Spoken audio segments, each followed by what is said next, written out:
Hello, good morning. Yeah, okay. Good morning, everyone. Thank you very much for coming. Actually, we will wait 4 or 5 minutes more because we are still missing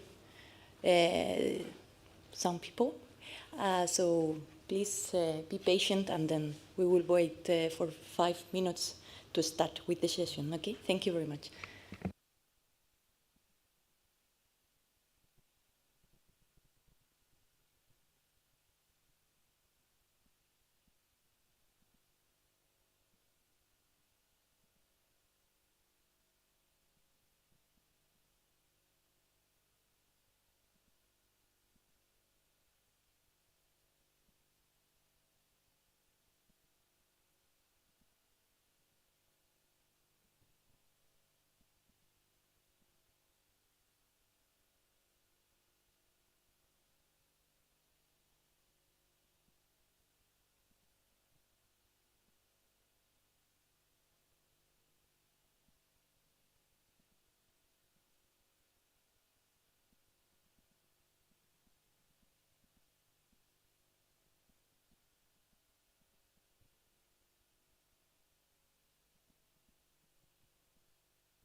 Hello, good morning everyone, and welcome to this 6th edition of the Photonic Integration Week.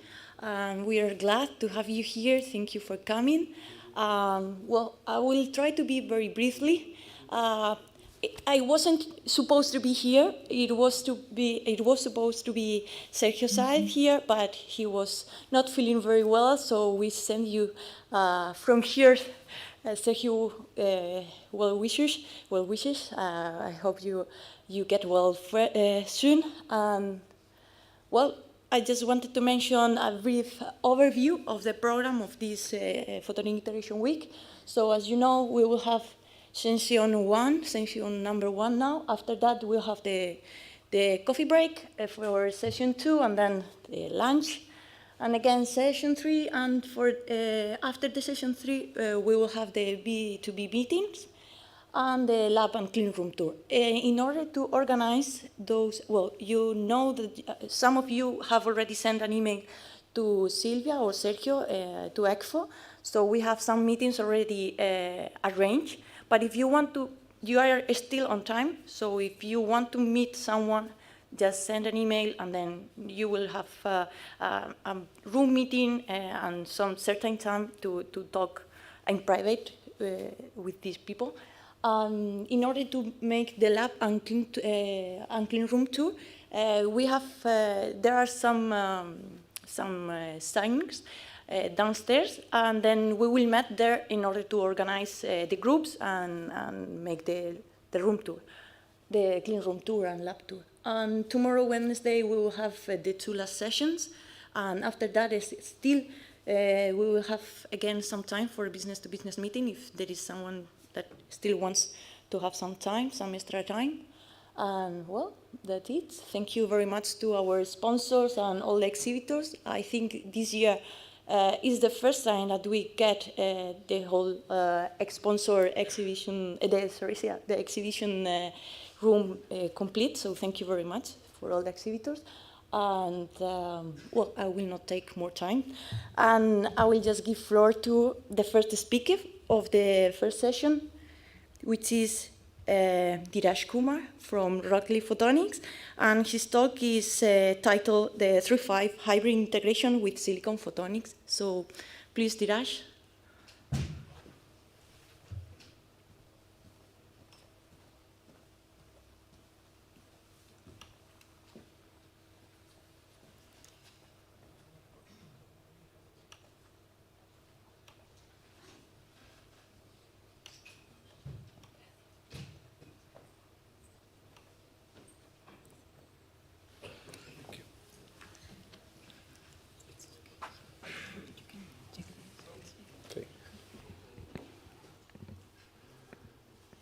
Good morning, everyone.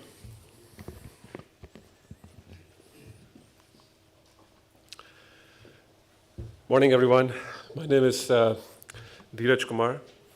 I am a director at Rockley Photonics, overseeing 3.5 process integration. The title of my talk is 3.5 Hybrid Integration with Silicon Photonics.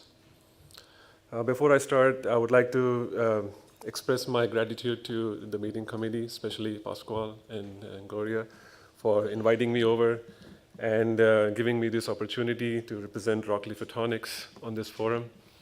It's a great pleasure and honor here. Thank you.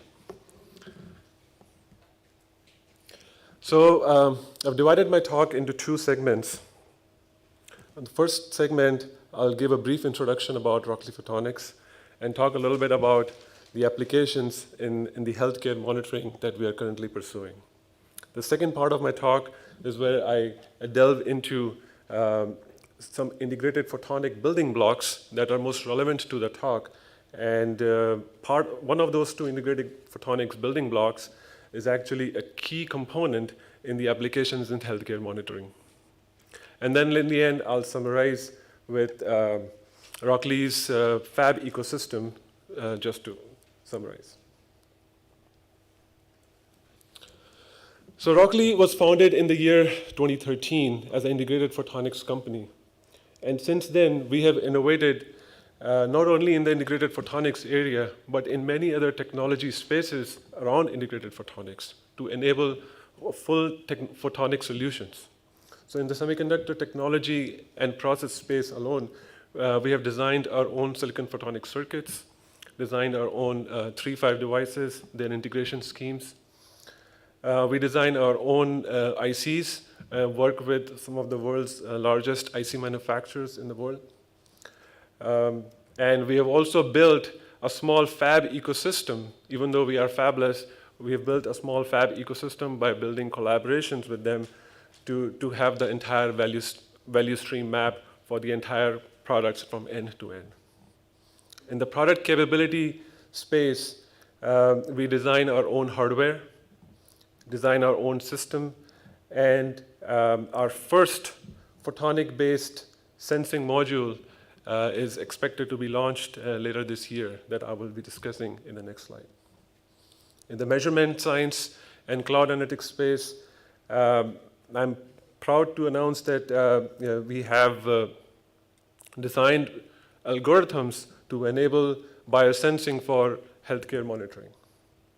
Rockley, as it currently stands, has 268 issued patents with additional 326 patents pending. So introducing Bioptics band. Bioptics is the first of its kind, a wearable device that can be worn on a wrist and employs traditional PPG as well as SWIR spectroscopy integrated components to measure different biomarkers for healthcare monitoring. The table on the right shows different biomarkers that we are currently targeting to measure with the help of our product. Going from top to bottom are the traditional PPG-based biomarkers, SpO2, heart rate variability, respiration rate, and then further down are the SWIR spectroscopy-based biomarkers, which is hydration, core body temperature, glucose, ethanol, and lactate. We have staggered the development of this product in two phases. The first product will be geared towards first 6 biomarkers as shown on the table. And the second release would have entire full stack of biomarkers. So what's unique about Rockley's technology? Let's take a quick look at the picture on the far right. This is the back of the Bioptics device that we have built. There are 7 glass ports on this side, as you can see. 5 of them, all seven glass ports are for allowing the light to exit the device or the light to be received by the device. The idea here is that the light signals shine on the human skin, and part of the light gets absorbed, and the rest of it gets reflected back to the detectors. And based on that signal, the device reconstructs information about different biomarkers present inside that it is trying to detect. 5 of the ports that are shown on the right side are enabling PPG-based hardware. PPG also stands for plasma plethysmography, corresponds to biomarkers like oxygen, heart rate variability, and respiration rate. These are enabled by the LEDs, red, green, and near-infrared LEDs. The bottom 2 ports on the right side of the picture is where we have shortwave infrared emitter and shortwave infrared detector. Together, these 2 components form what we call Rockley Photonics SWIR spectrophotometer. The SWIR spectrophotometer is designed to shine multiple laser lines or multiple laser signals at different wavelengths into the human skin. And depending upon the wavelength, part of the light will get reflected back and the part of the light gets absorbed.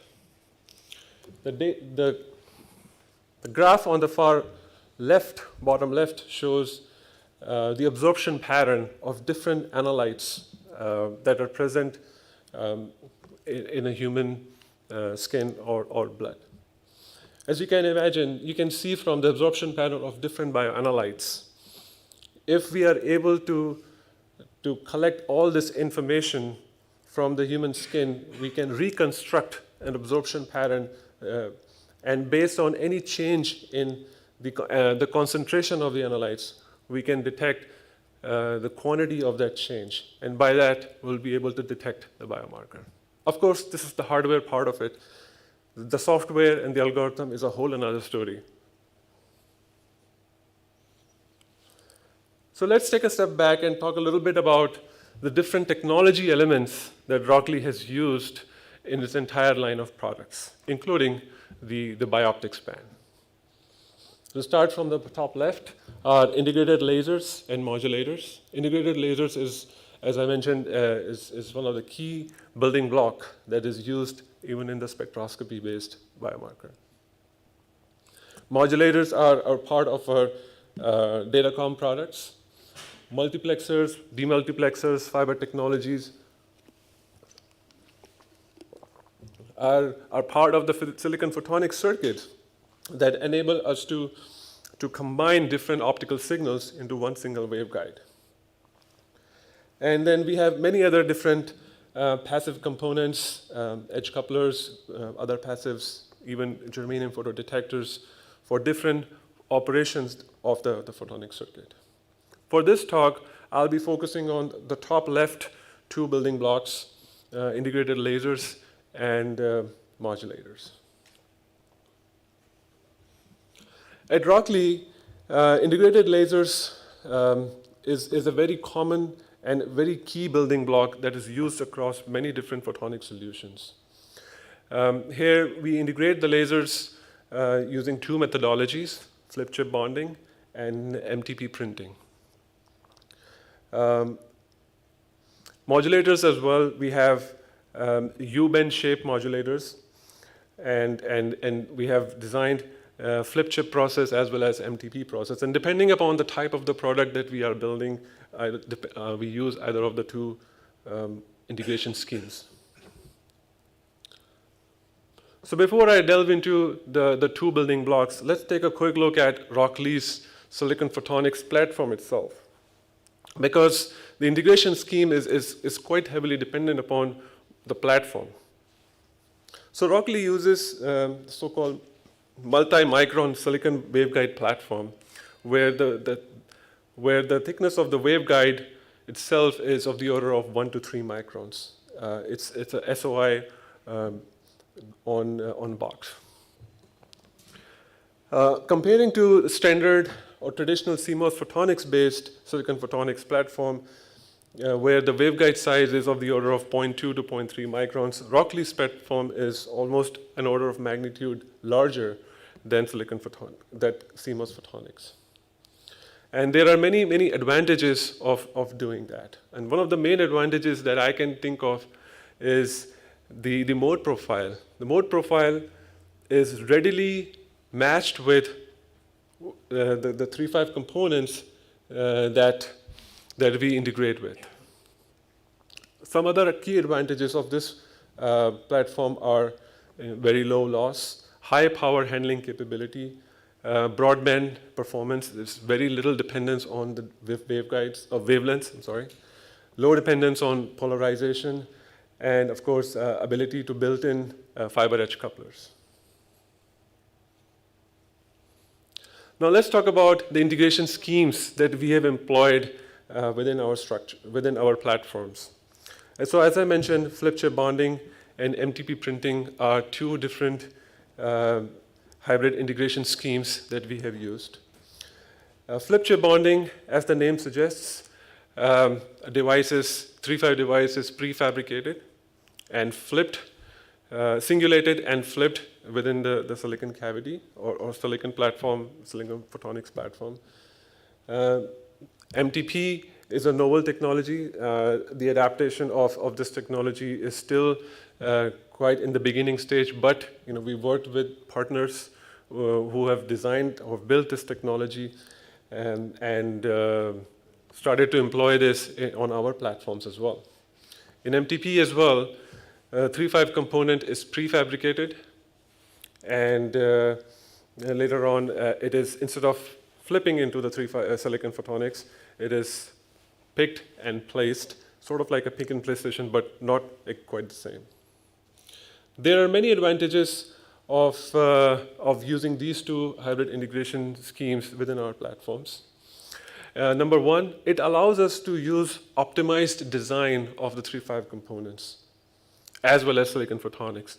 So traditional 3.5 devices are already designed to work in discrete mode, discrete devices, and they are optimized for their performance and reliability. So we want to make sure that we use those optimized designs to be integrated into our silicon photonics platform. High reliability, again, when we are able to use most optimized design, we get highly reliable device. And the fact that you can pre-screen those devices ahead of integrating with silicon photonics is definitely a plus. High throughput, high density are, again, are some of the other advantages. Flip chip bonding is a very mature process, has been around since decades, and there are machines out there that can deliver, throughputs of the order of few seconds per die. MTP, on the other hand, also offers a even higher throughput capability, especially when you're able to print many, many devices at the same time. So here's an image of flip chip bonding, in action. The figure on the top left, the image on the top left shows the stage of the flip chip bonder, where we have mounted an 8-inch wafer. At the bottom, we have 4 different blue tape rings with 4 different wavelength RSOA devices, and that are flip chip bonded onto the substrate shown on the right. So let's talk a little bit more about the integrated lasers within Rockley, starting with DBR lasers. So DBR laser is what? It's essentially a 3.5 gain material on one side, and on the other side, gratings designed in silicon. So we used indium phosphide-based RSOA, combining with silicon gratings, gives us a DBR laser. And this is one of the key building blocks that we have used in spectrophotometer application as well, and many other WDM and multi-wavelength applications. There are a few pictures here. The image over here shows a flip-chipped device, flip-chipped on a silicon pattern, emitting 4 different wavelengths from the same chip. On the right, we have a cross-section of the same.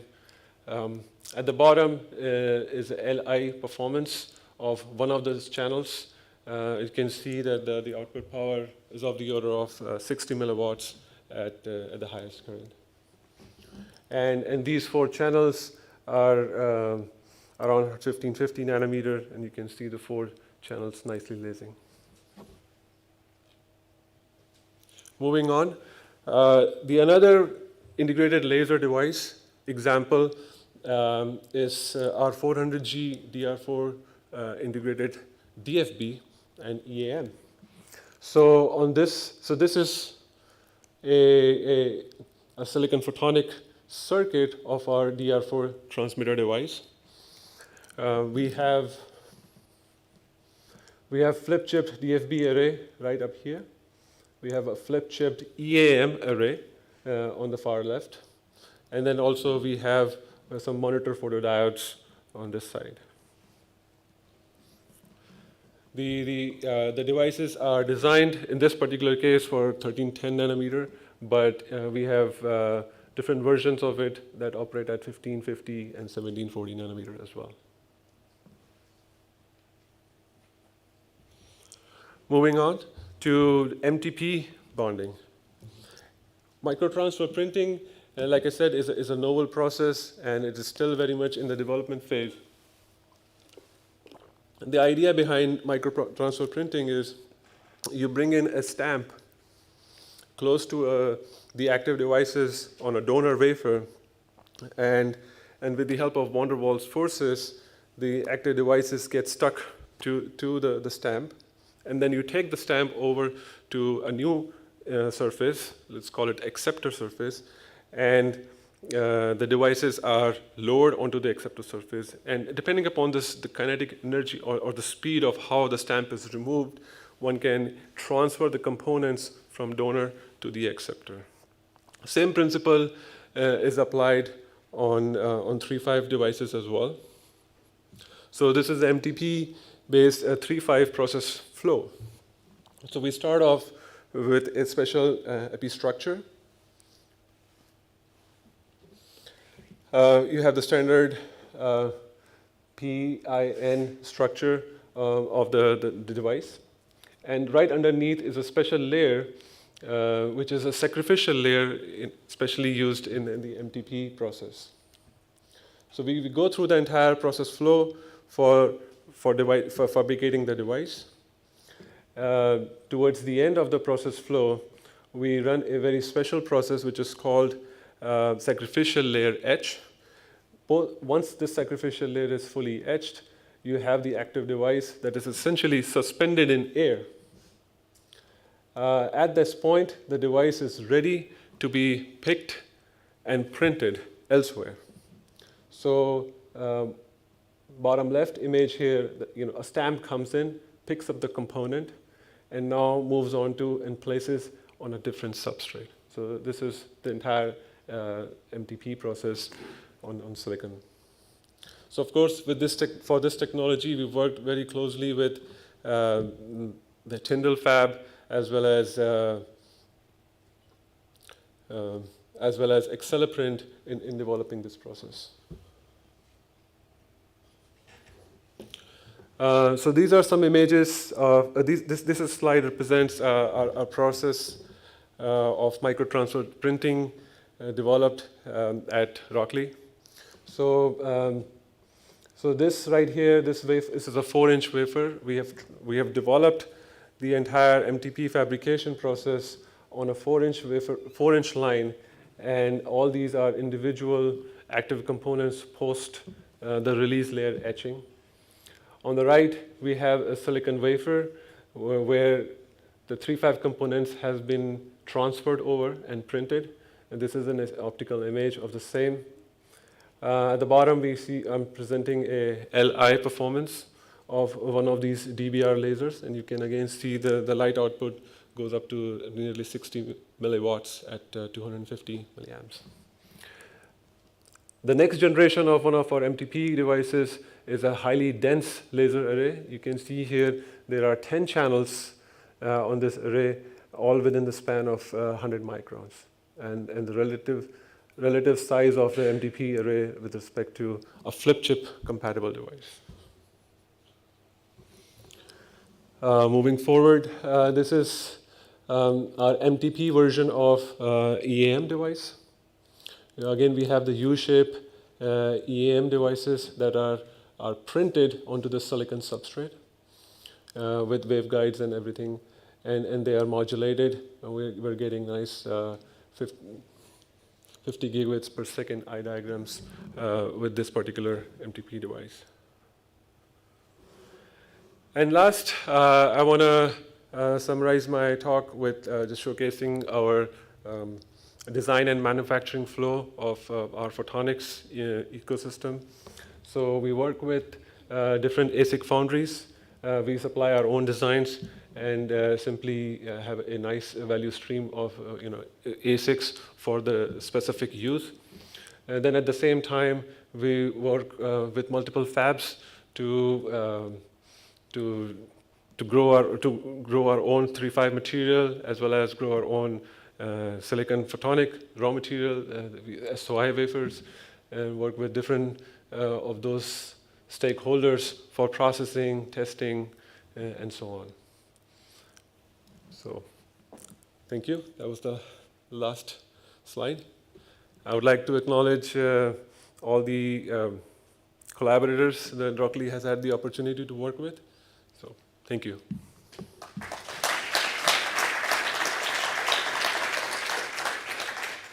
Thank you very much, Dheeraj. So now it's time for questions, if there are any questions from the audience.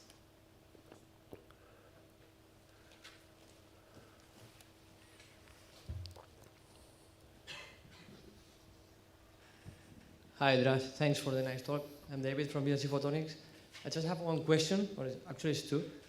You showed your lasers, DVR or DFB, having powers of 40 or 60 milliwatts. Yes. So first question is that in the facet output of the silicon die? And second, what would be the requirements for this sensing application? What's the power, minimum power required for this application? So yeah, so the powers are measured out of the silicon facet because we obviously cannot measure it from the 3.5 facet because 3.5 facet still is a part of the DBR laser. So yes, the powers are measured out of the silicon out facet. In terms of the power requirements for the biomarker measurement applications, the power is far less. And it has to do with, first of all, we don't want to burn the skin, right? And we have to make sure that the power requirements meet the requirements of the FDA in terms of how much power can you shine. I cannot go into further details as to exactly how much power is needed for this, but just to kind of give you a rough idea. Thank you. Any other question?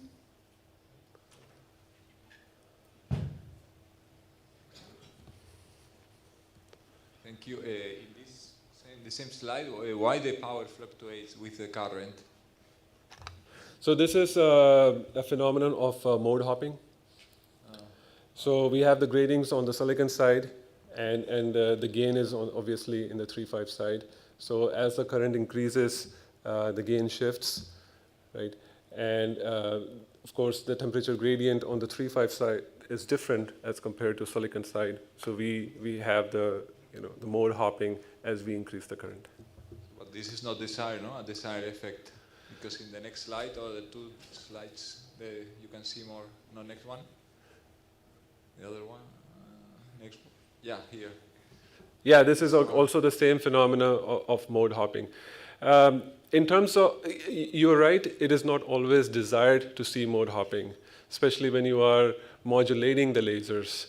But when you are working at constant power, at constant current, it doesn't really matter. We just have to make sure that we are biased at a mode hop-free region.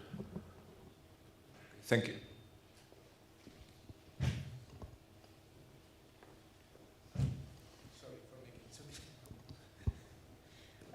I was wondering if you can comment on what is the yield of flip chip versus microtransfer printing. That's a very good question. So right now, our current MVP product uses flip chip bonding. And we have not quite employed MTP process into high volume products. So we really don't have a metric to assess the yield comparison. But I can say this, that MTP application is more suitable when we are transferring multiple chips at a given time.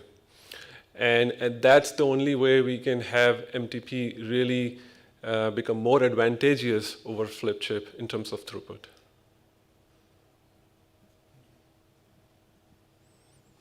Okay, so if there are no more questions, let's thanks Dheeraj again. Thank you very much for joining us again. Thank you, everyone.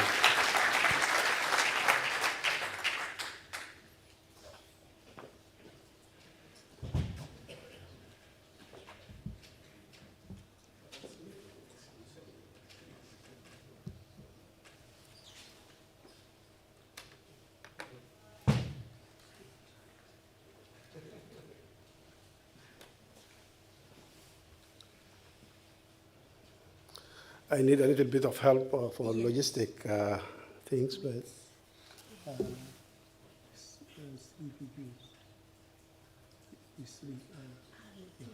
these three of them, yes.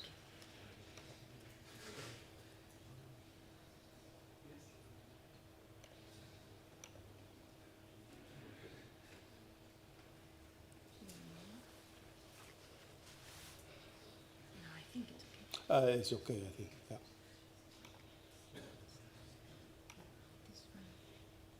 Number 2. Yeah, this one. Yeah, the last one, the first one. Just give me a second, I will Yeah, introduce sure. Okay, let's go with the second talk of this session of hybrid integrated circuits. So now we have with us to Sami Musa. Musa, yes. And he's from Chile, and he will give the talk titled Hybrid 3.5 Silicon Nitride External Cavity Lasers. So, Yeah, thank you very much for the introduction and also for your help last minute. Yeah, I'm honored to be here. And also, I would like to thank Pascal for inviting me and giving us the opportunity to talk about the last development of our Chile's hybrid lasers. And I think maybe most of you are not, so some of you are not familiar with Chile, so I will spend a few moments to introduce our company. So Chiles is a relatively young company, established in 2018 in the Netherlands. And our mission actually is to develop and commercialize ultra-narrowband external cavity lasers, which are tunable. And because of the characteristics of this laser, the narrowband characteristic of these lasers, we basically focus on fiber at the moment on fiber optic sensors, and also we're growing to at the moment with some partner to enter into LiDAR and coherent communication. These are the main applications we're focusing on at the moment. And we operate from 2 locations, one in Enschede, in the east of the Netherlands, and the other in south of the Netherlands, where I'm located, is in Eindhoven. I think I can just speak like that, right? Yeah, the technology we use, some very relevant to the theme of this conference, integrated photonics, hybrid integrated photonics, in which we basically combine together a gain section with an ultra low loss external cavity made in silicon nitride. And because of these characteristics of the silicon nitride material we use, basically we can make a very compact laser with very unique characteristics. And these characteristics are ultra-narrow line widths, broad tuning range, as I will show later, and we can also do frequency modulation. And all this is offered in a very compact footprint.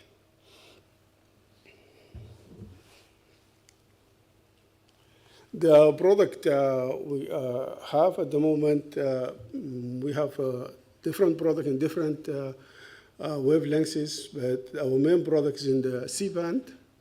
We have two flavors of product in the C-band. One is a fixed wavelength laser, and the other one is a tunable laser. It's called CF3 and C23.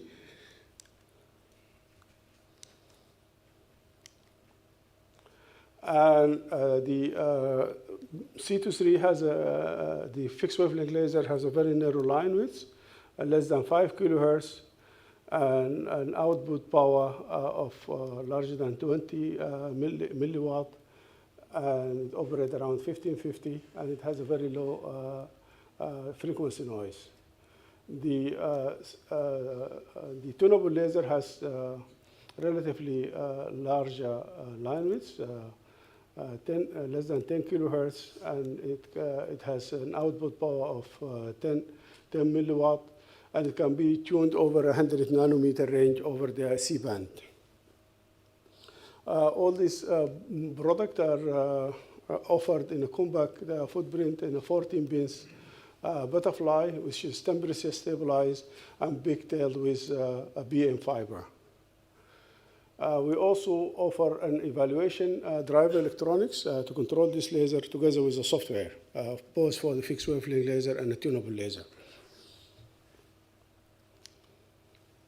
We also offer lasers, mainly on customer demands. It's not really we're actively pushing on the market because they will just be released at 850 nanometer and 680 nanometer. These are both tunable lasers with narrow line widths, and the output power at the moment is relatively low, but I think for some applications it's quite enough.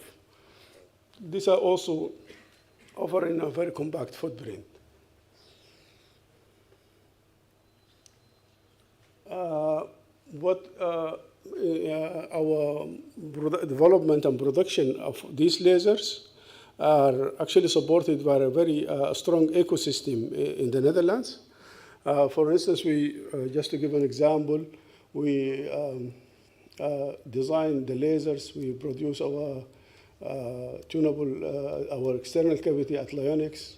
We do the assembly of this laser at Fix, and then of course we do the rest of the work at Chilas again. And all these are available in an area, a diameter of 300 meters, so it's very close by. And this ecosystem is actually quite important, I think, for success for a small company like ours, because I think it enormously reduces the amount of investment. I think you need to drive really to get your product really mature. I think this is a very, very good example, which I really wanted to show here. Before I discuss about our latest result on our lasers, I would like, just for refreshment, to tell a little bit about the principle of these lasers and how it works.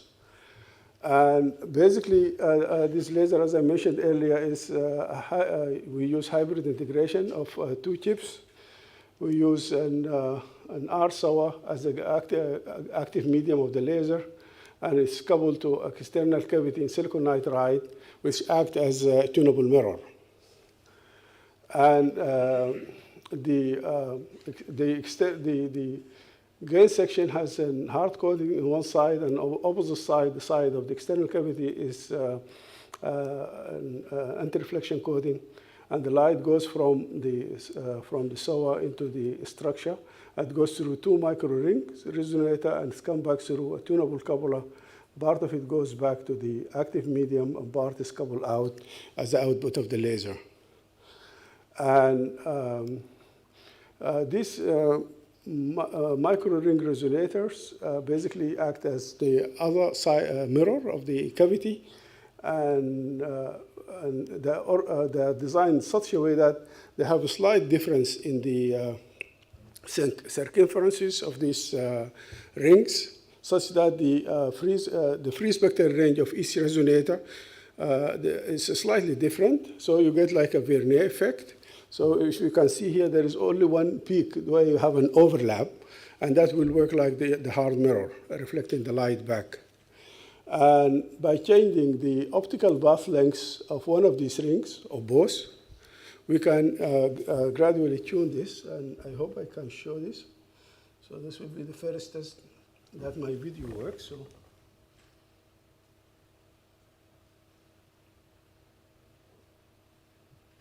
No, unfortunately, but basically changing it, we can tune these lasers frequency. Oh, it's okay. Yeah. It's okay. But I can just explain it like that. So basically, we can tune this. We can tune the frequency of these cavities.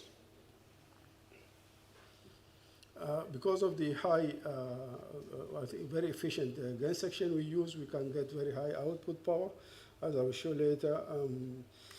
Thanks to the silicon nitride low losses, we can get very high Q cavities, and then we can get very narrow line widths, and we can tune them, the frequency of these lasers, and we can also do frequency modulation as well. This is typical characteristics of these lasers. It operates in single mode, lateral mode, with side mode separation ratio of 50 dB or larger. This is the frequency noise spectrum. And you can see here the intrinsic line width can be very low, in this case, less than 2 kilohertz. And also these lasers, we can tune it a broad range close to 140 nanometer range. Also producing very high output power is still possible if you increase the current of the laser. And it has a very low RIN, less than 100, minus 150 dB per hertz.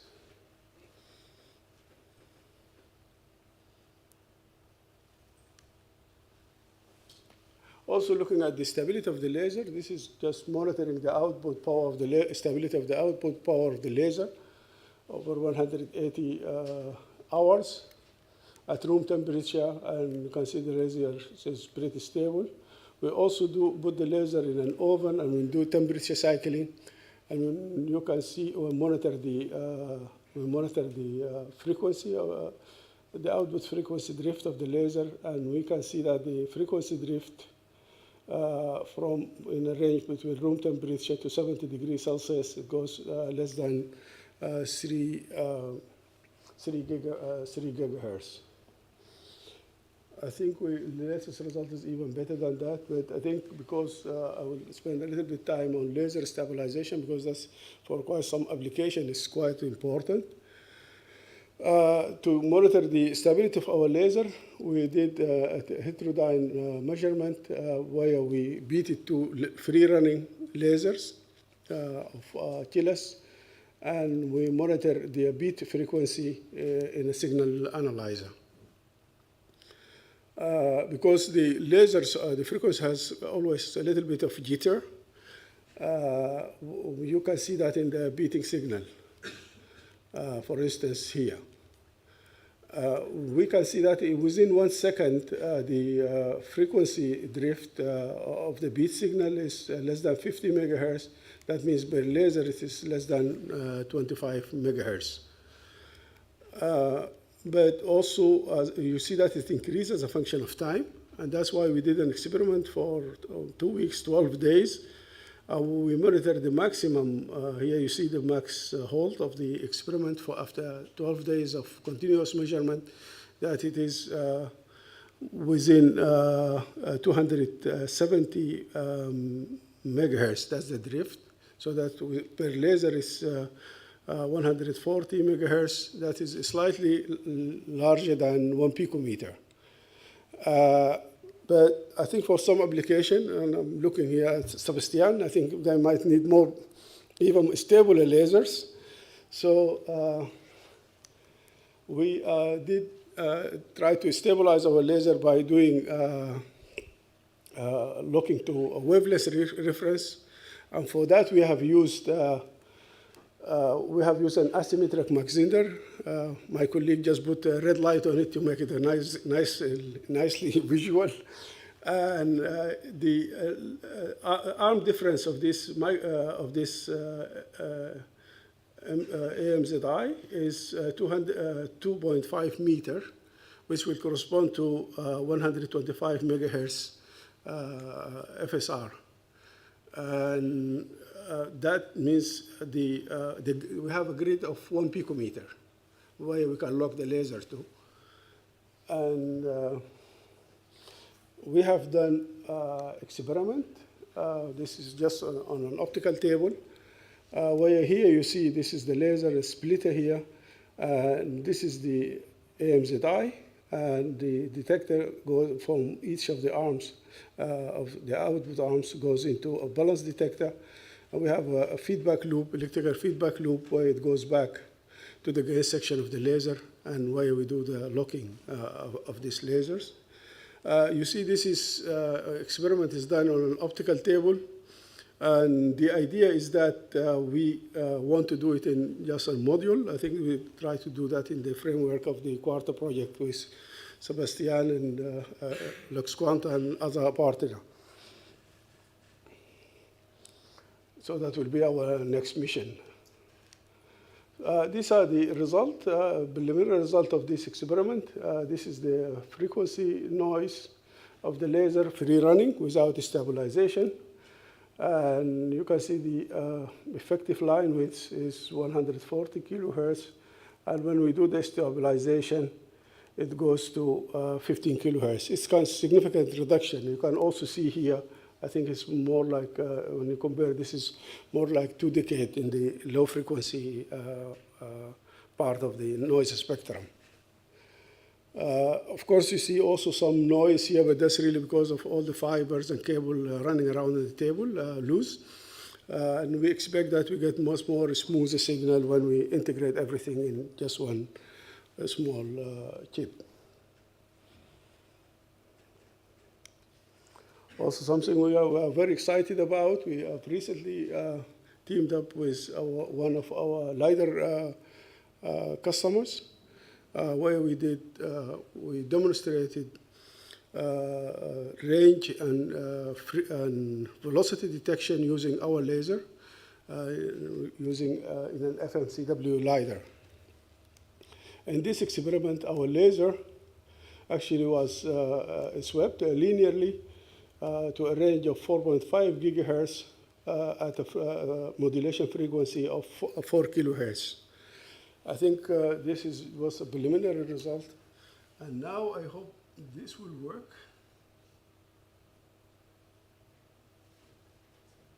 Oh,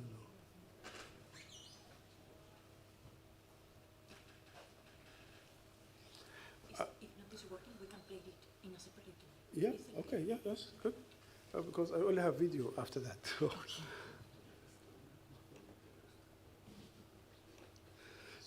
I will just continue to save time.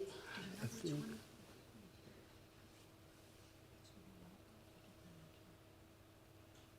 I hope this one, bingo.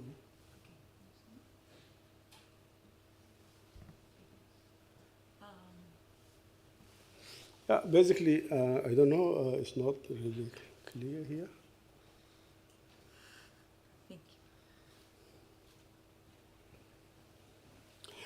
Basically, what will you see in the video that there were basically the LiDAR is detecting a board which is moving away and towards the system, and at the same time measuring the distance and the frequency of the laser. This is just like first result on this.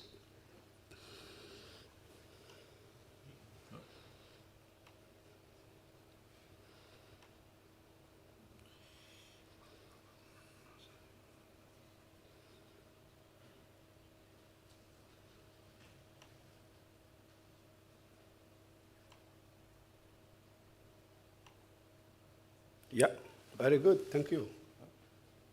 Oh, excellent. Now you can see the board is just moving away. The board is moving away from the LiDAR system, which is somewhere here. And here you see this is the distance and this is the frequency monitored at the same time.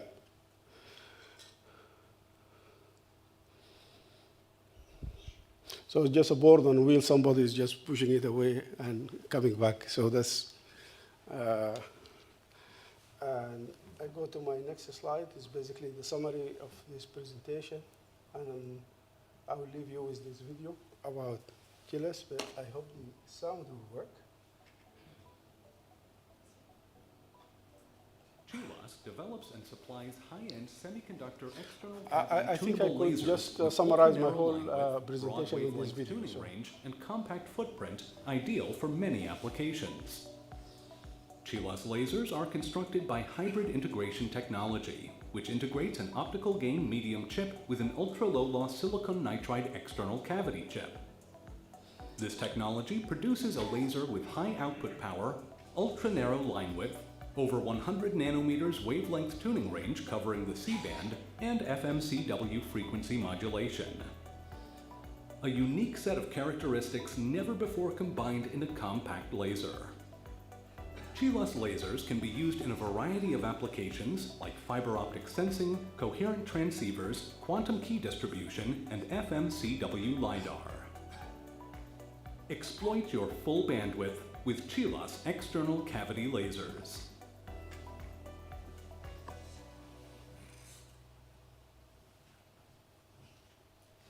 Thank you for your attention.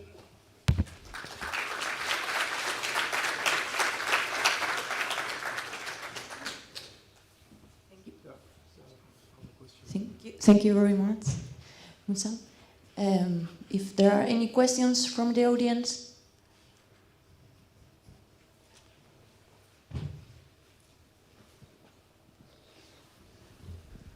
Hello. You claim a 140 nanometers tuning range. Does it happen, or can you attain that with continuous sweeping without mode hopping, or that is frequency span you can cover, but not in a continuous sweep way? No, it's actually the principle of this laser is never, it's not a mode hop free tuning at all. Basically, because we use this Vernier effect and we tune each of these rings, we can hit any wavelengths without going through a mode hop. But it's not really, you don't have a continuous phase you get in a mode hop free tuning. Because in mode hop free tuning, when we do that, I think it's only about 200 picometer, not more than that. I think you can go more, but you really need to do a lot of things. But not more than that. But this range, basically, we can scan without any mode hop in between. You can hit any wavelengths. I think now we scan at a resolution of 10 picometer, but you don't have that the continuous phase of the mode hop free tuning. Okay, another question. I mean, you are using the silicon nitride platform. Is it a standard thickness platform, like 300 nanometer or 400 nanometer thick, or no. is it a specific one? No, we use the Triplex of Lyonics. This is like these two layer stacks. Yeah.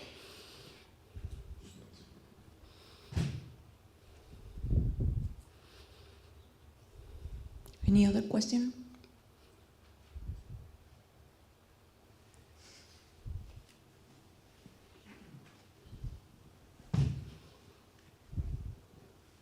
Thank you for the presentation. And I was wondering, you show that you have this external asymmetric mass sender interferometer to reduce the line width. That's on a separate chip. And I was wondering, because you show the setup, I was wondering if you have to maintain any temperature stability between the chips. Are they packaged and isolated from ambient temperature? No, this is just the first experiment, okay. And it's not isolated, and also it's just in the open air, just connected to fibers. But our idea is really to do hermetic sealing of these chips.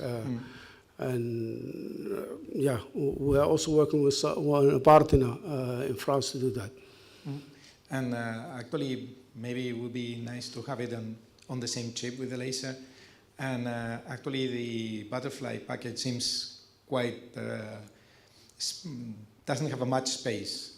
What are the possibilities that you integrate more functionalities on the laser? I think this one we can put it on the chip because if you look at our chip, actually we make it big because we just for handling during packaging, but it can be very small. These just two rings, and we can fit this. We did some brick just back on the envelope calculation. It can fit within this. What is the size of the 2.4 meter? Chip? I don't really remember, but I think it is. I think it's half a centimeter by. I don't know the width of the chip, okay. But I don't really remember it by heart. We'll I will look it up for you. Thank you. Yeah. Thank you very much. Thank you very much. Any other question or comment? Thanks, Sami, for the nice presentation. I am just curious about all the interfaces with the different chips and the reflections and how you tackle that for your laser not to suffer from the reflections. At the moment, because we have the gain section, we have the silicon nitride, and we have the fiber block, and we hardly have, we see reflection, at least maybe we are suspecting, for instance, maybe the low frequency phase noise is suffering from that, but at least we don't really see it at the moment. Thank you. But we need an isolator always after our laser. We have one more question from Jan. Thank you very much, Sami, for your presentation. I was a bit curious about knowing this triplex silicon nitride low losses for the laser of the butterfly 680 nanometers. I would like to know how much are the losses of the silicon nitride circuits. I really don't know it by heart. I need to check it up. But the losses are higher than in 1550 for sure because of the scattering losses. But I really don't have the hard number at the moment. Thank you very much. Yeah, you're welcome. So, okay, it's time to go ahead with the plan. So let's thank Sami Musa again. Thank you very much for being here.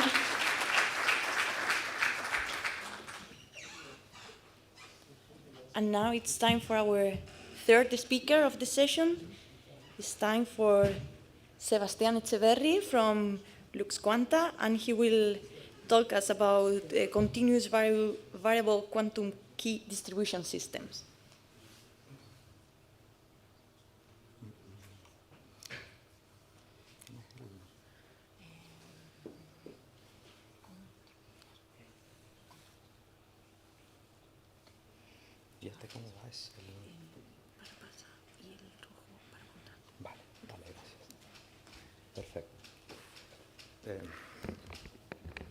Hello, everyone. So, first of all, thanks the organizer for inviting us to present here.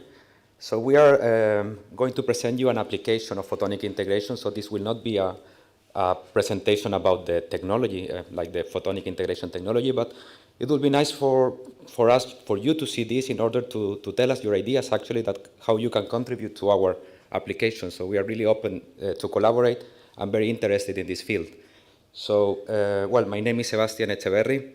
I am the CTO and co-founder of LuxQuanta Technologies, which is maybe I go to the next slide. Well, this is the content of our presentation. First, we talk about LuxQuanta and then the quantum key distribution technology, that it will be the main focus of this. I will introduce the technology for the one of you that don't know about this technology. Then I will present a variant of this technology, that is the one that we focus on, which is also the one that is more attractive for photonic integration, in our opinion. And then I will review a bit of the state of the art in photonic integration, continuous variable QKD, and then conclusions and next step on these activities. So yes, LuxQuanta Technology is a spin-off from the Institute of Photonic Science, located in Barcelona. This is ICFO. I think many of you know ICFO. It focuses on photonics and science of light in different fields, from quantum physics to biomedical optics, etc.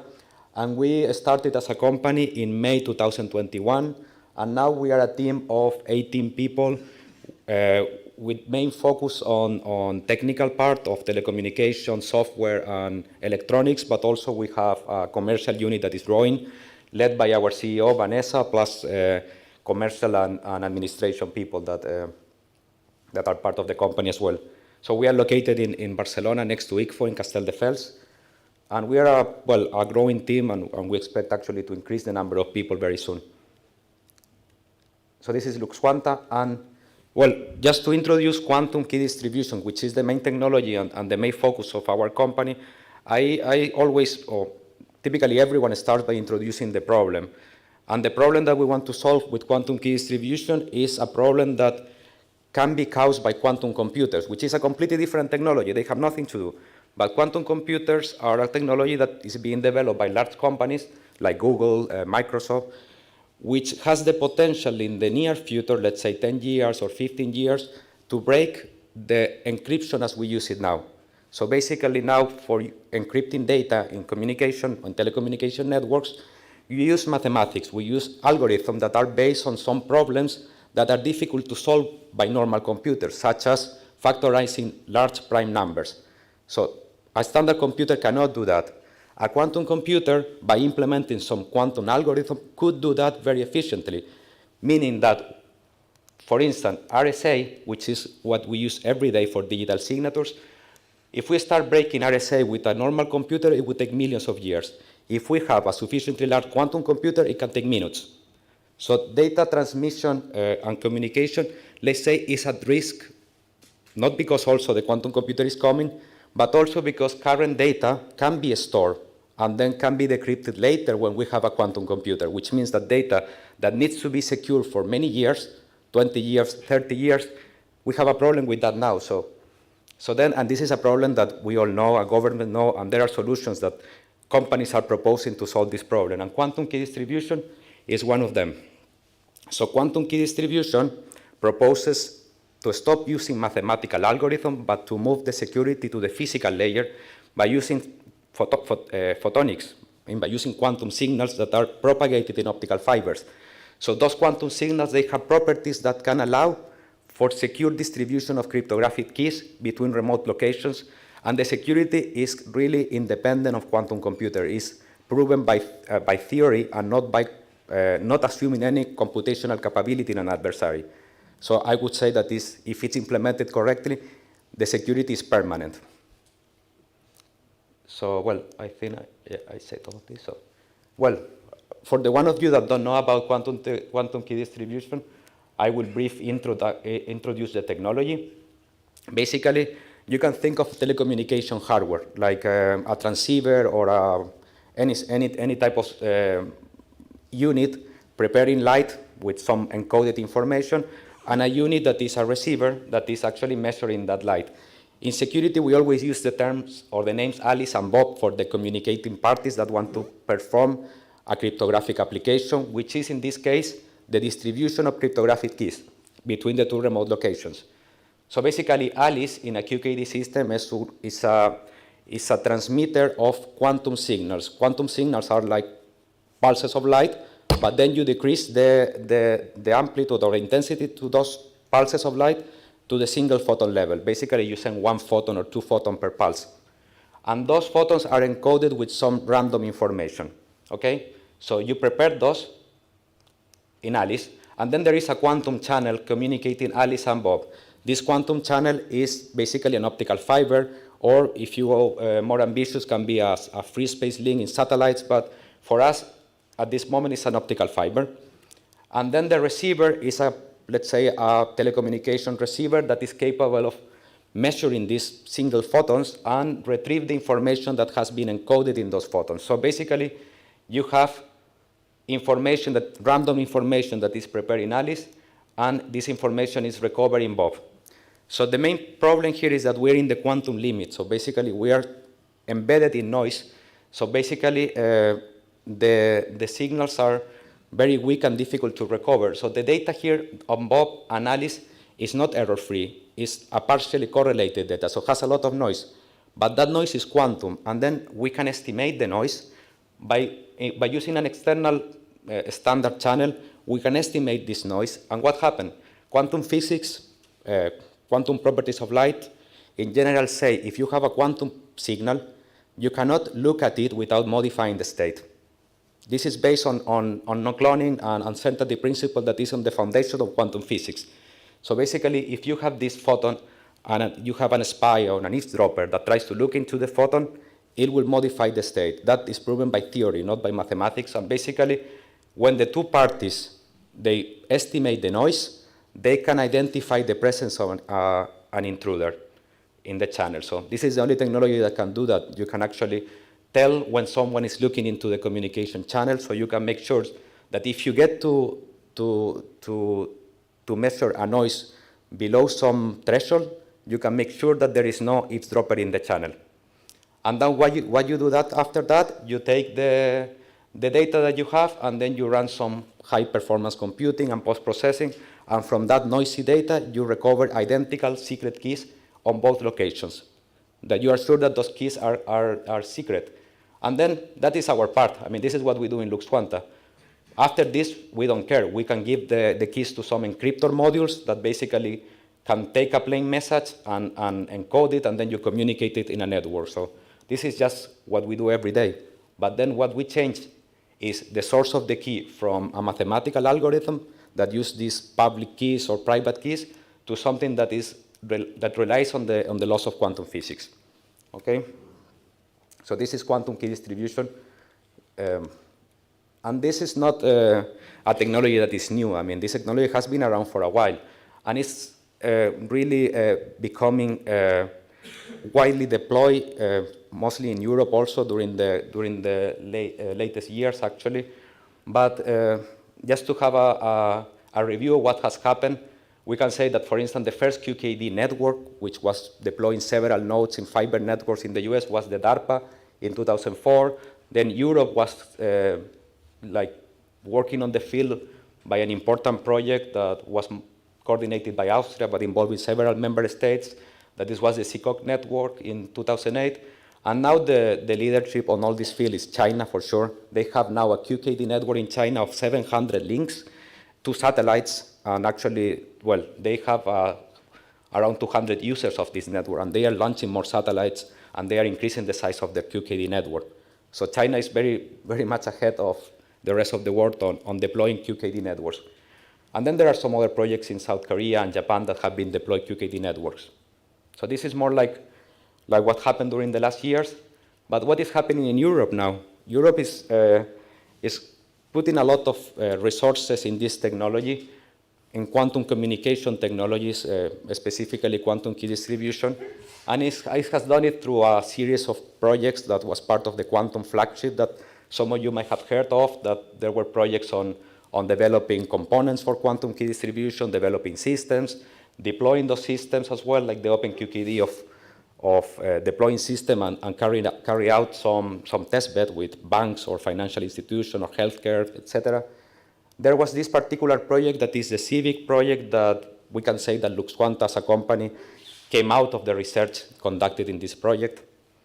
And then this is what happened like in the last years. And now what happened from this year or from the end of the last year is the starting of the European quantum communication infrastructure. So Europe, or the European Commission, wants to deploy a QKD network across Europe, securing critical infrastructure in all the member states.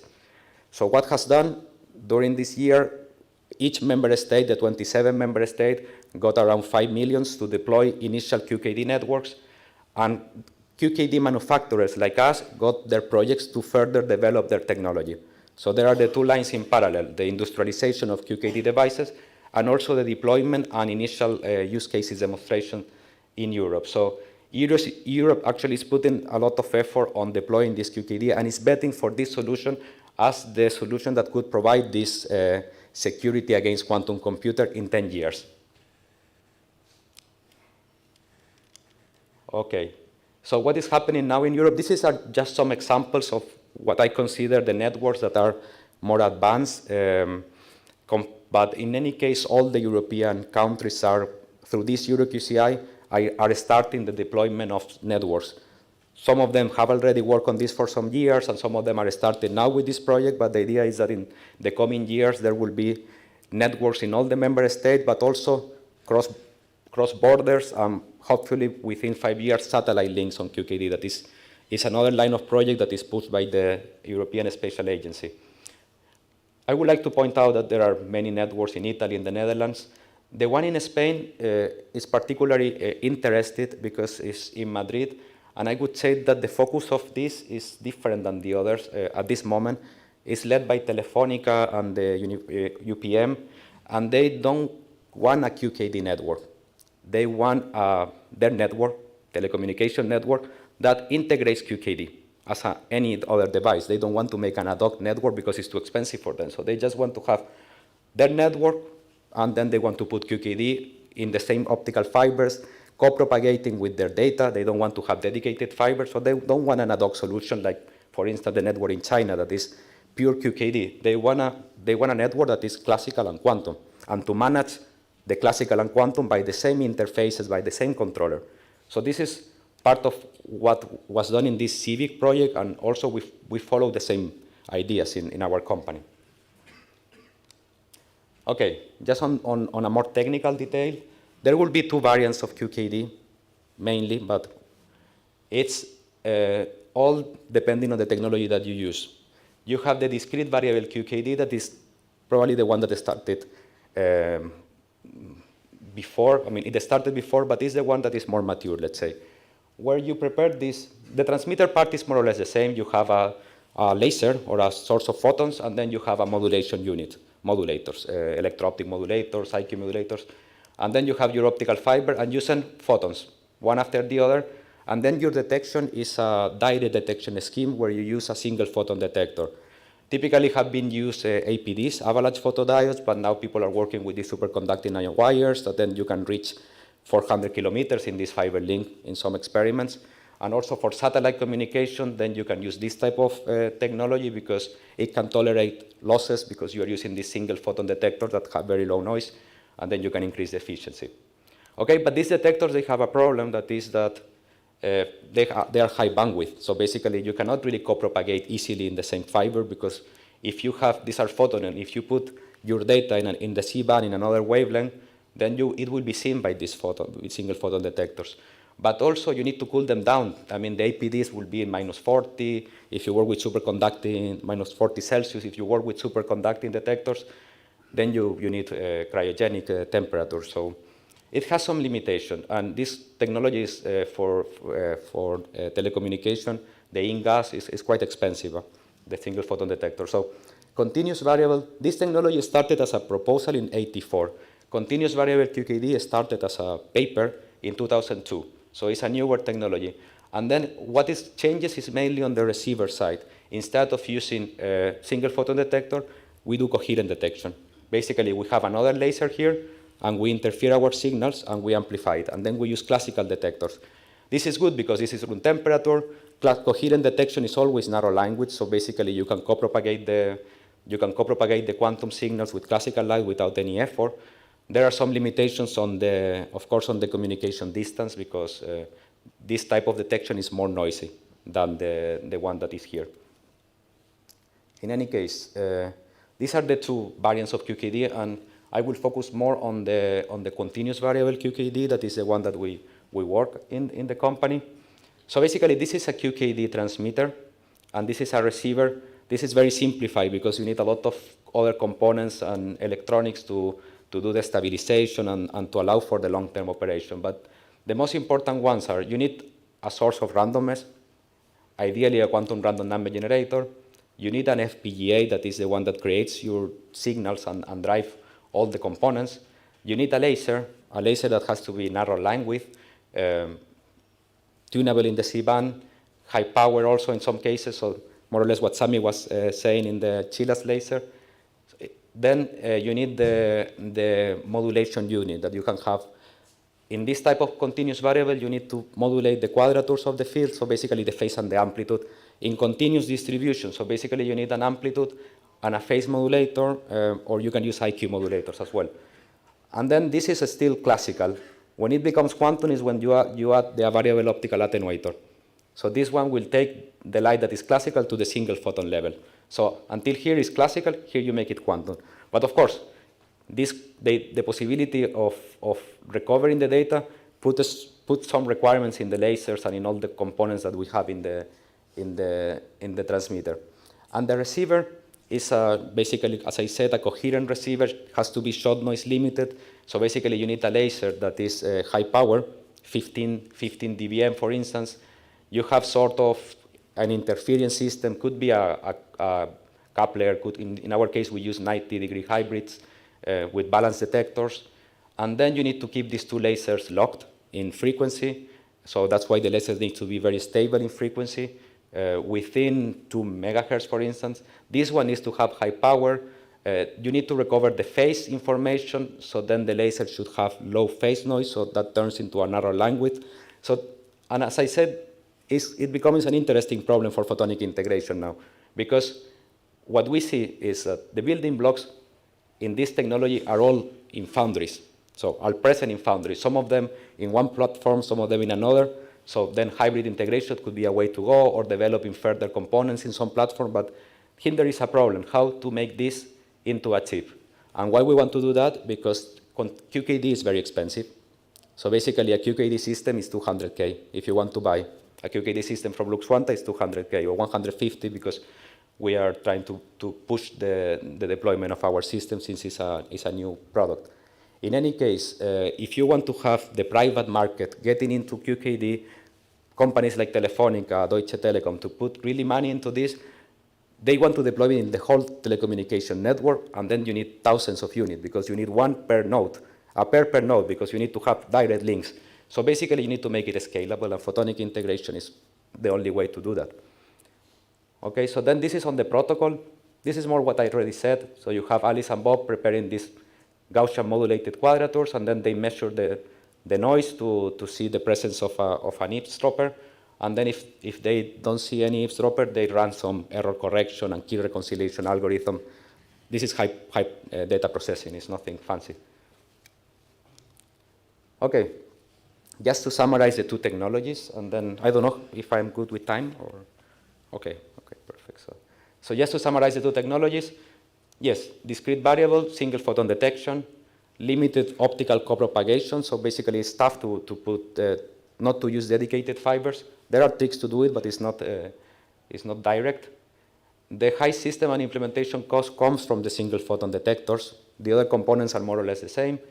There are commercial systems available from 10 years ago, and distance of those commercial systems are 120 kilometers, which is quite good.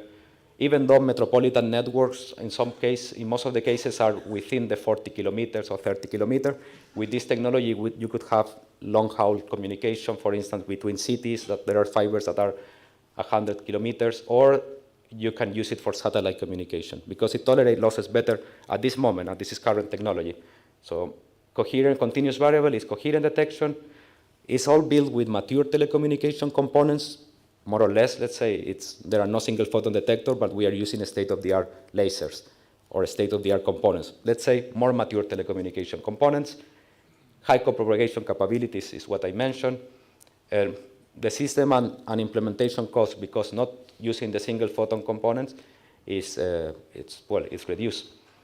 And what is kind of important for this conference is that we see a clear path for photonic integration in this technology. Not quite yet with all the components. We are working towards that, but the path is clear, because we know that different foundries have components, and we know that people are looking into components in a very short term to have actually this. So we plan as a company to have a first prototype of fully integrated CVQKD technology in 2 years from now. And the distance are more limited because of the noise, but we are also working on this to improve distance. Yes. So this is the first product that we launched, which was launched probably 2 months ago, which is a QKD system, continuous variable. And this one is all made with bulky components. So you open this box and there will be 20 optical components and electronics. So, but we wanted to reduce the time to market. And then since there are European projects paying for this type of systems, so the government money is available for deploying QKD networks. And the characteristics are what I mentioned. The coexistence capability in DWDM networks is something important of this technology. We work hard on real-time or DSP, digital signal processing, because you need to, in continuous variables, since the detection is coherent, you need to do a lot of digital signal processing, from recovering the clocks, from estimating the phase noise, estimating the frequency difference, frame synchronization, etc., etc. And then there are some standards that are for actually getting those keys, and those systems to be able to communicate with other modules, such as encryptors or software that does some cryptographic activity. If you get one of our systems, you might see some dashboard like this, where you can see that this noise, it's below some number. And actually, when you have an intruder, what should happen here is that what would actually happen is that this noise go high, and then the secret key rate goes to 0. So basically, when you have an intruder, you cannot generate keys. If you generate key, means that the keys are secure. So this technology, what does is transfer eavesdropping to denial of service. This is more or less what it does. So you cannot do eavesdropper without stopping the generation of keys. So if you generate keys, they are secure. Okay, so photonic integration. So, well, let's say as Lux Quanta, we are starting now with photonic integration because we are like 18 months old, and we have to focus on the product that we release. But recently, like some months ago, we started the first fabrication, and we are going to have soon a photonic integrated transmitter.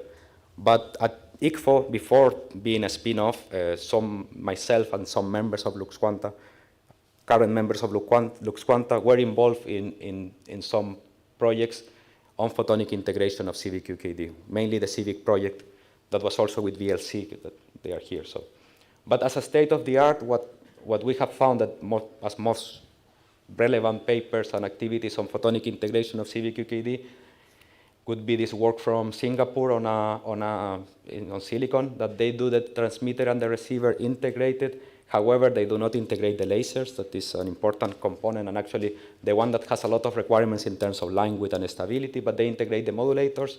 They integrate the receiver, the photodetectors.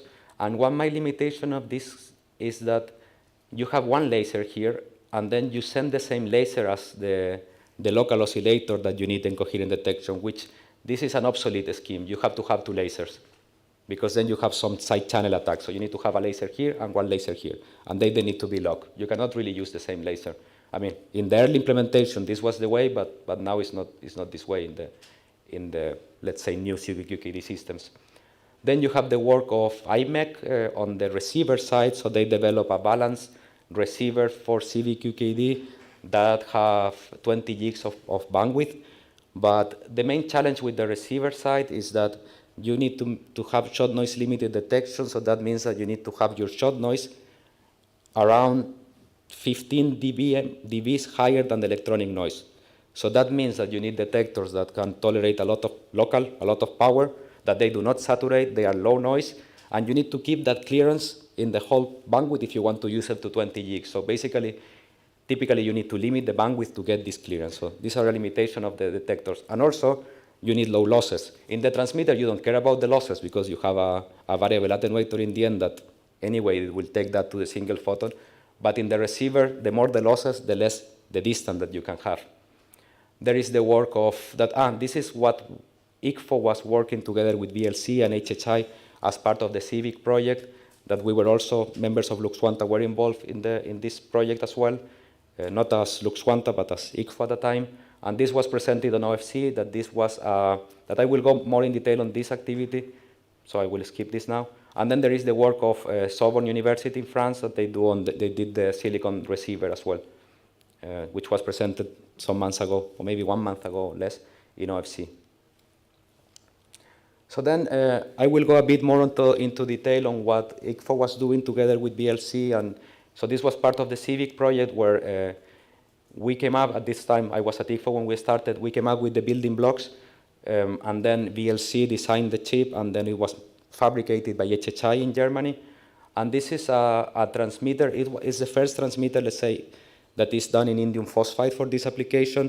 For this first iteration, it didn't include the laser, but it includes a modulator, electroabsorption modulator, because you need high extinction ratio to avoid noise. Then you need an IQ modulator. Instead of using phase and amplitude modulator, you can use an IQ modulator. And then you have the BOA. So this was the CIVIC transmitter in indium phosphide. And then this was the characterization that was done by a PhD student mainly, Jennifer, that presented this work at OFC. And basically, in this case, it was a proof of concept. So you have again the transmitter local oscillator scheme, and then you have the chip here, and it's driven by the FPGA. But the interesting thing is that, and they have all the DSP here for recovering the signal. The interesting thing of this paper is that they managed to get secret key rates, which is a challenge. They managed to make it work using a bulky receiver, but the transmitter was integrated without the laser, but they managed to first, this is the data that you see when you measure. So these are noise, and then there are some pilot symbols that once you do the downsampling, when you select one value per peak, you get some pilot symbols that are for recovering your phase and all your DSP, and you get this here, that is your quantum signal. That is very, very little and is within the shot noise. And then basically you need to do the phase recovery, pattern synchronization, and all the DSP, and then you can recover your signal, and then you can estimate noises. And then our main parameters are the excess noise, that is the main KPI of the system. The excess noise is the practical noise. So it's all the noise that you have that has to be kept very low because an intruder will affect this. So if the noise is already high, then you cannot steal any secret key. But it has to be low to have some range for the eavesdropper to act.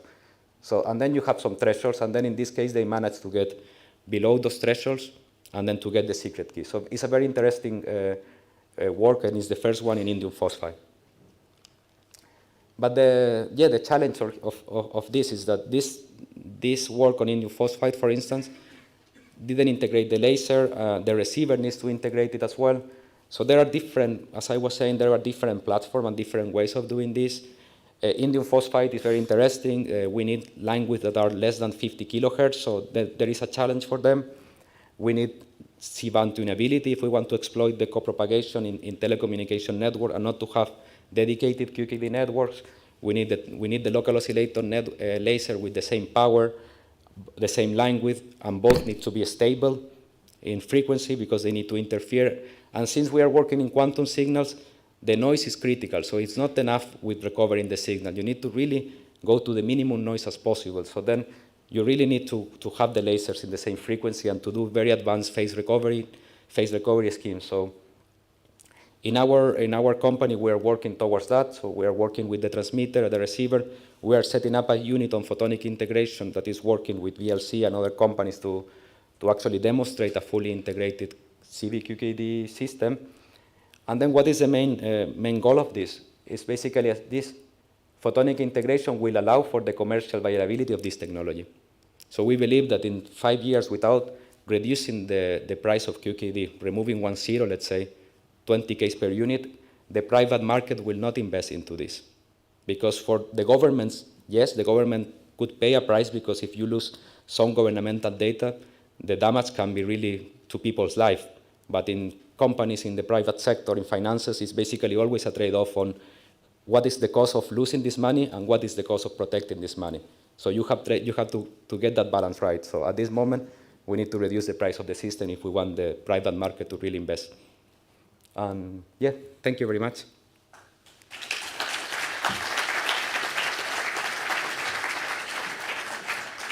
Thank you very much, Sebastian. Very illustrative talk. Thank you.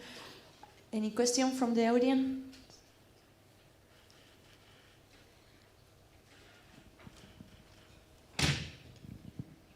Hi, my name is Fletcher, and I'm currently working in free space optical communication. And you mentioned that there is, that you know about, that there is satellite-to-satellite links that are trying to incorporate. Yes, so. Is there also satellite-to-air or air-to-air links? The one that is implemented now by China is called Misius. That is a satellite, LEO satellite. That is, it was launched in 2015, and they are launching more satellites now. It's downlink only. So this is the one that is available now, and it has done some intercontinental communication, but always downlink. So it was done, for instance, between Austria and China, but establishing secret key with Austria, moving, and with China, and then you process that. Europe is having programs on satellite. Spain has a program on setting up a GEO satellite, downlink communication. There is the SAGA program that involves all launching a constellation and also some more advanced protocols based on entanglement. So there are a lot of going on in the satellite work in QKD. And actually, Europe is putting a lot of effort because they want to have some satellite deployed in the next future. But I would say most of them, when you consider LEO or the ones that I know, LEO or GEO are downlinks. Because you need to have a huge telescope with a single superconducting nanowire detector, and it's very tough to put that in a satellite. But a transmitter is easy to put. There are some applications maybe with nanosatellite that might have uplinks, but in principle, what I know is mostly downlinks. Yes.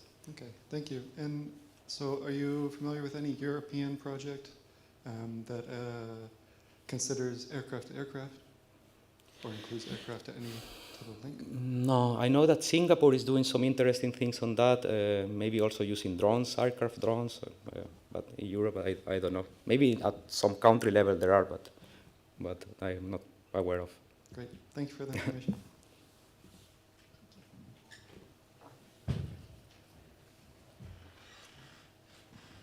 Thank you for the talk, very interesting. So then, which is the key building block that still needs development for enabling a PIC device? Is the photodetector, if I understood well? Or which is the key device that is still needs development? That is a good question. So I think we need some improvements on the laser or hybrid integration, which those are two alternatives. The balance detectors also, if we want to push the key rates, they need to be higher bandwidth. So typically now it's 200 megahertz. And even if you make them 1 gig, you need to limit the bandwidth because this shot noise to electronic noise clearance decreases. If we want to have the full system, like also our stabilization mechanism and everything, you need to integrate detectors in the transmitter. You need to have some polarization control as well. In the scheme that I presented, I didn't show polarization control, but typically, or either you do an active alignment of polarization or you do polarization diversity. I mean, you split with a PBS. There are a lot of components. The detectors and the laser are the most critical one. The electro-optic modulators, I think, is pretty standard what we can use. It's also very important if we wanted to have a fully integrated is isolators. So you need to have isolators in this system because you cannot allow light to enter the transmitter because that is a side channel attack. So what happens if I enter with the light in the transmitter? I can measure reflections and I can understand something about the modulation. So, and this is some open problems, but we're working towards partially integrated, let's say, ideally for us, if we can integrate the laser and all the detection system, we already reduce the cost a lot. And we have to keep in mind here that there is a phase where we want to reduce the cost, but we don't want to put this into a fund yet. So basically, reducing the size is not really a problem that we are trying to solve. We are trying to reduce the cost. So in some cases, for us, it will be better a partially integrated solution rather to spend a lot of resources on integrating everything, even if it's a component like an isolator that would cost 200 euro. So. Thank you very much. We have one last question. I will ask you, please, to be brief so we can... No, it was, I had a question quite similar to the one that Pablo just asked you. I mean, from your talk, it seemed to me that the key point is to keep the losses in the receiver side low enough, quite below the shot limit. Okay. Yes, yes. So I just wonder, I mean, usually I'm using the telecom receivers, and in that kind of receivers, noise usually is TIA limited, is thermal noise by the TIA. Yes. So at the end, this would be a technological issue concerning the post-electronic processing of the signal, or is it really a photonic issue? It's both, I mean, it's both. So photonic issue is on that we need the limiting noise to be the shot noise. So the detection has to be shot noise limited.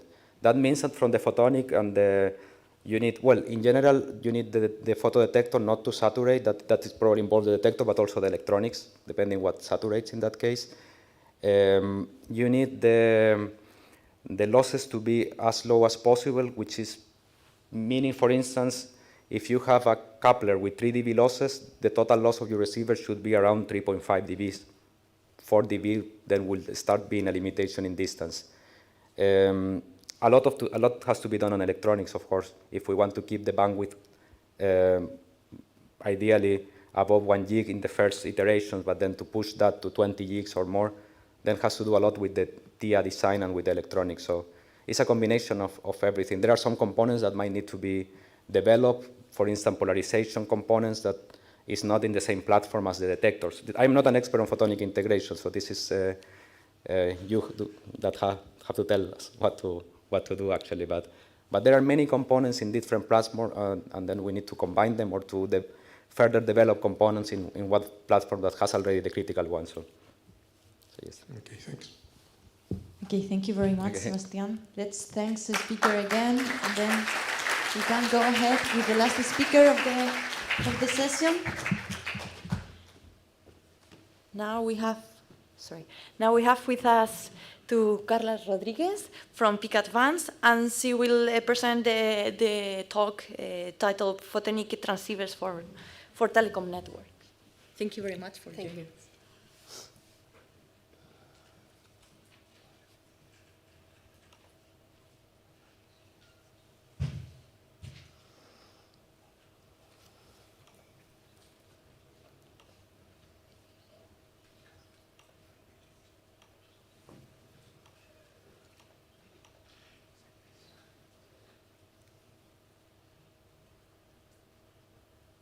Sorry, I can't find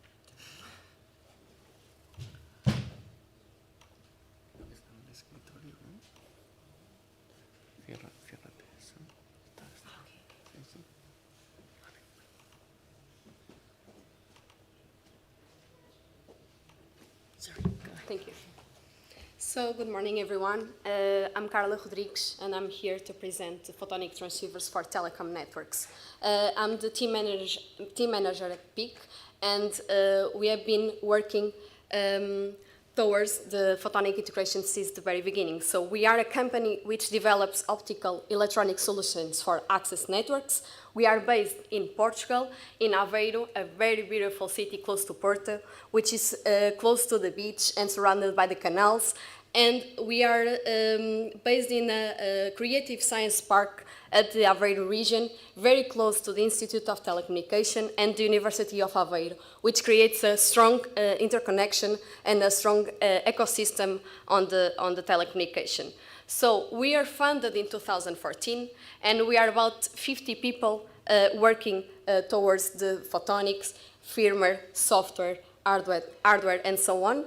And we got a good attraction from the market because we were the first ones on having this NG.2 ONU fully compliant solution. And we have nowadays this solution in production, in a production line fully controlled by us.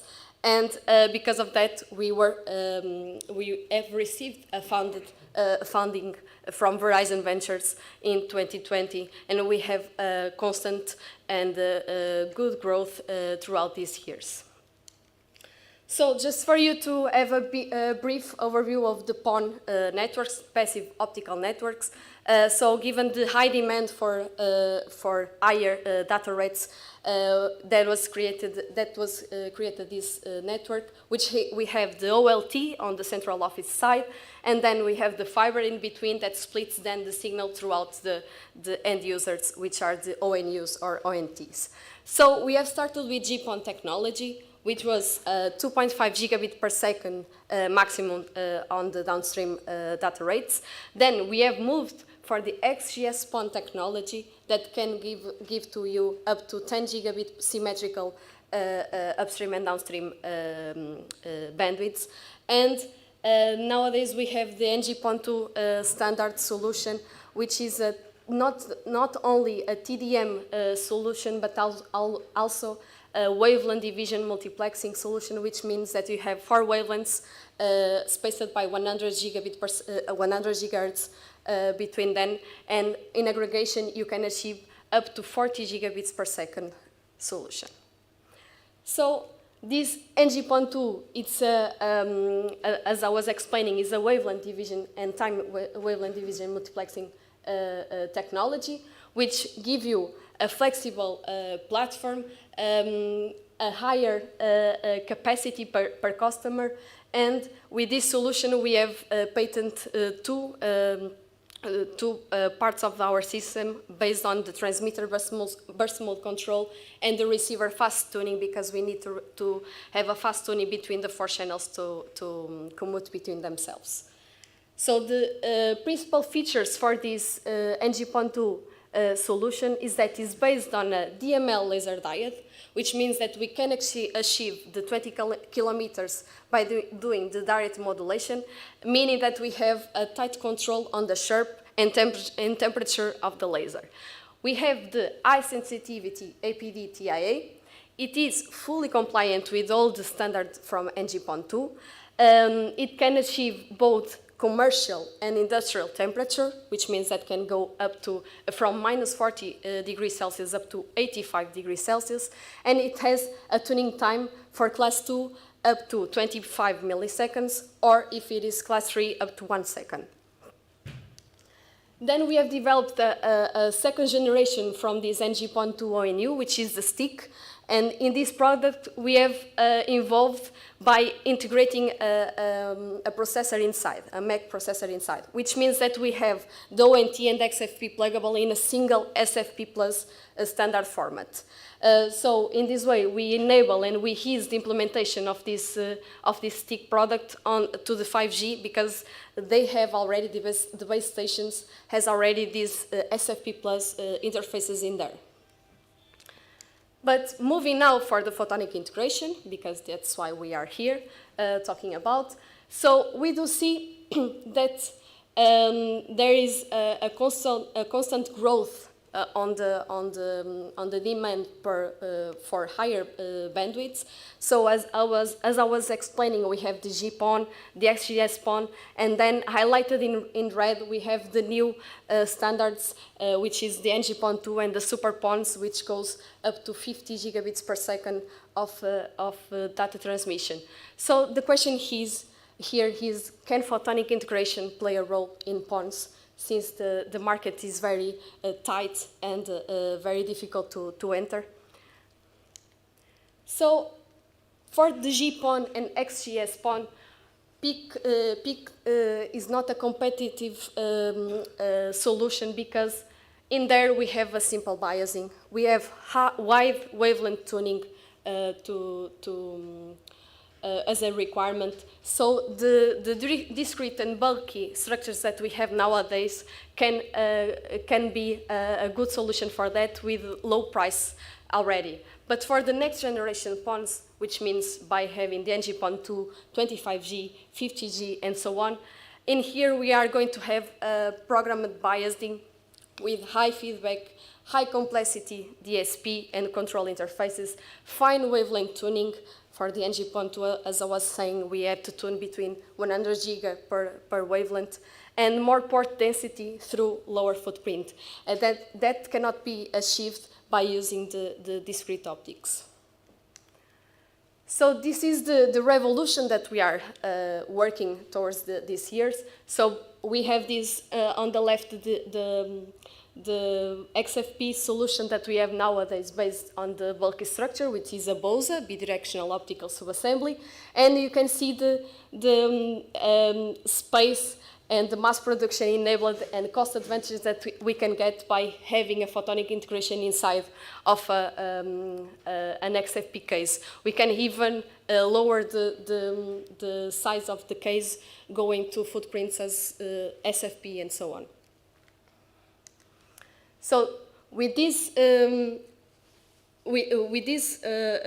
concept of going from the discrete to the photonics, we have 5 less volumetric size, as you can see on the image. We have a single cooling because we just need one tech controller to both control the TX and RX. We have fifth-step packaging compared to from the around 50 steps that we have by packaging every single component on a BOSA throughout the 10 up to 10 steps on the peak side, and we can have higher component count and higher complexity on the peak side.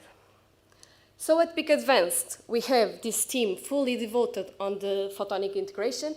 We have the layout and simulation team, which do the concept and the architectures from the design. We send then the design to the fabs, because we are fabless. We then receive and have a team focused on the packaging part, and then we test and characterize, and the final goal is to achieve the standard pluggable product. So what are the challenges to do this type of product in photonic integration? So we have, as you can see on the right side, I have here the optical spectrum for the different technologies that that we have now. So we have different gains and different bands of operation for downstream and upstream. We need a good filtering to divide these two uplink and downstream links. We need high power lasers because these PON standards has a tight and high demand on high output power and good sensitivity. We need advanced hybrid packaging to achieve this solution. Have the most possible passive alignment to be aligned with the mass production, and a lossless coupling integration at the end, so we do not lose any dB on the interfaces.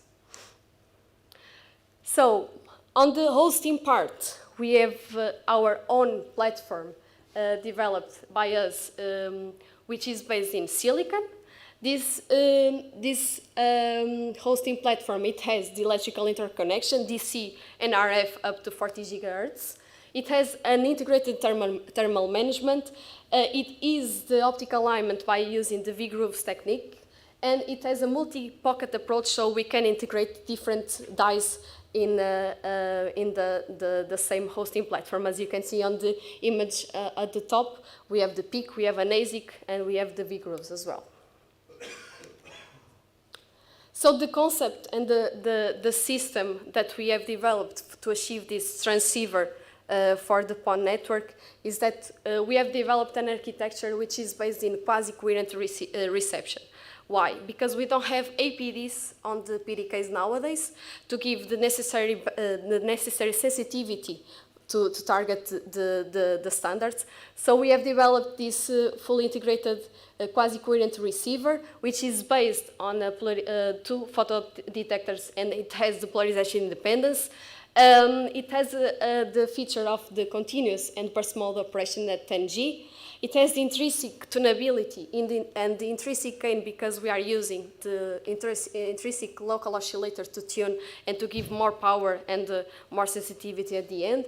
And we have developed a silicon germanium ASIC, which is co-packaged with the PIC, and then we can detect the envelope and detect the 10G signal at the end. So this was a demonstration that we have done 2 weeks ago at the OFC. So we integrated this PIC into the hosting platform with the ASIC inside. We have integrated aligned the fiber and put it in a pluggable demonstrated with a standard for rule connection already. So you can see in there that you have a pluggable solution, which is then connected to an external controlling board. But at the end, our goal is to have the transceiver controlled by itself on a XFP pluggable. But with this, we could have already the transmitter from NG-PON2 and the receiver connecting and transmitting by themselves, receiving a 10G signal, having a thermal control between the transmitter and the receiver, and it has the C and L band compatibility in the same chip. So, but we are not just working towards the monolithic integration, so the India Phase 5, and we do think that the hybrid integration is a good path to follow because we can take advantage of the different platform capabilities, and for that we need the advanced hybrid package, and we can take advantage from the lossless filters and the polarization control from the other materials and the other technologies that we have.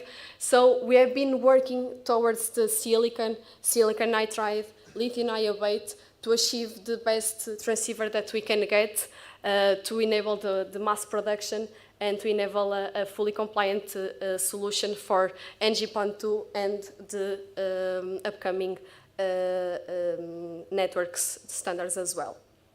So with this, I conclude my talk, and what I can see and what I can say is that indeed we think, and we have started Peak Advanced by thinking that photonic integration is, yes, the answer for the future, the near future solutions based on, for the telecom market and based on photonic integration, because we can increase functionality, increase complexity on a single device and take advantage on that.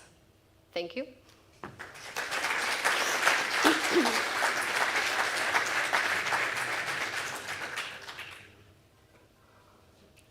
Thank you very much, Carla. Artem. Yeah, thank you very much for your interesting talk. I have one question. Can you comment on the comparison, or you compare the cost of integrated photonic transceiver with the traditional discrete component, because this can be quite cheap. Yeah. Yes, so as I was saying, nowadays with the discrete solutions that we have, we cannot compete with the prices, because the BOSA for GPON or for XGS-PON on the $10 per piece, and we cannot achieve that price up to now. But in a larger scale, and for the upcoming or for the near future standards, we do see that with this we can achieve the higher volumes and lower the cost by having wafers, several wafers on running at the same time. You.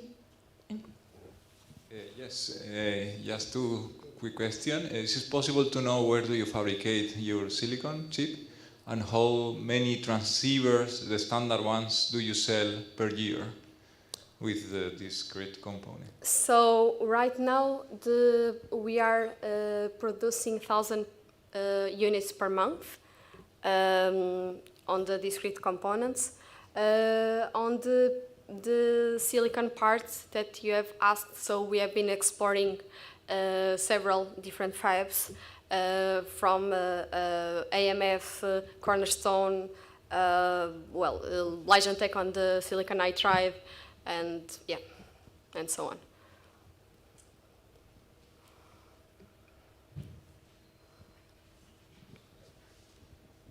Yes, for the integrated solution, how do you plan to deal with the polarization issue? I mean, because this must be polarization agnostic, and that is, as far as I know, still is a tricky issue.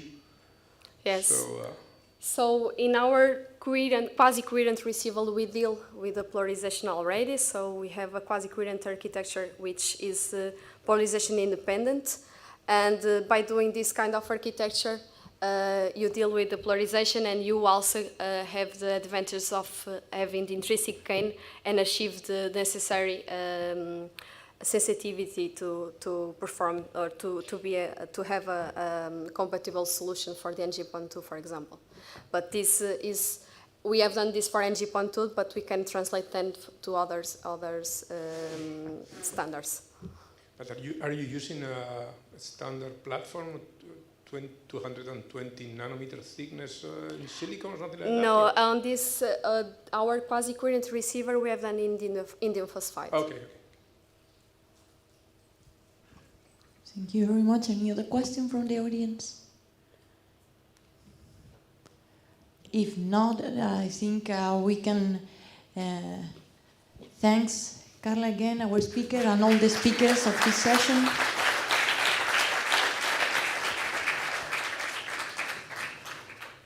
And now it's time for coffee. I think it will be, if not ready, it will be shortly ready. And I will kindly ask the following speakers of the next session, session 1, 2, and session 3. If you haven't done so, please upload your talk. Okay, thank you very much. And we will meet again here at 11:30.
Yes, exactly. Yeah.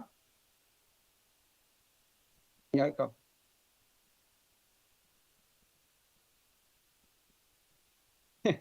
Okay.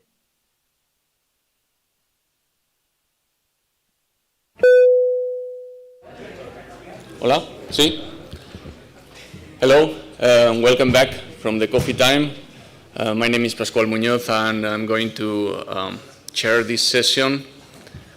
So, regretfully, Francois Lelarts from Almaty Technologies had 2 flights cancelled, but he was so kind to take the presentation online. So he will present activities of 3.5 Foundry from Almaty Technologies. So, Francois, when you are ready, please go ahead. Okay, thank you for the introduction. Good morning, everybody. So I'm very sorry to not be with you, but due to the strike in France, my 2 flights were cancelled. Today, I would like to first thank the organizing committee to invite us. And I would like to acknowledge the partial funding from the Dynamos project that I will introduce in a few minutes. So this is the outline of my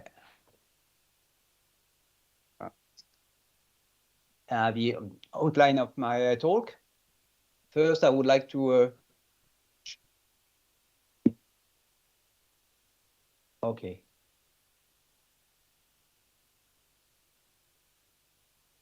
So I will screen again.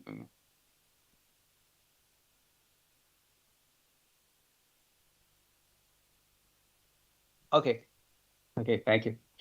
So first, I will shortly introduce ALMA technology because we have a mixed model in which we are fabricating ALMA chips, and we open our platform more as a foundry to share the cost of a platform and open the way for different partners to get access to our building blocks.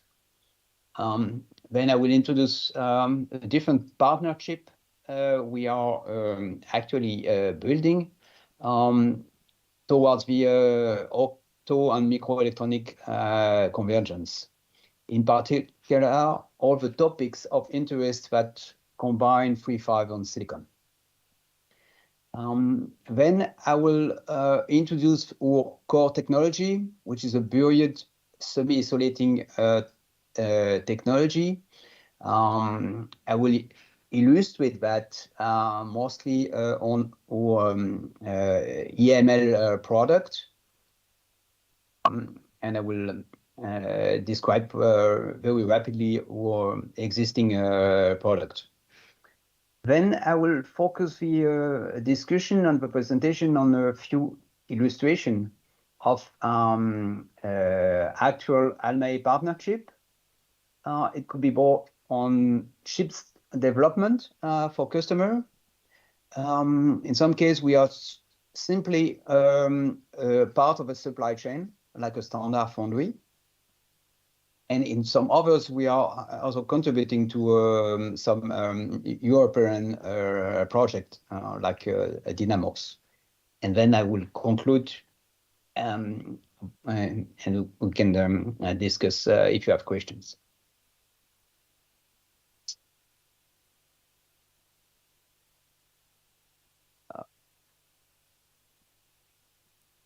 So let's first with the introduction.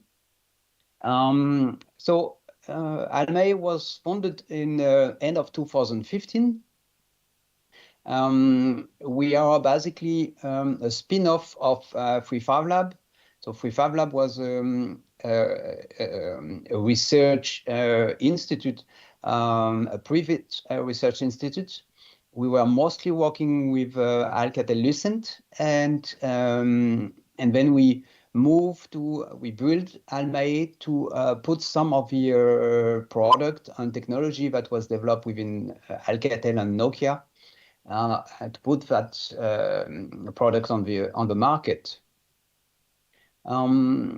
We have used the first 5 years basically to establish the platform that requires some major investment in epitaxy and processing clean room.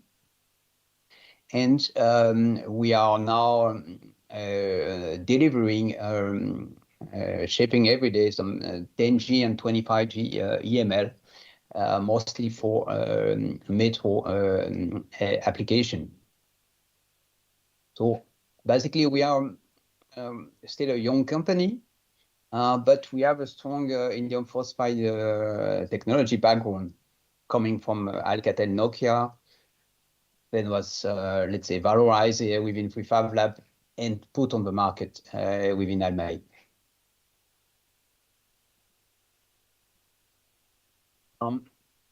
Why indium phosphide, let's say, production in France? As you know, the indium phosphide market is booming very rapidly. There's a very large demand for telecom and datacom lasers in the next 5 years. If we go back, I mean, if we go deep now into a particular market target, which is the EML. So it's the integrated laser and electro-absorption modulator on indium phosphide. So basically, the demand for worldwide demand for 2026 is about 80 million of EMLs. And on top of that, there's a fast-growing opportunities that you know well about lasers, sensing, LiDAR, and many others. For us, it means that there's a very key point is how can we collectively be able to catch that market, even worldwide. The number of expected EMLs, which is only one product for the telecom and datacom market, is already something like more than 5 times higher than what is actually produced in the world. So it means that we need to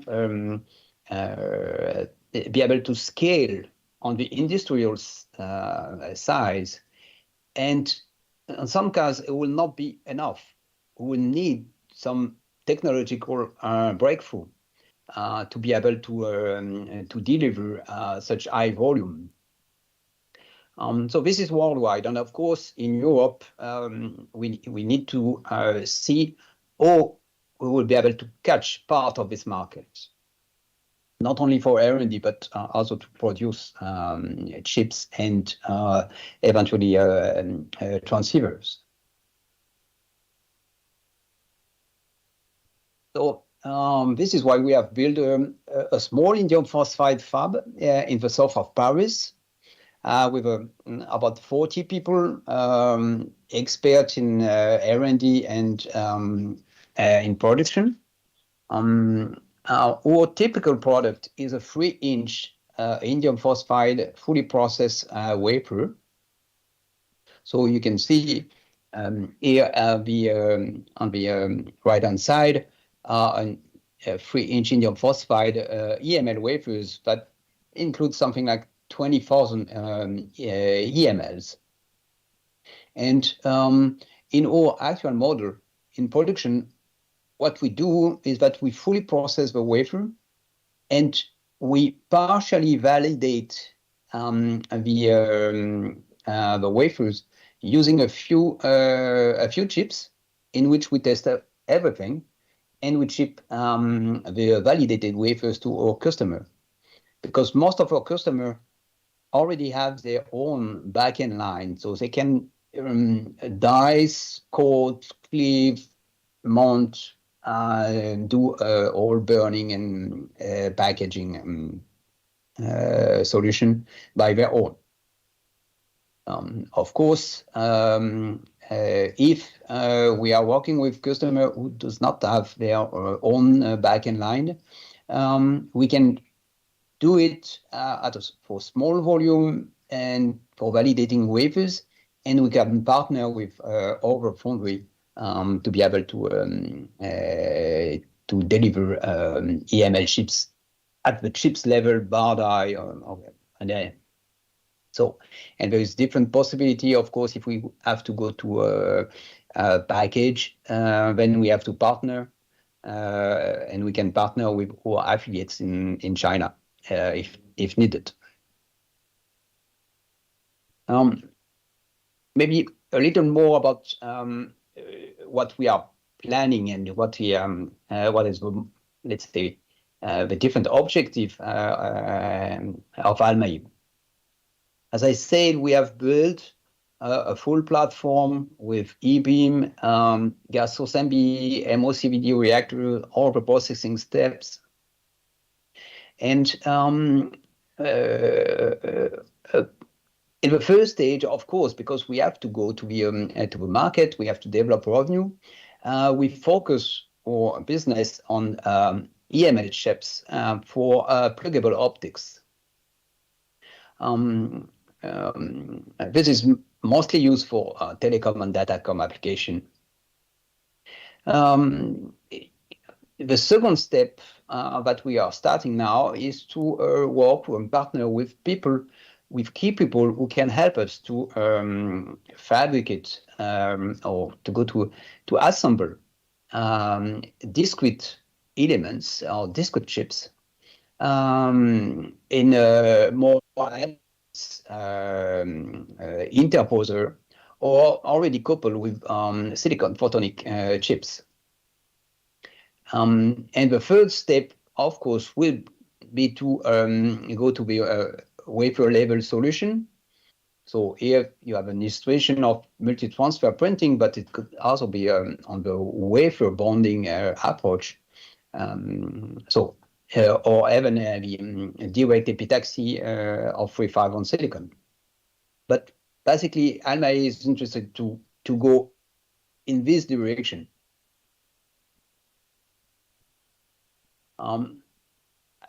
As I say, what is critical for us at the first stage is that we are in direct competition with the big players like Broadcom, Lumentum, using the best chips on the market. So we have to develop very good chips because on the telecom datacom application, we can change the technology, but there will be no compromise on performance.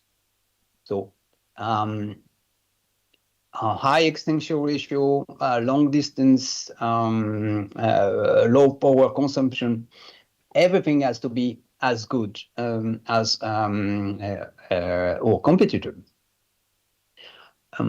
This is a challenge for us, but it's also the opportunities because once we have developed very good discrete chips, we can work in parallel with partners about the next steps. So how can we then integrate in a smarter way, in a cost-effective way, and if possible, a passive way to integrate such very good chips on in a package or on an interposer or with a silicon photonic chips.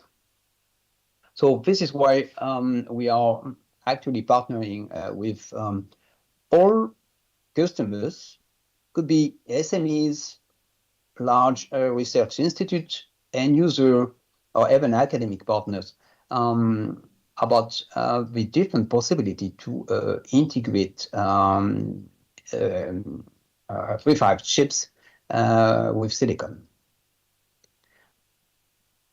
This is why we have also developed a foundry activity for catching more business, but as you will see, keep focusing on the core technology, which is the epitaxy and the processing, because this is what we where we believe we can add value to our customer.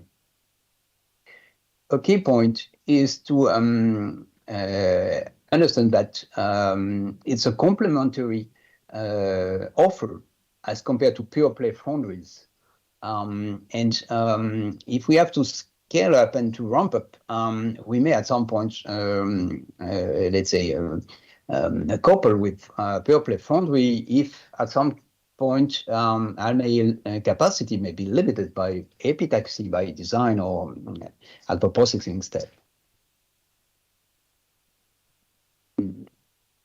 So in this second part, I will focus on the describe the major building blocks we are opening in our foundry. As I said, the most key technology we have developed within Nokia is about a semi-isolating period head structure. As you can see on the right top side, this is a cross-section of our laser in which you can guess where are the multi-quantum wells.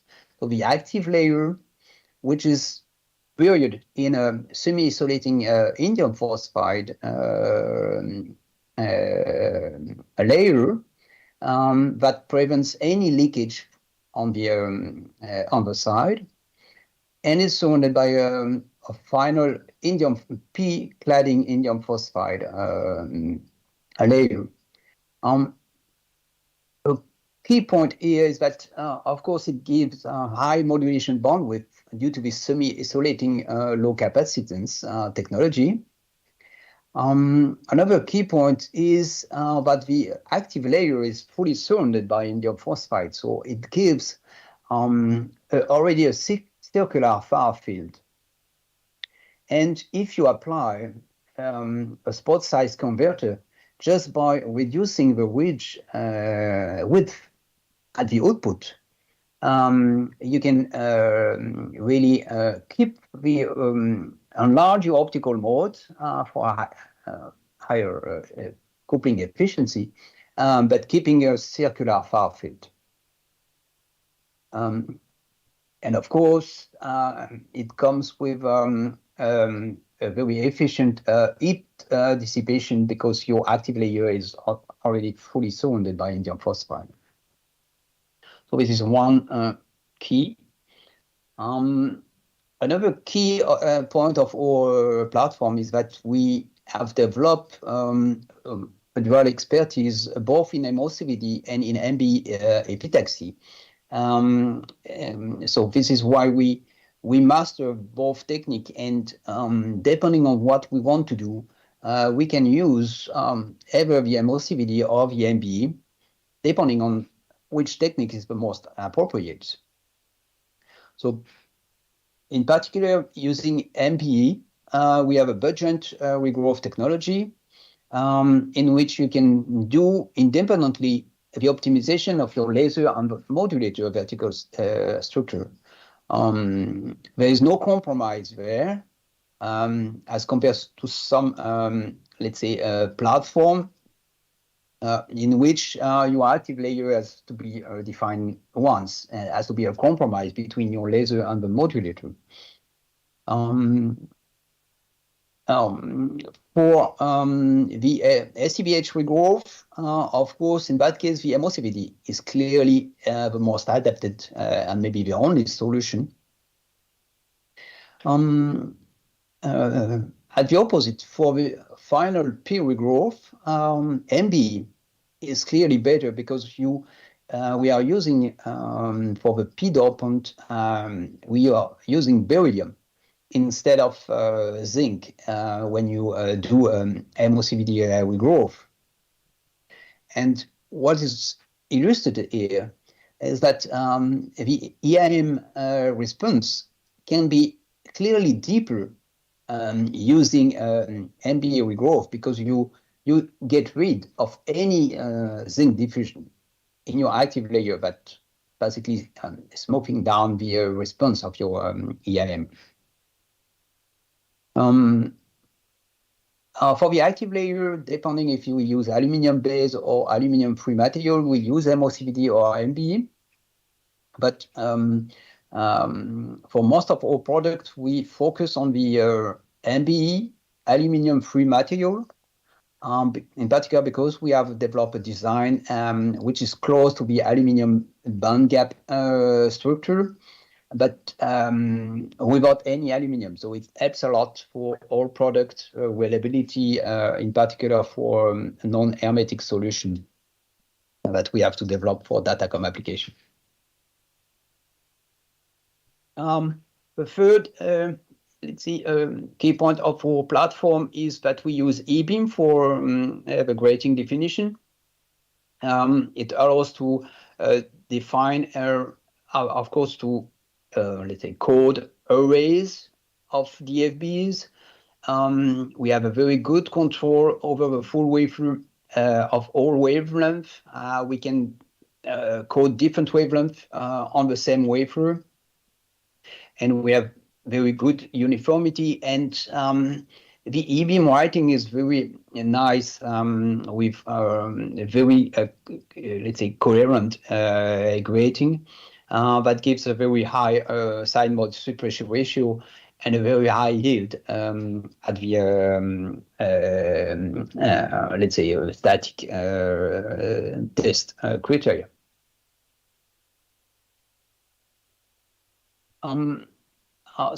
Maybe just to illustrate how it looks for full EML, because our first product is a 10G, was a 10G EML product in C-band, but it already requires 5 epitaxy steps. And this is very fast description. First, we start by the,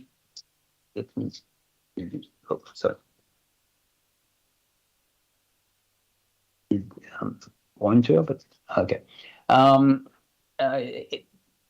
Starting from the left, you have first the we grow the modulator base AP. Then we selectively etch the part of the base AP to remove the modulator active layer. Then we do a burgeon regrowth of the laser section, in which we directly align both the active and the laser and the modulator waveguide. Then we have to define the grating, do a first grating regrowth. Then we define the ridge, do the lateral SCBH regrowth, and the final peer regrowth. Then, of course, we have all P metal, interconnect metal, pads for metal pad, thinning, and testing. So we have for that different MOCVD and MBE reactor that are mostly multi 3-inch capability reactors, and actual production is based on a 3-inch wafer. Just a few illustrations of our portfolio. Of course, our 10G chips is also available at 25G version, up to 15-kilometer transmission. And what you can see is that due to the very steep modulation response, we can have a high modulation bandwidth in the range of 25G, but keeping the high extinction ratio.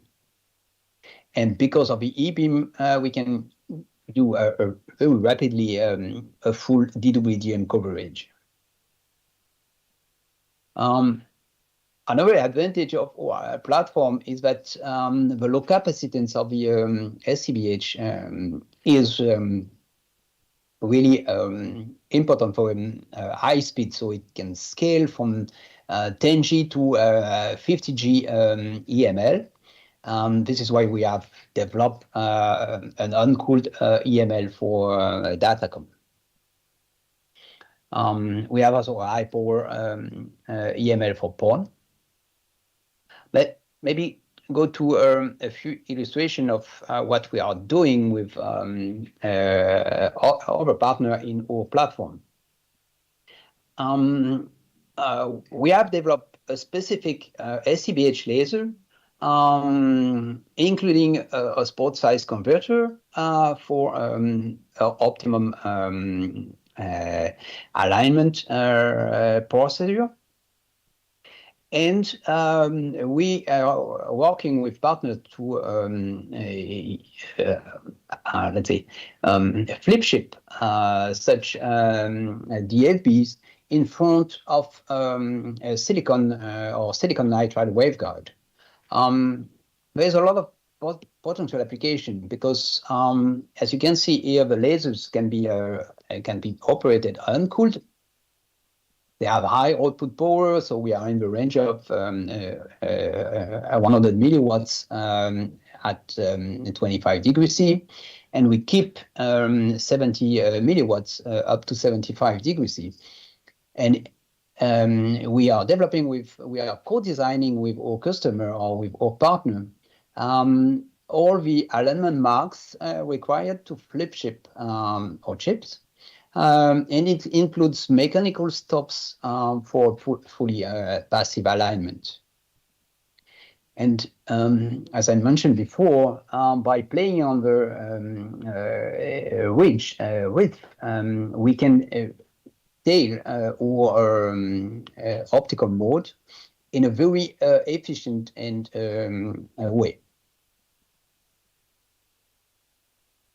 Of course, we have basically the same kind of DFB in C-band, more for LiDAR or artificial intelligence application.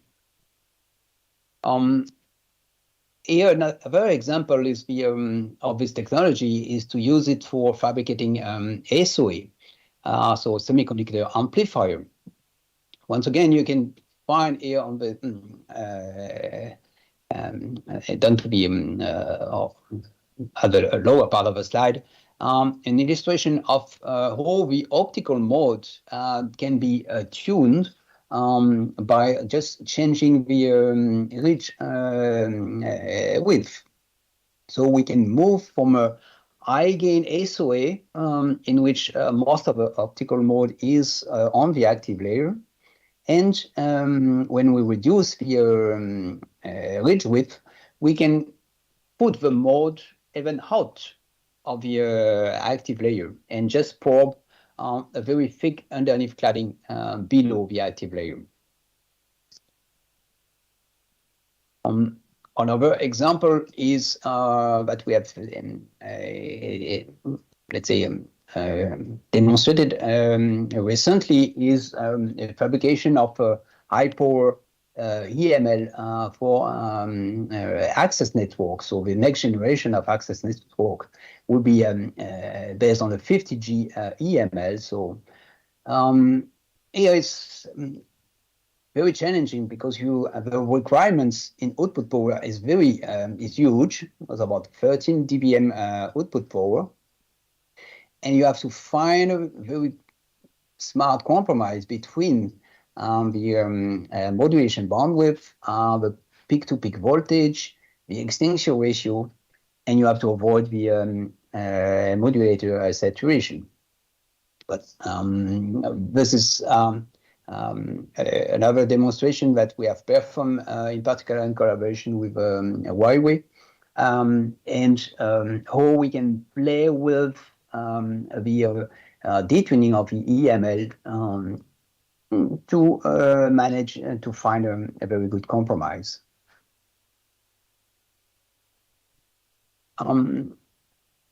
For the another example of our model is what we are doing in our as a foundry. In that case, it's a pure foundry activity. So it means that we the design is coming from our customer. We just apply our building blocks to the design of a customer. So, for instance, we have for tunable laser an active passive etching and MOCVD regrowth to fabricate bragg and burst. Is a good example because in that case, most of the time the base AP is coming from an existing large AP foundry. Then Almae is just doing some partial front-end processing, mostly using on our core technology, which is the etching, E-beam, and regrowth. And then the wafers are sent either to our customer or for another back-end processing foundry. We are also interested in moving, as I said, to a wafer-level solution. And we are, for that purpose, we are offering already some bonding AP-ready wafers for the, I would say, Intel-like integration scheme. And of course, we can also deliver AP wafers with including release layers, stoppage, and so on for microtransfer printing. Of course, in that case, Almae can also help in the laser design, the active layer design, but we can use customer design. Maybe just because time is maybe short, just to illustrate that in European project, what we can do. So there is a Dynamos project has been started a few months ago. And basically, as I said, we are using our already optimized SOA design. And that in that project here will be combined with a flip chip approach of this SOA. And it will be coupled either by VTT or by Ligantec on their silicon, fixed silicon or silicon nitride platform. So I think it's a good illustration of what we can do in such project. Maybe to conclude, I would say that we have a reliable indium phosphide platform already qualified by some tier 1 customer for telecom datacom product. It includes some key building blocks that could be of interest for you. We have already some validated design for DFB, SOA, EML that can be tuned for specific application. In our model, we can offer some development package, including testing, mounting, burning, and wafer valley deliveries in the range of 1 million chips per year. We believe it's a complementary offer to a large foundry existing that works on that can provide, in addition, design a large number of AP processing or backend. But our approach is more to focus on fast market introduction and then couple with large foundry if required by the volume. And of course, as I said, we are welcoming any partnership for integrating III-V on silicon. Thank you for your attention. Thank you very much, François. I'll try to pass the questions from the audience. So time for a couple of fast questions, please.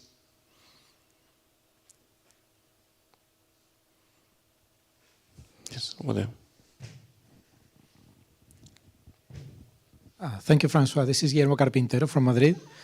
I was wondering, you've said that you have a 200 gigahertz bandwidth in your lasers, and I'm trying to get on the camera, but it's really difficult. I was wondering if have you done any measurements, and how do you plan to connect those lasers to be able to inject signals of that bandwidth? So I didn't get all the. Yes, I think that he asked about your 200 gigahertz lasers. Yeah, but you mentioned the bandwidth that you can achieve because you have reduced with this MESA structure. You can reduce the size, and you get this huge bandwidth. And the 200 gigahertz is estimated, or do you have any measurement of the bandwidth, electric bandwidth? Yeah, good question. We have basically already 56 gigawatt product in qualification phase. And of course, by shortening even further the modulator, we have demonstrated a modulation bandwidth of 65 gigahertz. That gives us the potential to be compatible with 100G PAM4. That will give us 200G. So the 65 gigahertz, which is basically the specification for that application, is already there. We still have to work on the active layer design to increase the extinction ratio. Because of course, as you know, when we shorten the IM, we can increase the modulation bandwidth, but we rapidly decrease the extinction ratio. So we, let's say that we have a first version, but have to be further optimized. Okay, thank you, François. I think that for the sake of time, we're going to thank you again, and then we're moving to the next speaker. Thank you. Thank you. Okay, thank you. Enjoy your conference. Goodbye. Bye.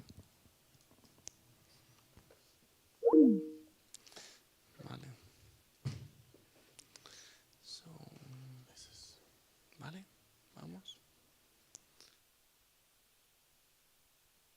Next speaker is Elias Torres from Graphene Foundry. Thank you for everyone to be here, and thank you, Pascual, for the invitation. So yeah, I come from Graphene Foundry, which is a graphene-based foundry. So this is the outline of my talk. There's a lot of silicon 3.5, so I'm just going to give a brief introduction to what is graphene, or what graphene is. I'm going to give a quick overview about Graphene. I'm going to talk about some graphene photonics and optoelectronics, and finalizing with our quality control and SPC.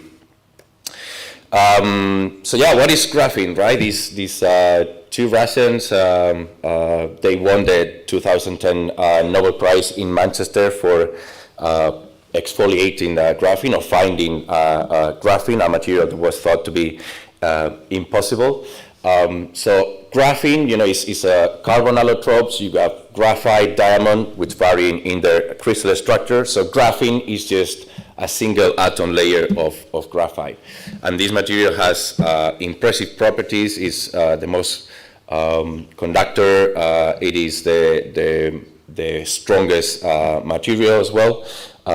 So if we take a look at quickly at the crystal structure, and the electronic structure, we see that these carbon atoms arrange in a trigonal planar structure, which render a strong in-plane sigma bonds and weak pi-pi stacking, which gives it this really good strength within the plane, and has weak bonds within the layers, which actually allow us to exfoliate it or to grow it.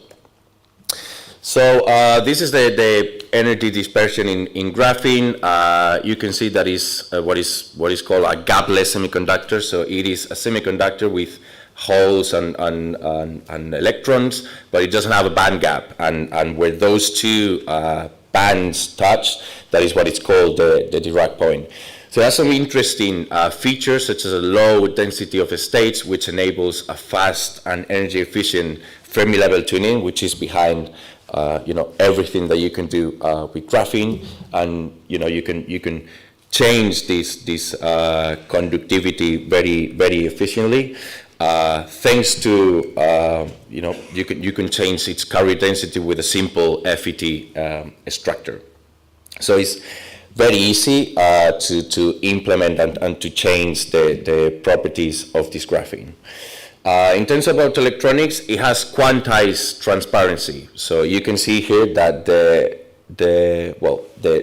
transmittance and of the layers is quantized. So you have around 97% transmittance with one layer, around 95%. So for being just one atom thick material, 3% absorption is actually quite a lot. Interestingly, it has a nearly flat absorption in the visible and a linear absorption in the infrared, which makes it really interesting as well for optoelectronic applications.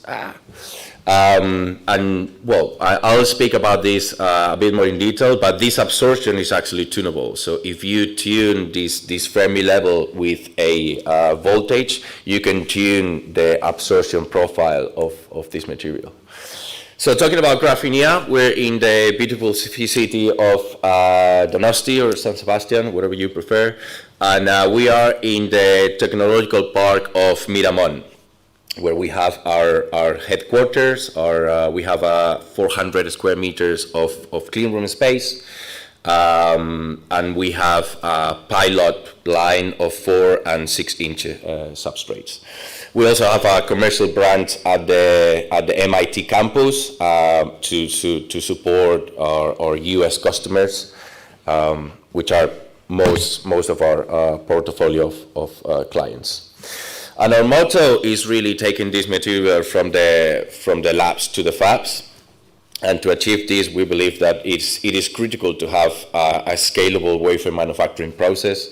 So we approach this via a vertical integration. So we grow the graphene, we transfer the graphene onto semiconductor substrates, silicon, 3.5s, and nitrides, you name it. And we process these films into eventual devices. So controlling all the steps in the manufacturing chain really allow us to provide the quality and the specs that our customers demand. So we are a pure play foundry, right, in the same way as fabless and foundry companies in the silicon space. So our core business is to manufacture chips which are designed by our fabless customers. We are specialized in graphene-based devices for sensing. We do a lot of biosensing. And we do a fair bit of optoelectronics and photonics these days as well. So we have a range of plug-and-play devices that our customers can try and interact with. And then we obviously have a dedicated service, the GFAT, for scale up, pilot production, validation, and things like that. So this is a range of our GFETs. You have different designs tailored for different applications. We work from Hall sensing to biosensing to photonics and optoelectronics. So these chips are really an excellent platform for rapid device prototyping and development or your first iterations. We have some packaged chips as well. So we have a built-in reservoir for functionalization. So a lot of our customers, they deposit antibodies, or they deposit quantum dots or perovskites. So we launch these devices to make their life a bit easier, and we have a small PCB to interface with your measurement setup.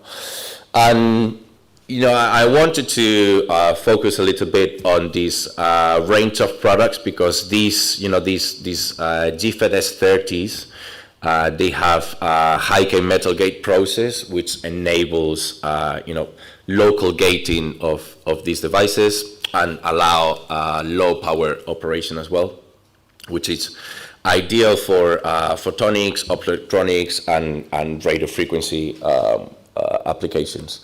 So to give you an idea, for instance, what you can do with graphene, you can build single and double graphene structures, for instance, on waveguides, right? So what you can achieve is electro-optical modulation in these embedded structures just with a voltage. So what you see here is, let me see, well, you have the pink area where you can modulate in amplitude, but you also, farther on the right, you have the gray area where you can modulate in phase. So you have these two types of modulation on a single device, which is quite interesting.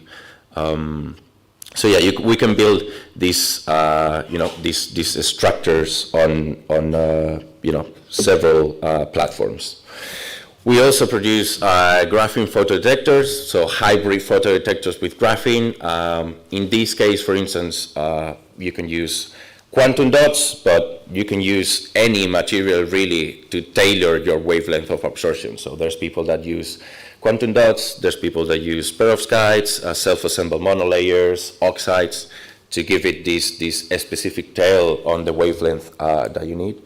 And due to the photogating effect, typical in these structures when you have two materials with very different mobilities or exciton lifetimes, you have this extreme high gain in these devices, which make them really ideal for graphene photodetectors. So I've managed to convince one of our customers to show some real data. So this is Kairos Sensors, a startup, an SME in Colorado, where they're developing these hybrid X-ray photodetectors with perovskite graphene devices. So yeah, you can see, the excellent relation with response and the X-ray dose rate. They do some experiments as well with the cycling. So you can see 10,000 sweep cycles with little degradation of the device. And at the bottom right, you can see a graph of an actual mammography scan, the signal that the detector generates. So yeah, pretty happy with these preliminary results. So how you can implement this? We have 3 different process flows within our Foundry. General purpose biosensing, which our customers take advantage of, but what really the people are doing in photonics is taking advantage of this high-K metal gate process, where you can tailor different, for instance, the metallization. So if you want to go full CMOS compatible, we can get rid of the gold and use some nickel aluminum, for instance. We can tune the thicknesses of these dielectrics down to an equivalent oxide thickness of 5 nanometers, which give you extremely high capacitive coupling in these devices. And of course, we have a comprehensive set of design rules that you can use to fabricate your devices, your custom photodetectors, modulators, sensors, whatever you fancy. And yeah, let me finish a bit with the quality control that we carried out. We're ISO 9001 certified, of course, and we have also the 13485, which allow us to manufacture components for medical devices. So it's a more strict kind of like ISO. And again, monitoring continuously all the fabrication processes is really key to achieve these high performance devices. So we carry out optical QC on the samples, right? We image pretty much the whole wafer. We feed these pictures into an algorithm that tell us what level of contamination, of holes, of debris we've got in the wafer. And we've carried this out as well on the finished devices, right? So this is the step to see whether the wafer is actually good enough for us to process it. And then once we've processed it, we deliver a heat map for our customers so they can pick and place the dyes that are good for them. We carry out Raman spectroscopy as well across all the stages in the manufacturing. For those who are not acquainted with this technique, this is a really good technique to extract information about doping, about defect induced by the processing, about the film quality, the number of layers, estimation of the mobility. We carry out AFM as well. We're working with monatomic layers, so this is pretty much an interface game. So you need to image this really at the nanoscale. So we have an inline AFM process control monitoring. And of course, process control monitoring chip as well. We insert in our wafer, so we can control parameters such as mobility, charge density, control resistance. And we have, we carry out a statistical analysis with averages, interval of confidence up to 95%, standard deviation. All of this data we provide to you after your run is done. Some other metrics of the rack point, and all of this, information is fed into our, SPC, statistical process control, so we can, historically see where we have messed up and where we have, a good and stable process. So yeah, just to finish the talk, I would like to throw away some takeaway messages. So what I want you to, hopefully I've managed to convey the message, is that graphene is definitely mature enough for certain applications, maybe not, super high logic density integration, but certainly for sensing, for optoelectronics, photonics, this technology is mature enough.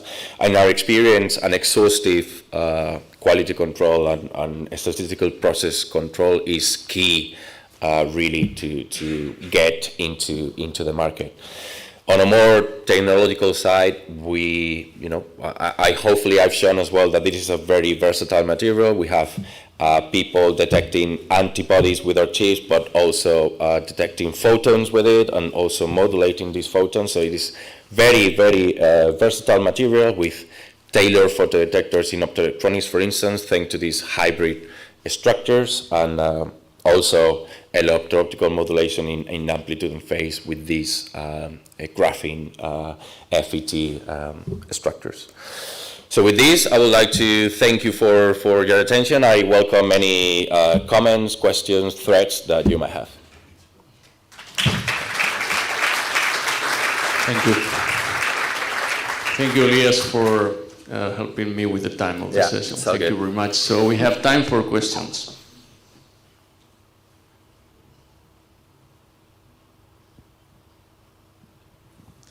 No question from the audience. Elias, I am curious about your process flow for the photonic devices. What is the substrate, and can you include some layers in beneath the substrate and your current stack? Yeah, I mean, in principle, in terms of transfer, we're only limited by topography. If you have say like a 2-micron step, probably when we transfer the graphene will just break. So there's a limit in terms of what kind of topographic profile we can transfer to. And there's also, in principle, a limitation in terms of surface energies and surface activation. Is not, the silicon nitride doesn't have the same surface energy as silicon oxide. So there are some things that we can tune within a parameter process. But in principle, we have experience transferring on silicon oxide, on silicon nitride, on 3.5s, on nitrides. So, if the wafer is flat enough, in principle, we can transfer onto anything. Okay, thank you. Any question, Carlos? Thank you, Pascual. Elia, one question. When you mentioned that as a photodetector, graphene can detect any wavelength that you defined before for the photodetector, mean that also visible wavelength range can be detected with this kind of photodetector? Yeah, because you don't have a band gap in graphene, in principle you can absorb any frequency or any wavelength. The thing is the absorption, I mean, even though it's a one-dimensional material, 3% is very large, but for an actual application is very low. So what you do is combine these two materials. So in this case, the perovskite was the absorption material. That's what it was creating, well, trapping this X-ray photon and creating that exciton, and then that exciton kind of like splits and diffuses into the graphene channel. So in principle, it is this absorption material that you put on top of the graphene, what is going to give you your absorption profile. So you can tailor your quantum dot size to go for 1500 or to go for 800. It's really up to you.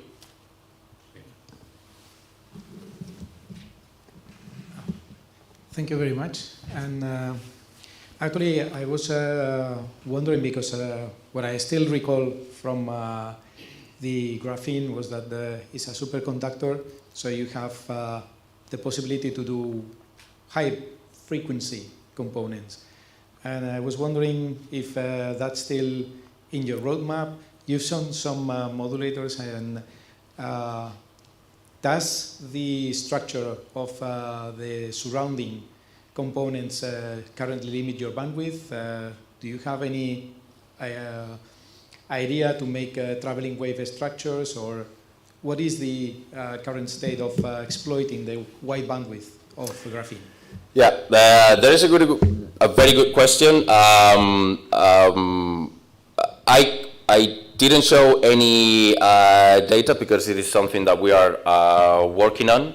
But there are indeed some limitations in this bandwidth, for instance, in terms of RC delay. So if you make your capacitor thinner or stronger, you decrease that bandwidth and stuff. So there's indeed some fundamental limitations in terms of these delays and this bandwidth, but not in terms of, there are physical limitations, not really limitations in our process, because we can make the graphene as small or as large and the dielectric thickness as thick or as thin as you want. So it's really, up to you what kind of bandwidths you want. Maybe one last question. Over there. Please, Luis. Thank you.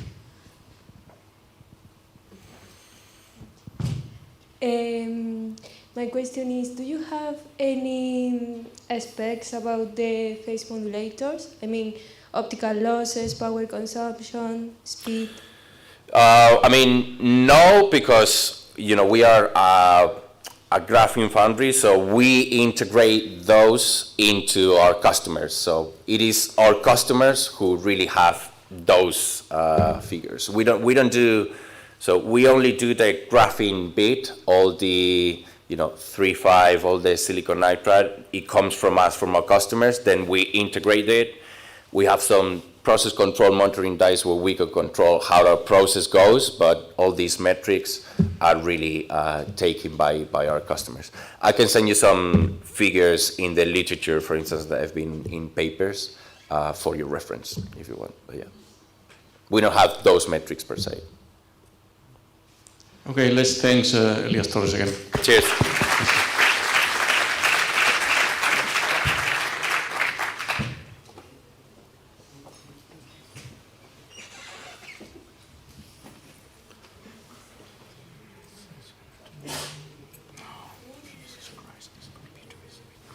Last one.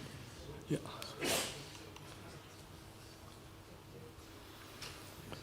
Can I use? Yes, of course. So, next speaker is Francisco Soares from Spark Foundry.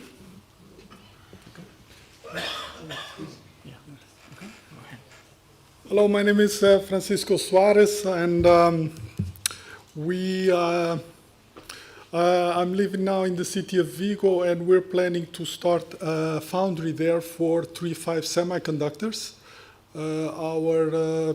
We had our official kickoff in last September, and now we're setting up a foundry for 3.5 semiconductors. So my talk is not going to be restricted to a specific type of product or even one technology, as you guys will see later. I wanted to first show my team. Oh, I think I have to put this. Because we copied your presentation. Yeah. Don't worry. Right now. No, thank you. First, I'd like to introduce my team. That is Francisco Diaz Otero, who is a professor at the University of Vigo. I got to meet him when I was in my previous job, and we started playing with this idea of setting up a foundry for 3-5 semiconductors. My background is on indium phosphide multi-project wafers run, so photonic integration. So I integrate everything on one chip. And I started talking to Francisco Diaz, and he liked the idea, and that's from where we started. And then we also have Jose Pozo on board. You guys probably know he's a very well-known face in the photonics community. And then we have Eladio Crego and Carlos Mosquera, who is also in at the University of Vigo. He's a professor at the University of Vigo. So just to let you know, this is a bit the photonics ecosystem here in Spain. And we are aiming, we are here in the city of Vigo, and we are aiming to complement the ecosystem with 3-5 technology, which is something that is not really in Spain, both in Spain and Portugal, not really very present, whereas in other countries there is more present. The next. In this slide, I just try to make a difference between 3-5 semiconductors and the typical silicon semiconductors. Well, probably for those of you who don't know the difference yet. So the electronic chips is typically a group 4, which is there a group 4 between the 3-5s, and those ones they cannot. Even though the technology is also in clean rooms and the wafers, they look exactly the same. Even when I was working in the clean room, we had two wafers next to each other. We couldn't know if it's silicon or indium phosphide because you can't tell the difference. Well, I mean, there's of course the flats and so on, but normally you can tell the difference. And everything it looks exactly the same. But the 3-5s, they have this double atoms. So 1, 3, and another 5 atoms. And they have this, lots of these materials, they can generate light. So you can just make a photodiode and put current through and light comes out. And the good thing is, it's a lot of different wavelength ranges that ranges down from the UV, ultraviolet, all the way up to the infrared. And that is also the goal of our foundry, to have that's why we mentioned 3-5, so that we can have the capability of generating light in this whole range. And as you can see here, there is a lot of things that we can do with 3-5s. You've got the sensors, even on the electronic sides, they have they can make very high speed transistors. So these 3-5 materials, they provide a lot of flexibility. You can do lots of things with it. And the advantage for us in our foundry is that the chemistry is also very similar. There is going to be some things that are a bit different, but those are like some minor details. I can perhaps mention one, which is, for instance, I'm used to working with indium phosphide. Indium phosphide, you can thin down the substrate, and then everything is fine. Gallium arsenide, it has roughly the same chemistry, but yeah, you cannot thin it down because then you have arsenic flying around and you can poison people. So, so even though the chemistry is the same and stuff, so these are things you have to take care of and take into account. So we will be focusing here on the 3-5s, not to be confused with the group 4. because everything, they're both, of course, semiconductors, but this is a different class. Some people call them also compound, but I don't like to use that word because you have also silicon carbide, which is a compound, meaning two atoms, a crystal with two atoms, but those ones are group 4, and they cannot generate light, and they have a different chemistry than the 3-5, so that's why I don't like really using them so much. In this slide here, I'm showing what exactly we're going to do. We're going to build a building and install a clean room there. We are aiming for 1,600 square meter clean room to process all the 3-5s. We will start with gallium arsenide and indium phosphide and gradually move to include also gallium nitride and also the other some other 3-5s, perhaps some aluminum nitride and gallium phosphide. That's what I will show later the benefits of each one of these. So we will have offices here on the first floor. The ground floor will be the clean room with potential expansion to the basement. So we're aiming to be operational end of 2024, beginning 2025. So that's what we are aiming for. Here is a bit our what we are targeting for this clean room. So we're targeting medium to high volume production, and that means also cassette fabrication. We will we don't want to do like very basic research. We want to do research that can be brought into production rapidly. And so we will have cassettes fabrication and lots of other things. So most of the tools, they will be also cassette loading tools so that we can, when we show the proper device, we can quickly ramp up to the production. Initially, we're aiming for 1,500 wafers per year, and that's our initial. And then we hope to later we will move on to larger volumes. Wafer size. This is actually a tricky one, but we're now going to focus on 6-inch wafer sizes, and that's.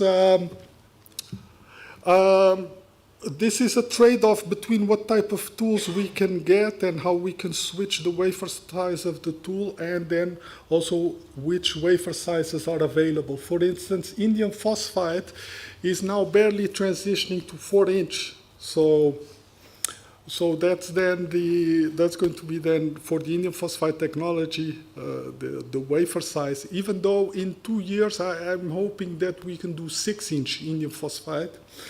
And then gallium arsenide is now actually 6-inch, and the gallium nitride is now 8-inch, and probably very soon will move to 12-inch wafers because of the growth on the silicon wafers, which we will also have.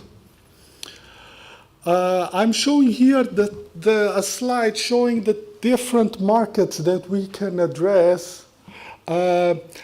We will, in the beginning, we will have specific markets, but we will let our customers decide in which direction we will go with our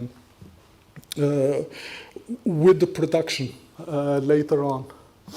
So as I mentioned, our main background is on indium phosphide, which is of course the telecommunication, and we saw the presentation from Almay Technologies. Those are the types of devices that we actually come from. Those are the things that we're developed in the past. And however, there is now, it is increasing a lot, the indium phosphide, because now there is some.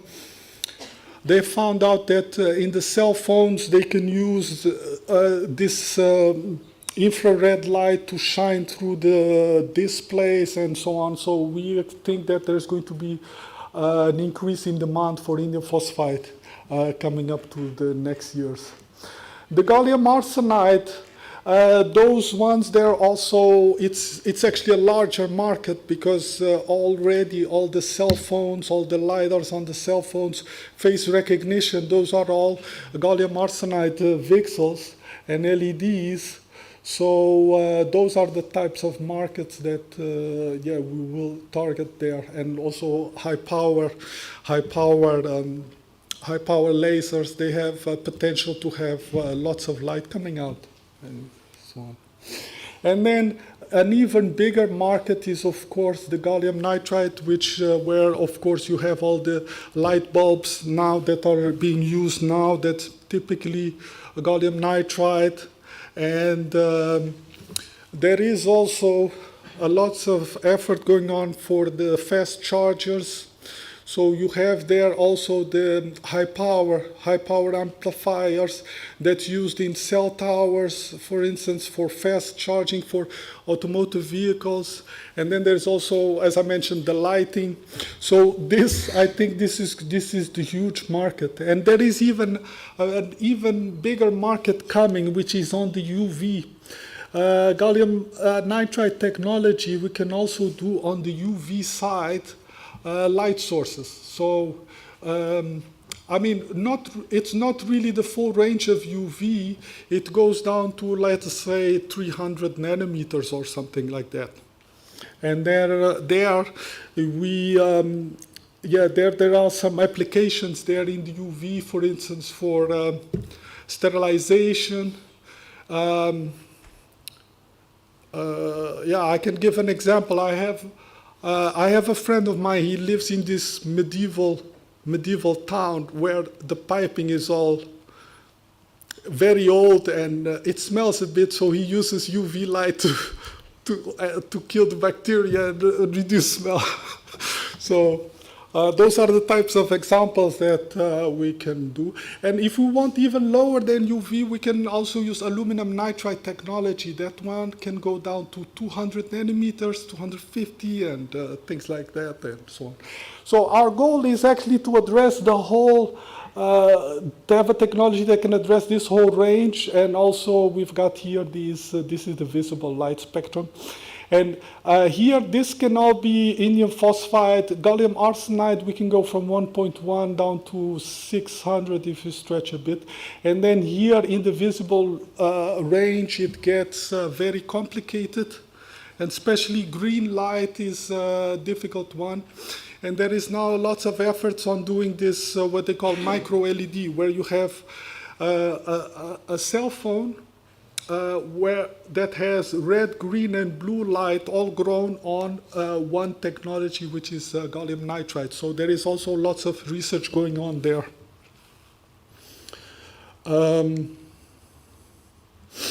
Besides the LED and light sources, we also think there's going to be lots of upcoming applications where that require lots of photonic integration, which is actually our background. So photonic integration, so laser detector, passive devices all on one chip, that is our traditional area that we work on, and we would like to move that from indium phosphide to the other technologies as well. So we've got, of course, the quantum technologies, space, augmented reality, of course. That's going to be, mainly gallium nitride based. Quantum technologies, that's indium phosphide. Space and sensing, that's also indium phosphide with the quantum cascade lasers and so on. So we think that there's going to be a big market coming up for that.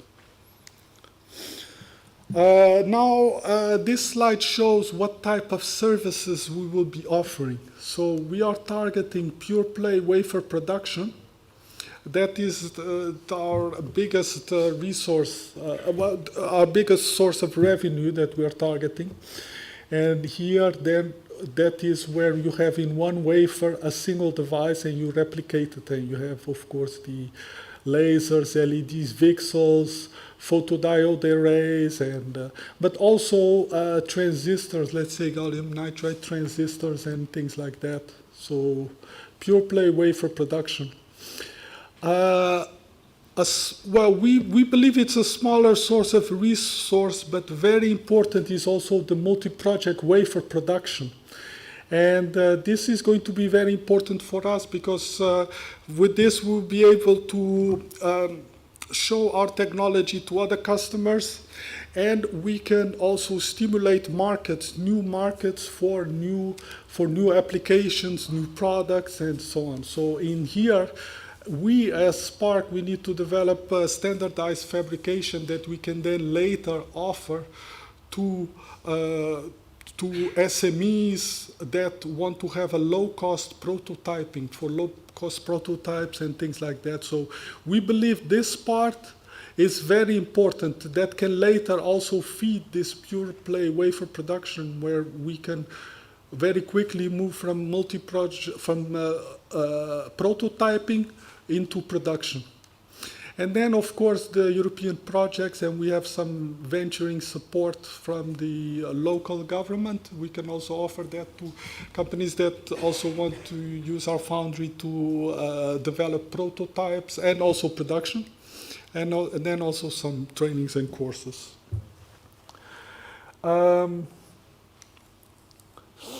Now I come here to a bit what is our long-term goal in terms of the production, in terms of our whole foundry. So as I mentioned before, we would like to have light sources across this very broad wavelength range that will start like at UV, perhaps at 300 nanometers, and then can go up to the infrared, mid-infrared, let's say, even if possible, with quantum cascade lasers up to 20 micrometers and things like that. So we're looking to have the technology for all these light sources covering with 3.5. So that's indium phosphide, gallium arsenide, and gallium nitride. So we have the pure play production part. That this will depend, of course, on the type of customers that we get and which type of volume we're going to fabricate. This multi-project wafer production, that is basically where we can steer a bit the technology, and we think this is very important also in order to stimulate new markets and create new products, which will actually have to come from us as the foundry, because as you guys know, the development costs for any wafer is typically very high. So we want to just facilitate that. And so this means that we will have to offer multiple technologies as multi-project wafer run. And in a multi-project wafer run, we of course have to target integration. That means lasers, detectors, modulators, everything on one chip. That is our goal. And we'd like to do that for the indium phosphide technology, which is also something, of course, that's our background. And those are only for applications above 1100. And then the gallium arsenide technology from 600 to 1100, those types of applications.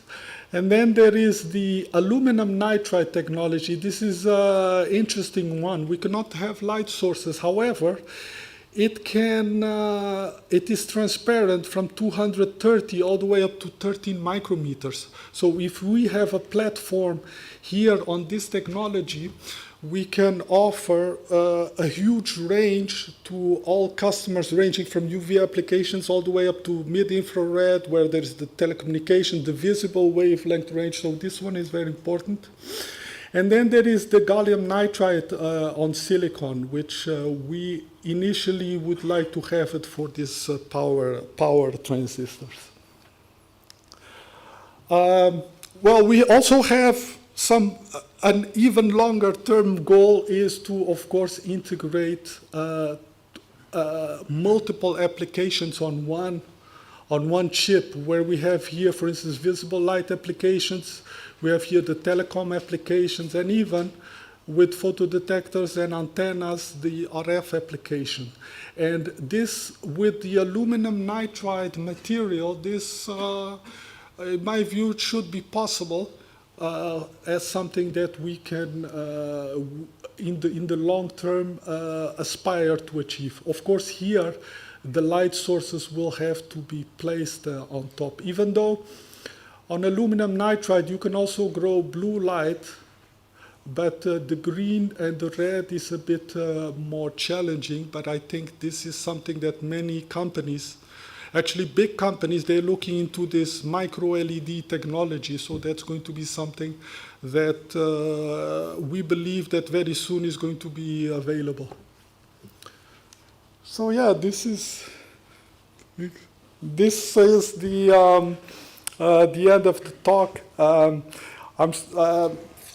I'm sorry, I could not show real products right now because we're aiming to be operational beginning of 2025, end of 2025. But these are the different technologies that we are aiming for to have on our foundry.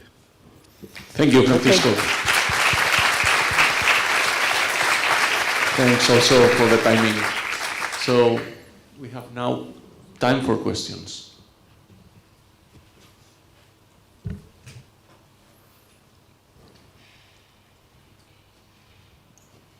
Hello, this is Germán Vergara from NIT.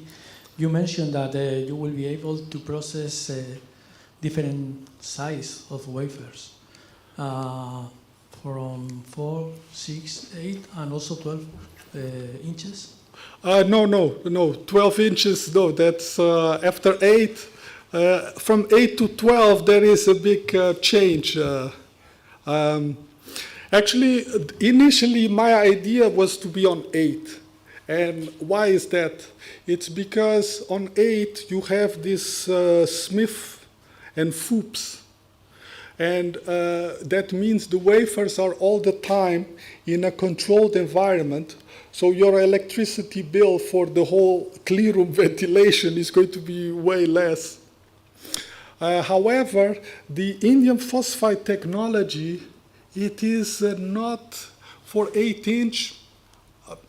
I mean, it's a very brittle material. I don't think it will perhaps never reach 8-inch. Because right now, indium phosphide, they are transitioning to 4-inch. And 6-inch, it is already on a research level available. But then to go all the way up to 8-inch, I think it's going to be some years. So that's why we made the decision to stick to 6-inch, because then we can have the indium phosphide, the gallium arsenide, and the gallium nitride. The gallium arsenide and gallium nitride on 8-inch, that should be no problem. But the indium phosphide is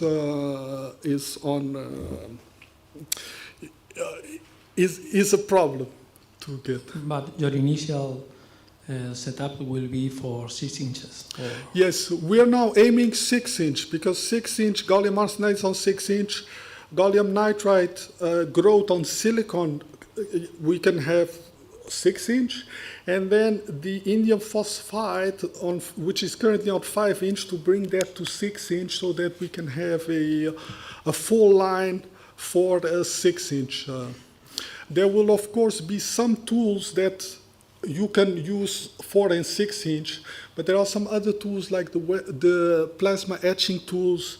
They have a different holder, so you need to open up the chamber, change the holder, and then to bring the chamber back down to this high vacuum, it's taken some time. So, yeah. Okay, thank you. Okay, thank you. Sorry, we have a question first here. It'll be quick. Thank you, Francisco, for your talk. I'm just wondering, and I don't know if this is a problem with 3.5, but I see that you mixing, arsenides and phosphides and stuff. Are you worried about cross-contamination in your lines, or how are you going to deal with that? Well, typically, initially there will be for the photonics, we don't expect any cross-contamination issues. But we have a basement, we have an extension to the clean room to have there some expansion where we can separate the different technologies. But yeah, the cross-contamination I would expect only on the electronic devices because, you know, they have these very thin layers. Let's say the power amps, they have these very thin layers, and then you, of course, always have to be careful with gold because gold diffuses everywhere, and so those things. But for others, I don't expect. I've even worked in clean rooms where they had gallium nitride and indium phosphide together in one line, and others where they had indium phosphide and gallium arsenide on one line. I think it's only just some detailed things, like I was mentioning before, like let's say wafer thinning, indium phosphide, no problem, but gallium arsenide, then you have arsenic, the arsenic flowing around in air, very toxic. So yeah. Yeah. Okay, thank you. Let's go for the last question. Yeah, also a question on materials. So are you planning to work with the bulk materials or thin film? Well, on this slide it shows the mix. And also, are you going to rely on the Chinese supplier of the bulk material, or can you find this material all in Europe? The bulk, well, no, I mean the typical wafers, the bulk material. I think you mean the wafers, the starting wafers. So the starting wafers, yeah, we'll typically get them from. There are different suppliers and. No, I don't think. I mean, of course, we have, like for indium phosphide, it's Sumitomo. They have very good quality indium phosphide wafers, so we get there from Asia. But China, no, I don't see any Chinese customer that we would need to have the wafers for. And I'm sorry, I just showed here just the bare wafers with the epitaxial layers on top, but of course, after this growth, we need to do the full processing and so on. But no, I don't see any need for vendors from China or any other company. Japan, yes. Japan, yes, but. Okay. Thank you, Francisco, for your talk. Welcome.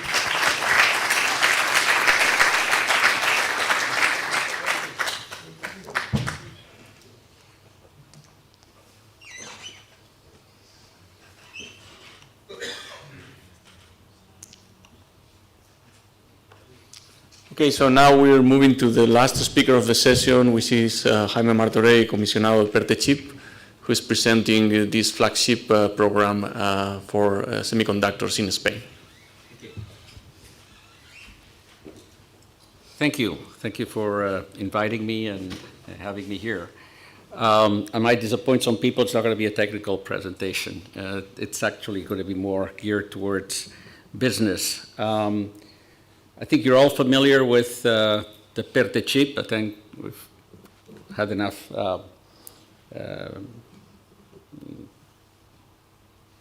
communication, I guess, is the word I was looking for. I'm not going to go into a lot of detail. I'm just going to breeze through it. I think what's more important to me is the questions you might have and address the questions you might be interested in. I'll just start and we'll decide as we go along to. I think well, the objective of the PERTE-CHIP is to develop design and manufacturing capacities in the microelectronics and semiconductor. That's essentially the goal of the PERTE. As I will mention later, it's an important project because I think it gives us the opportunity to actually catch up on particularly on the manufacturing side of the technology and position Spain at par with, any other country that has manufacturing today. I'll get into more detail and I'll hopefully I'll have some time for questions so you can ask really what interests you on that birthday. Well, the first slides, I think they're very general. It's obviously it's a strategic project. There are essentially 5 strategic areas. There's RISC-V, there's integrated photonics, which should interest the people that are here, quantum computing, micro nano fabs, and what is it? I can't even read it. It's anyway. The definition structure, it's 7 principles, long-term vision.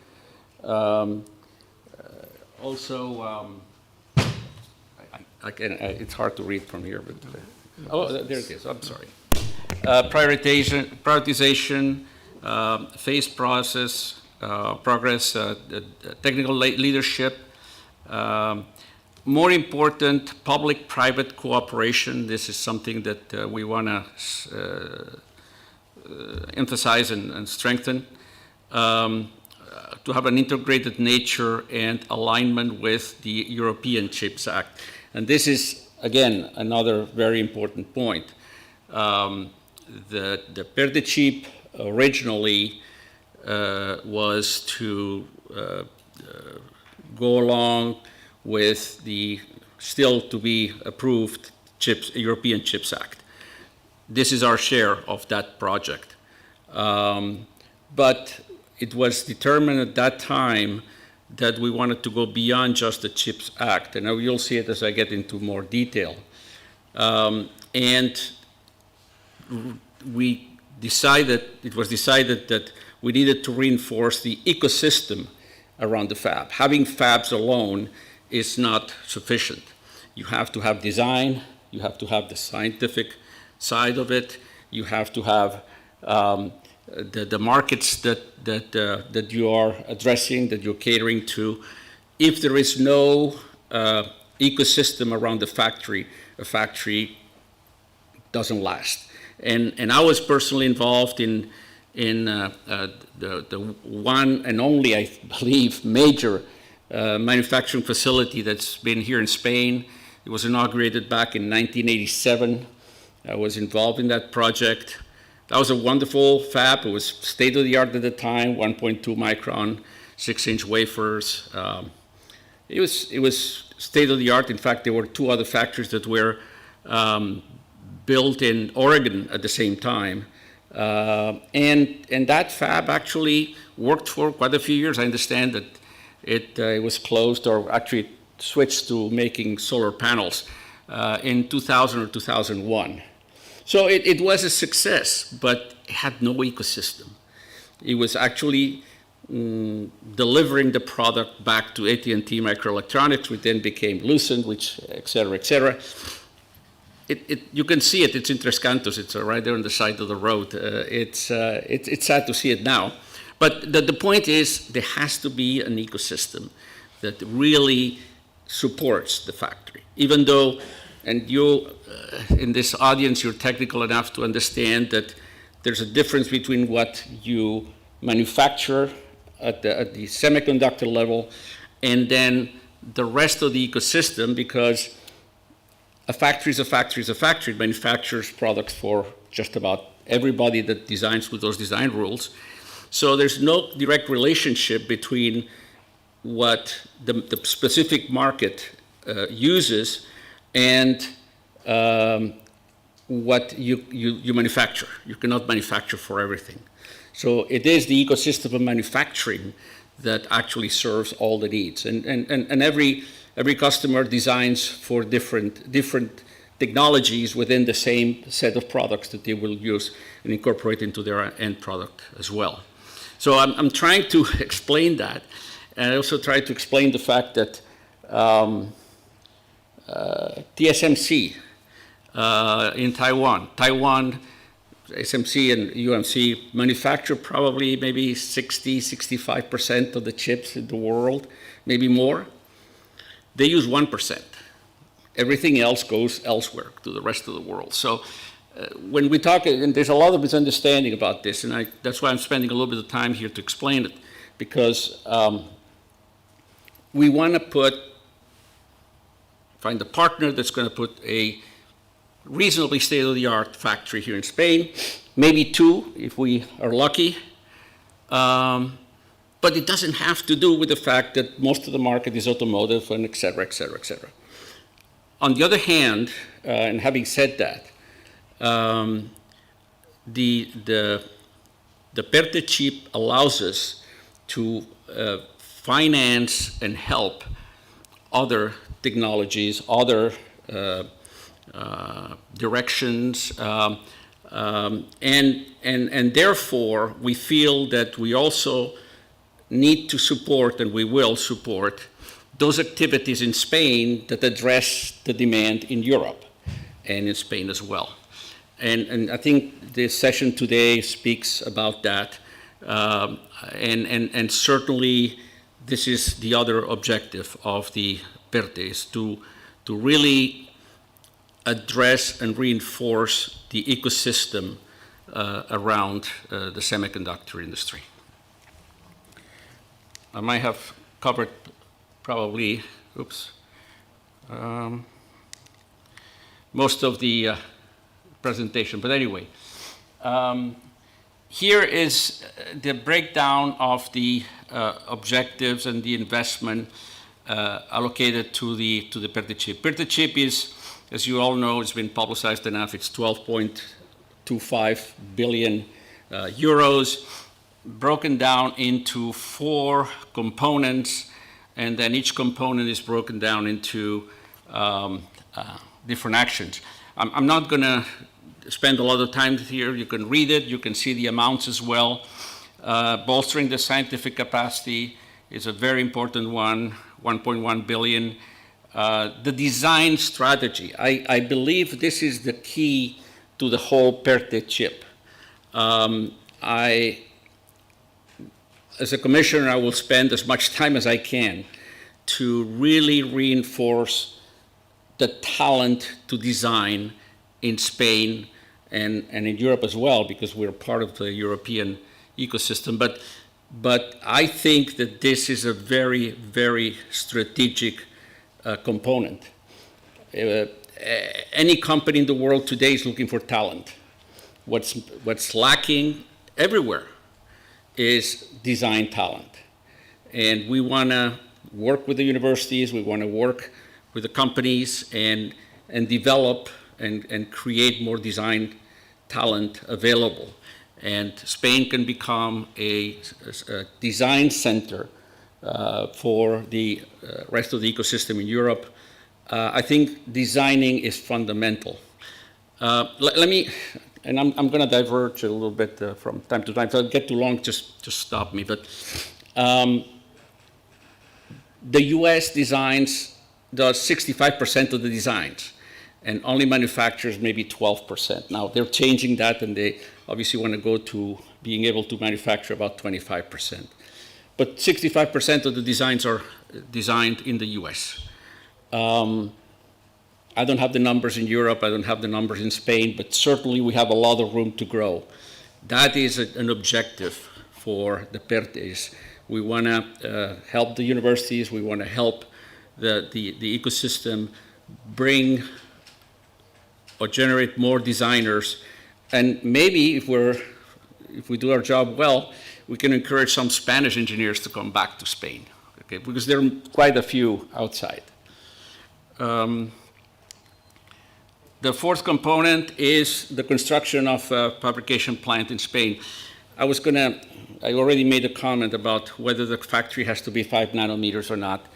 It doesn't matter. It really doesn't matter. It's created a lot of flack, but there's no real reason to even, discuss this. Anything below 28 nanometers is advanced enough, and what we are lacking is capacity. Right now, the goal of the United States, as well as Europe, is that together we will be able to get to 50% of the manufacturing capacity by 2030. That's a very ambitious goal, because that means multiplied by 4 the capacity that that we do have today, both here and in the US. But that's the goal, and I think we need to strive towards doing that. And that, again, is talking about the entire capacity across the way. I think that manufacturing is a tremendous opportunity for any country, any ecosystem. There's going to be more and more demand for chips. Everybody understands and agrees that even though there's a dip now, there's going to be, twice as much capacity available in generational chips by 2030. And that growth is not going to come from the places where now the manufacturing is mostly done. It's going to have to move towards the US. It's going to have to move towards Europe. It's going to be difficult. It's going to be a big challenge because it's a short period of time. It takes so long to build a factory that we can't change it overnight. But this is the fundamental goal. And then the fourth one is stimulating the ICT manufacturing industry in Spain. This is very important. If we don't have customers, then, and again, I mentioned before, maybe the customers elsewhere in the world, but we also need to develop this capability. I'll skip the ones that are there as part of the presentation.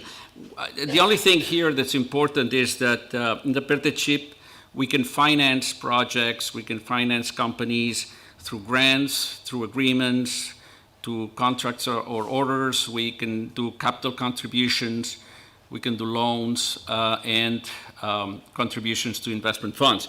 There's many ways that we can help companies, that we can help the ecosystem develop. The PERTE chip is, the commissioner actually, is in a company that is part of CEPIDES, so we have more flexibility when it comes to financing projects and financing opportunities. So it's maybe too long to explain, but it gives us more flexibility as far as financing projects. Well, this is the org chart. The important thing here is the fact that there is an inter-ministry working group that's established, like most other PERTEs have. And then there's a group of experts that we haven't really established yet, and we will be establishing soon, because that advice, that vision, we want to bring it into the PERTE so we do the right things and we do it right.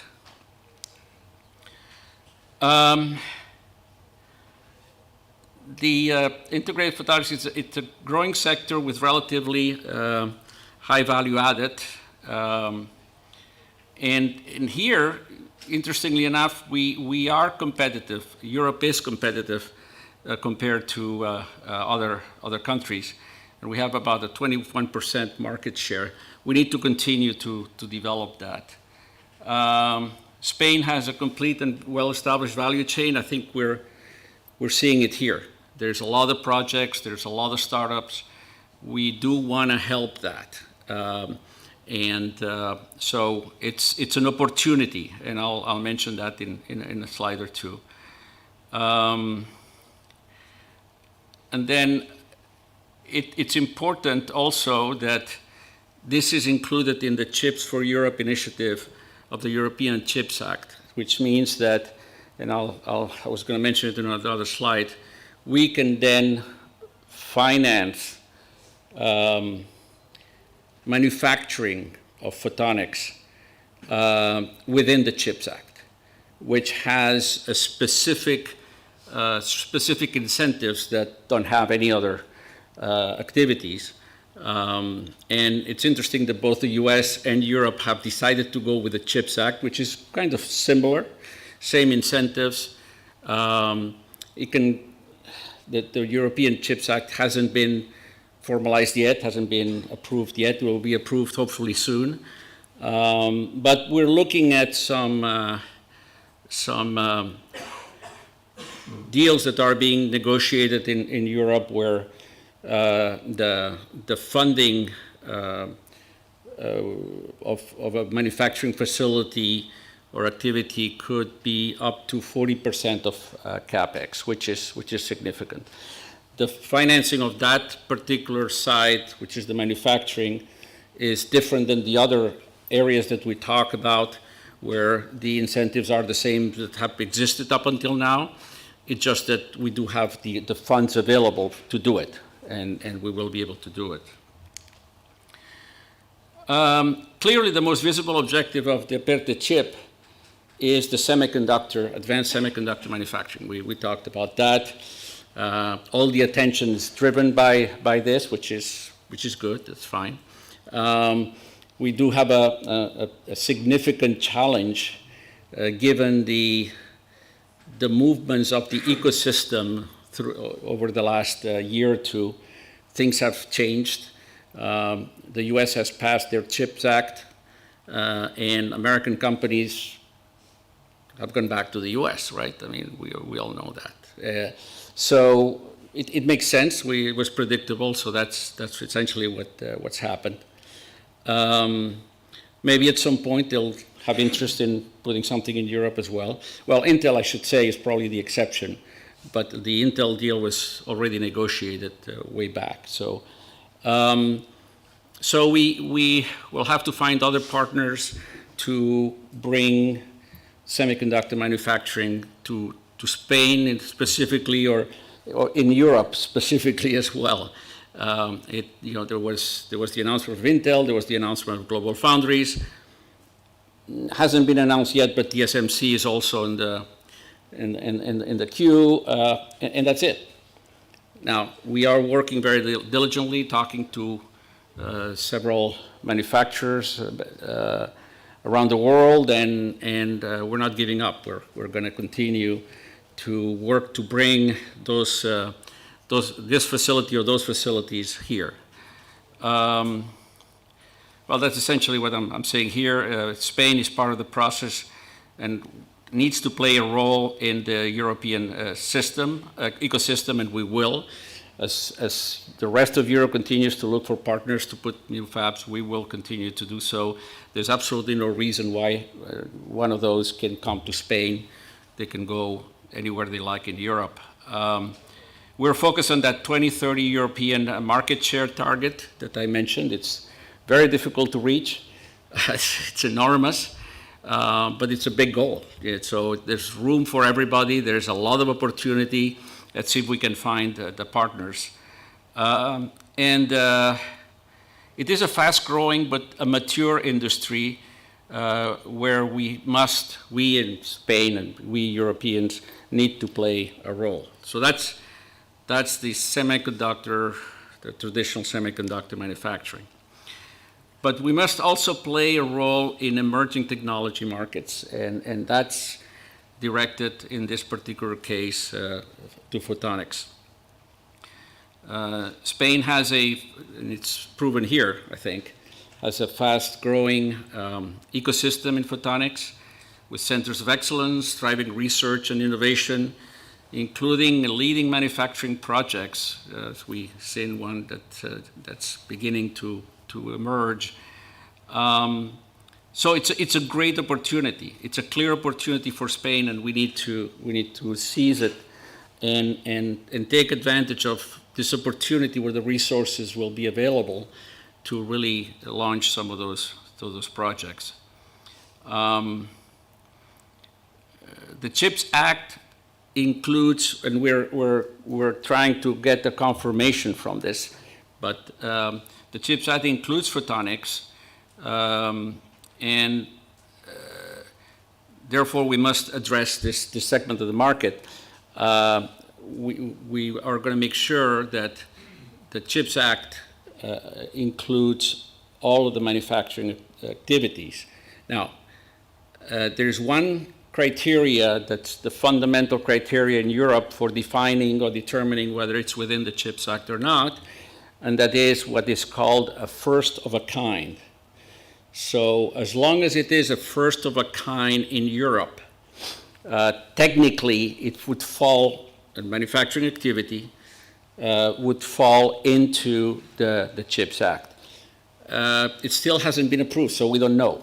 But that criteria of first of a kind is a very relevant, a very important one. Otherwise, there would be no way to determine, one factory from the other, or if somebody puts a factory of, 18 nanometers here in Europe, is that, financeable or not, or can it be funded? Well, if it's a first of a kind, then, and first of a kind can be many things. So we'll see when the CHIPS Act is finally approved, but those are the criteria that are being used right now. We must establish and reinforce the photonics ecosystem in Spain with the objective of establishing a leadership position in Europe. I'm challenging everybody here.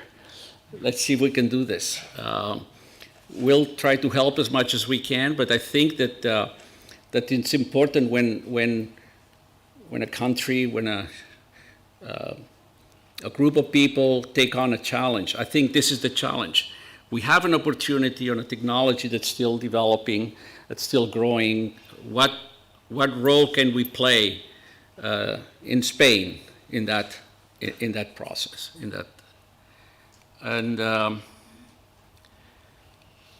And we must include the areas deployed in this event, including a leadership position in manufacturing processes. Developing processes is a key element of this industry. The way we at the Commission are looking at it is it's not enough to do research, it's not enough to do everything else that's in here. Then we need to strive for perfection. We need to strive for quality. We need to strive for being able to make a process industrially viable. And that is a major challenge. We have a lot of activity. When can this activity be in a manufacturing cycle for volume production? And one that is reproducible, that has a yield that's predictable, that is manufacturable, okay? And this is a very big challenge I'm throwing here at everybody. We have resources to work on it. Let's work on it, but with that objective in mind. Oh, well, that's it. Do you have any questions? I guess, I'm sorry. Thank you also for making it in the right time. So we have time for questions now. In the back.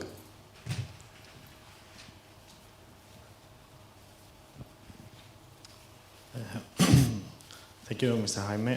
I would like to ask which will be the role of the CEPIDES company in the financing for the companies. I'm sorry, I didn't completely get your question. Excuse me.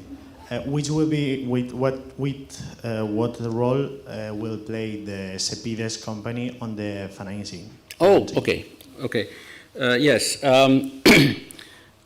This commission is within the area of the first vice president, the economic vice president, and the Secretary of State for Telecommunications within the government.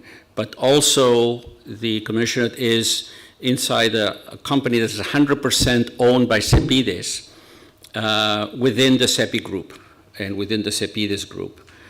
Why is that good? Well, that's good because it allows semis to finance projects along the same way, essentially, that CEPIDES can finance those projects, or that CEDETI can finance those projects. But we will be focused and centered on microelectronics. Thank you very much. It also, see, the PERTE has a time horizon, which is 2027. Semis could continue financing microelectronics projects past that date as well. Thank you. More questions?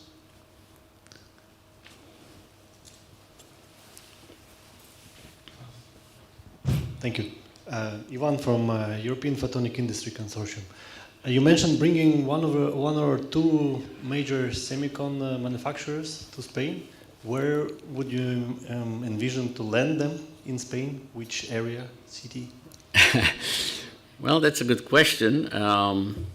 We wouldn't try to influence that, but look, there was a state-of-the-art factory in Tres Cantos, for Pete's sake, and it worked for a long time. I think there's many areas, sites, locations that we could find once we have a partner. It's funny because sometimes the partners want to see the site first. Wait a minute, let's try to see what the project is, and then, well, there's plenty of sites here in Spain that I'm not extremely concerned about that. There is even some communities that are already identifying areas where those factories could come. So no, we don't have a predetermined location. We'll make it as easy and as comfortable for our partner to find the right location to do that. Well, that's a good question as well. You know, to build a factory takes about 3 years, in the best of cases, right?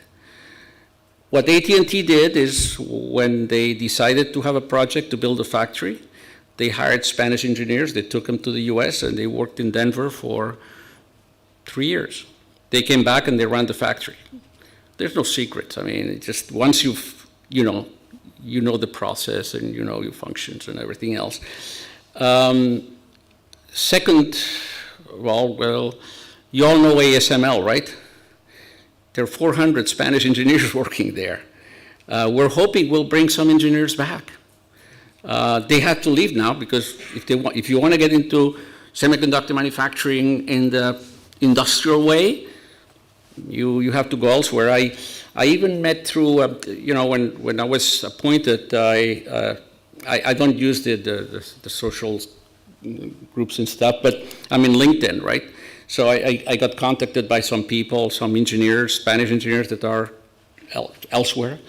There was one engineer, one lady that actually worked for many years in South Korea, in Samsung, in the Samsung factories. Now she's in the US, in probably Global Foundries, I would imagine. I don't know where she works now. But there are people that are out there, Spanish engineers that are there. And then we hope to attract some European engineers as well. Why not? Even Americans. Quality of life here is great, right?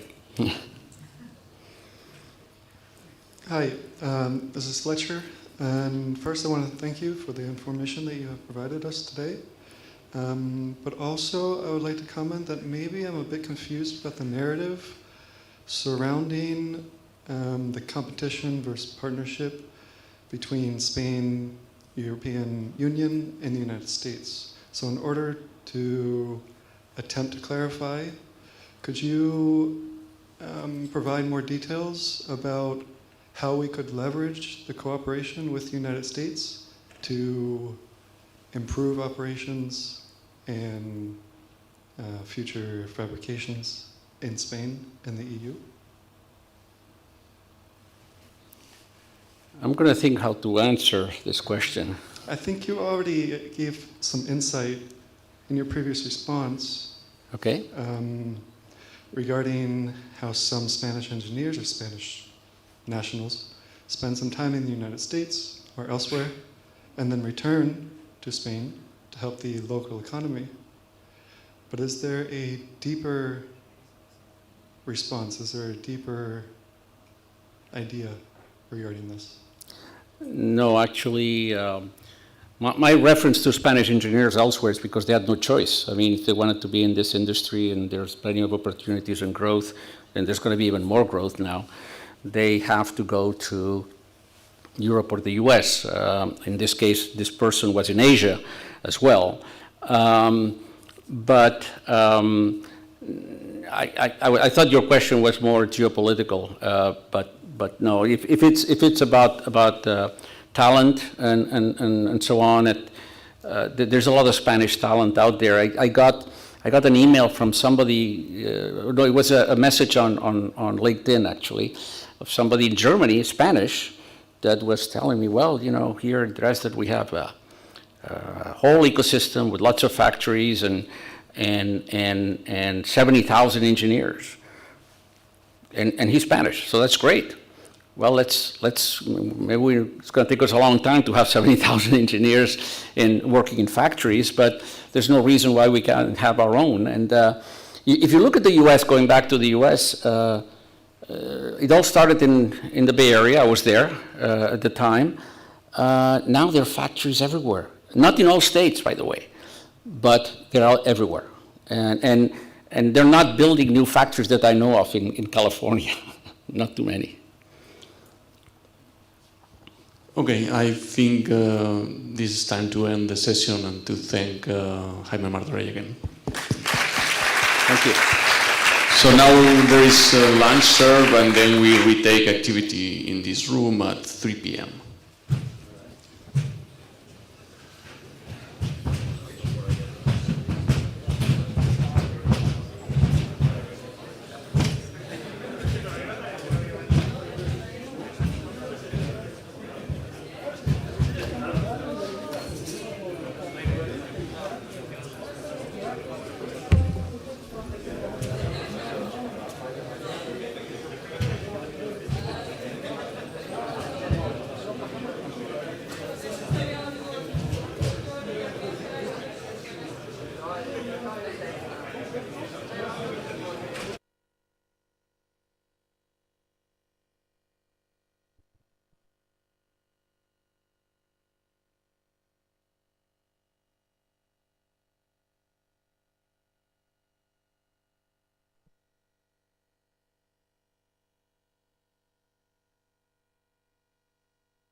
Hello, good afternoon.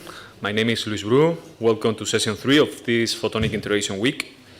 We're going to have 4 talks in this session, and the first presentation is called High-Speed Infrared Systems for Industrial Applications, and it's going to be presented by Arturo Baldassano, and also Germán too, I think.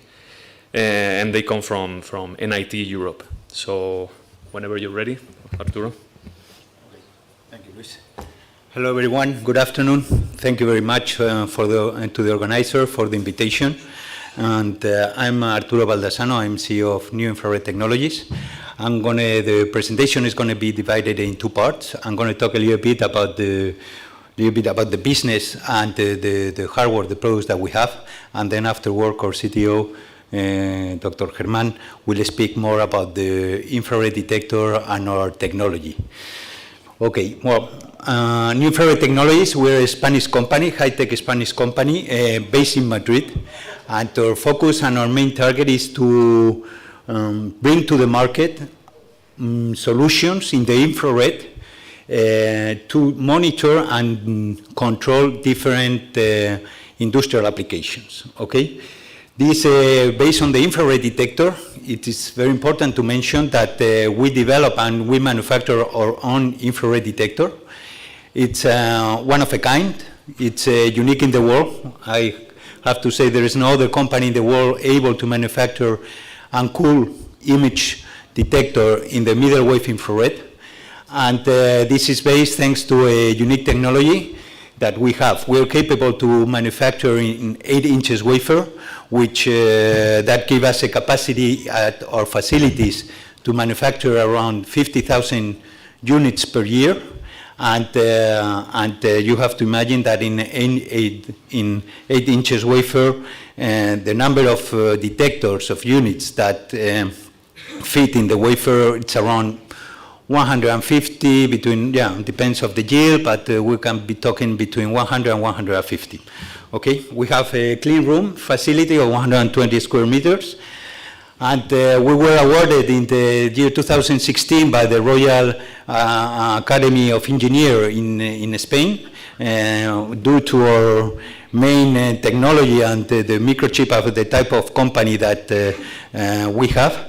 And also in year 2018, we were awarded by the European Union thanks to one of our products that is called Clamir, that we will talk a little bit afterwards about it, that it's very much focused to additive manufacturing to control and monitor additive manufacturing process.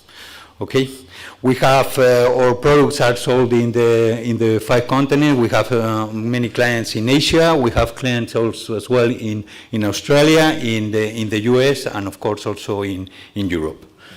Okay.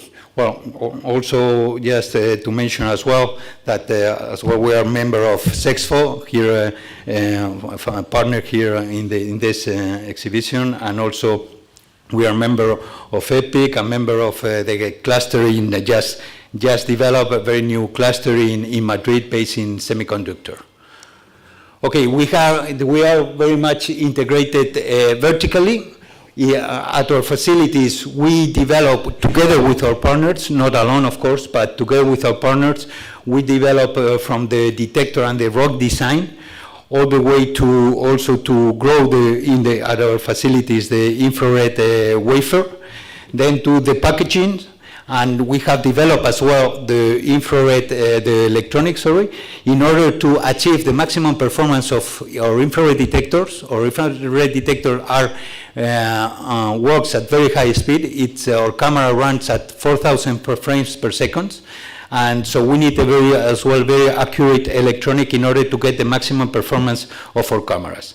As you see as well, we develop all the things, everything related as well with the camera. That means the mechanical and also the optic part. And also we make a differentiation between cameras and systems. Cameras, we talk about cameras, the hardware able to monitor a process, and a system, we talk about a system about a hardware capable to control a process. That means it have algorithm or artificial intelligence in order to, in real time, control the process. It does more than just monitoring, okay? So here are some examples about our facilities as well, or clean room, or bench characterization bank, also the 8 inches wafer. And as we mentioned as well, well, we do the packaging. We have a very, well, now we can see it more, but I will say a very unique packaging method based on SMD, and which dam and fill, where we have developed as well. This packaging took us, I would say, more than 3-4 years to finally get the perfect combination of different epoxies in order to get the final packaging, and finally, well, it works very good. Also, we are very much focused in research and development projects, based in internal projects, and also with H2020 projects in the European Union, or also, well, national projects as well, backed up by CEDETI, or backed up by the Industrial Ministry of Spain as well. And the H2020 projects, now they have different name, but those are some of the projects where we were involved. Many related with laser, many related as well with gases, and also with welding, and some of them as well in the glass industry. Okay, and these are well, as I mentioned, we cover the whole spectral infrared band, from 1 to 5 micron. This is based on our infrared detectors. And also, 2 years ago, we also started to develop our own cameras in the long wave infrared, but in this case, the detectors are not developed by us. We buy the detectors to a third partner, to a third company, and then we manufacture the camera as well, and we develop as well, I didn't mention it before, but we develop as well our own software in order to have the acquisition software and the visualization software. Okay. And these are getting a little bit more in detail. Well, as we mentioned, from a single element detector to linear array detectors. In this case, there are some companies in the world that are capable to manufacture single element detector or linear array detectors. But as mentioned before, there is no company in the world that is capable to manufacture image infrared in the middle wave infrared, completely uncooled. And as mentioned, the camera runs at 4,000 frames per second, and Clamir it runs at 1,000 frames per second, but it's a system that controls and monitors additive process. And then the long wave infrared, in this case, is a system in the 320 times 240 camera. Or type of clients, it's our client, as I mentioned, worldwide, are clients that they are integrators or OEMs, they're also or machine manufacturers, where they put our cameras or systems into their machines. And also we have many customers as well, as research institutions, universities as well, all around the world. And this is as well the type of applications that our system and our cameras can do regarding our infrared cameras, the ones that from 1 to 5 microns. Just imagine any type of process that you can imagine that goes above 150 degrees. And if they require high speed, then our cameras are very much suitable to monitor the process and even to control the process. To control the process, it's much more a more difficult and more ambitious target, but as we have proof already, it's very much capable to do it, and everything in real time. That is what the industry is looking for, to have a final solution, key-turn, develop, and in real time. Okay? And this is Clamir. I would like to show you a brief video about Clamir to show you how it works. And well, this is another video related with the automotive industry that right now we're working very hard on it. And this is due to the Euro 7 rule that just came out, and it's in order to protect the brace disc as well with a cladding process. And this is the video in order to show. You can see on the left-hand side is the process without control, and in the right-hand side you will see the Clamir controlling in real time the process. So what you will see is how is built this piece in two different ways. And if you set up Clamir, you will see how the performance and the quality of the piece is built. Well, okay. Okay, as you see, without control, the piece gets overheated, and it gets, with the quality, it's much poor. In the other hand, so it's when you control in real time, and this is based on our camera and on the infrared detector. When you control the process, then you have better quality. You can increase productivity because you don't need to stop the process. You can keep following the process because in real time the system gives a command to the laser power in order to tell the laser power, okay, work at 200 watts, go to 500, go to 1000, get back again to 500. And this is how in real time is giving the command in order to get a better piece. Okay, now I will let Germán keep explaining the more technical part about our infrared detectors. Thank you.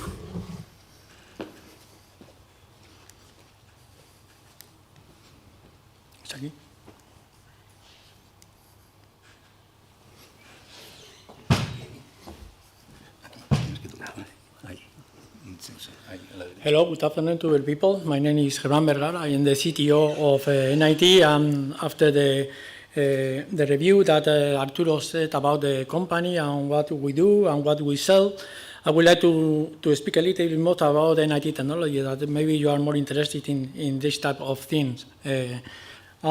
It's very important that you understand that we are speaking about imaging. We are not speaking about single element detector. We are not speaking about multi-element detector. We are speaking about imaging. And this is very important because imaging refers to the ability of capturing, storing, and displaying image.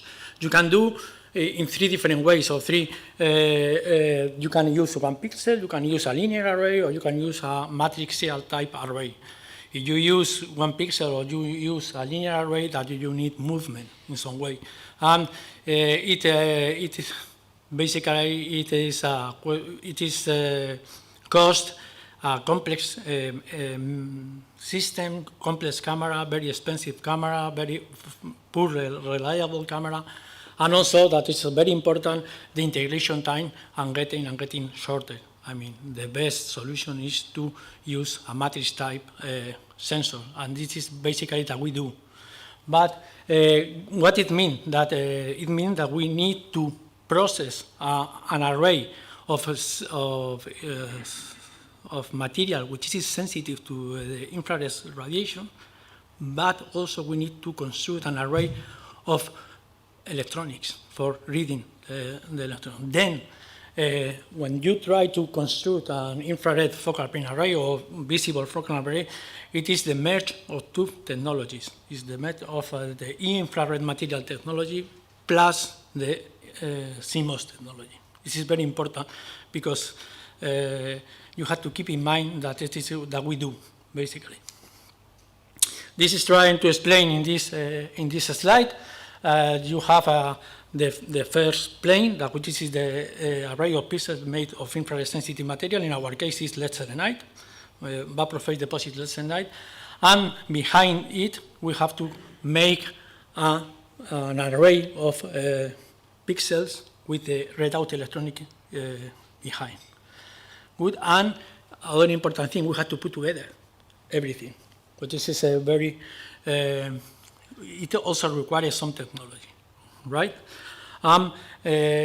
Just to say that even though the term CMOS has been adapted for the visible cameras, it is not true. I mean, all imaging cameras has CMOS. It is most of you knows that, but there are people that think that the infrared camera doesn't have CMOS. It's not true. Every camera has a readout integrated circuit. Okay, this is very important to know.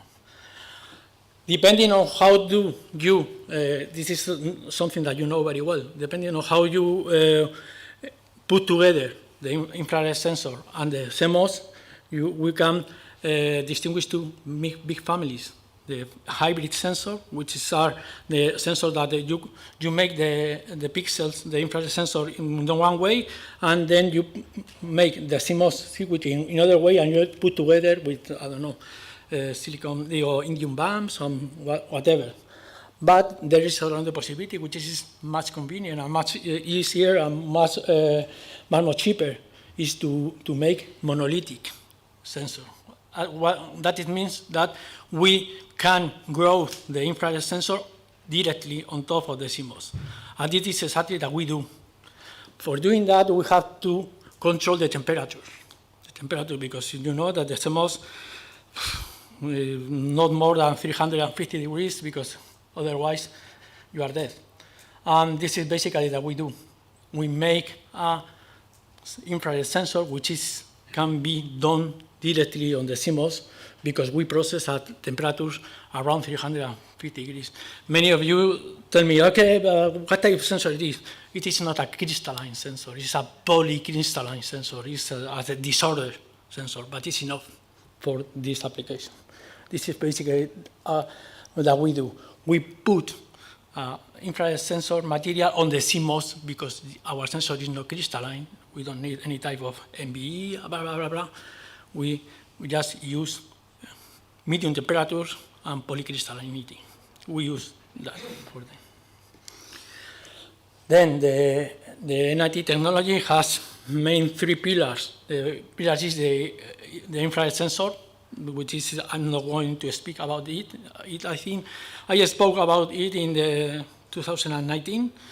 And I would like to speak about, we have also post-processing and characterization, but also we have a CMOS design and send. And this is my next talk will be focused on CMOS, because our sensor is very special. Sensor is not a photovoltaic, it's a photoconductor. We have to deal with dark current, etc., with noise. But we have the help, the big help of CNN of Barcelona, in Instituto Microelectrónico de Barcelona.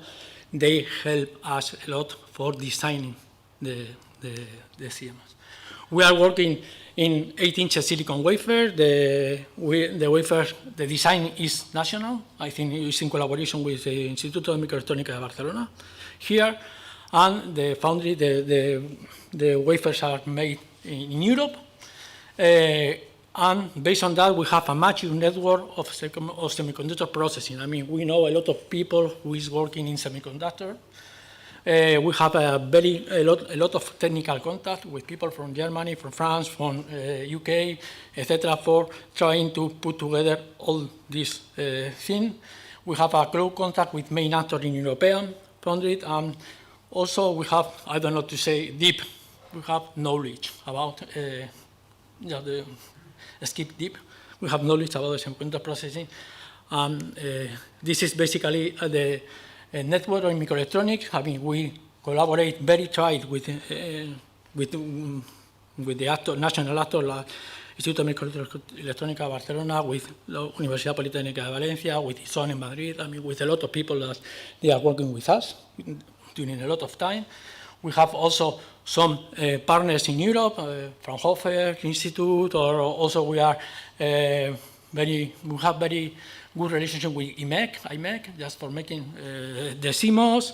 We have, until now, I will show you the history more or less, but we have worked with two different foundries, with AMS and XFAB, AMS Austrian Microsystems and XFAB in Germany. Now we are working the third generation, but we are thinking about to go to 65 nanometers, but no, I don't know. We also have a good relationship with the backend. I mean, many people from Germany, from other companies. I mean, that I'm trying to say to you, it is an ecosystem that we have to build with the time. I mean, we are in the business like 12 years yet, and we have a lot of contact. I mean, this is very important also in this business. This is the history. I mean, we started in 2009, 2011 with the first generation, again, with the help or with the design people from the Instituto Microelectrónica de Barcelona. And you can see was a modest 32 by 32 array, but I think was the first array in the medium wave in the world, monolithically integrated in the world, sensitive in the medium wave infrared.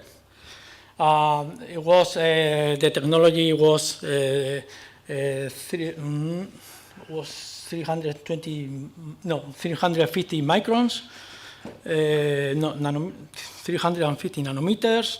Also was a pixel very relatively big, was 130 microns, 4 metals, and 10 bits. Just to say that, as I told you, it was a very special CMOS. It was fully digital. It was, at that time, the people from Instituto de Microelectrónica Barcelona was exploring this because it was 2010 and was exploring the possibility to make a fully digital CMOS, and the conversion is made on pixel. The ADC is built in each pixel. It was like something very novelty. This array can provide you 1,000 frames per second, which is also very high frame rate. After that, we were to the first G, and this time was basically the same pixel, but with 80 by 80, more resolution. In 2013, 2015, we tried to skip, to go forward with a new ROIC, again with the Instituto de Microelectrónica Barcelona. And in this time, we changed to the 180 nanometers technology of XFAB with 6 metals, 128 by 128, and the pitch was 50 by 50 microns. This is the actual technology, not this one, the second one, that was when you try to design a CMOS, never works at the first time. The second, maybe the third or second version, third version. But we are really happy with the actual 128 by 128. All the system and camera that Arturo described has this pixel, is able to produce 4,000 frames per second in global shutter, which is a lot of information, but this is very well for laser. And now we just started again with the Centro Nacional de Microelectrónica Barcelona, the next generation that we call the 3G. We are now defining the requirements of that, but for sure will be a 320 by 200 to 40. I mean, this is basically the history of the CMOS technology. And in the company, we have some resources, not all the resources, but basically we are proprietary of packaging the sensor on wafer. This is a technology that we use basically with our own wafer, other type of dicing, wire bonding, etc. We don't do that in the company. We order that, and that we have is done on field capabilities. Also, we have electronics. We have also mechanics design. And another very important part, we also has marketing and sales. This is very, very important because it takes a lot of effort, marketing and sales. We have to go to the Europe, to the Feria, everywhere, and it's very important. I mean, it's very important. Therefore, we have a lot of applications now. They are working, as Arturo said, in 5 continents. And right now we are, the adoption of this type of solution are growing in the industry. I can show you just last one is a video of the company. I don't know, is it working?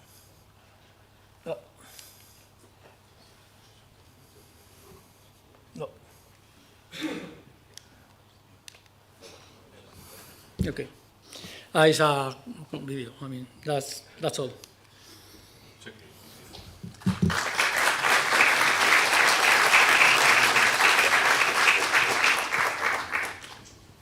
Thank you so much for the nice presentation to both of you. It's now time for questions from the audience.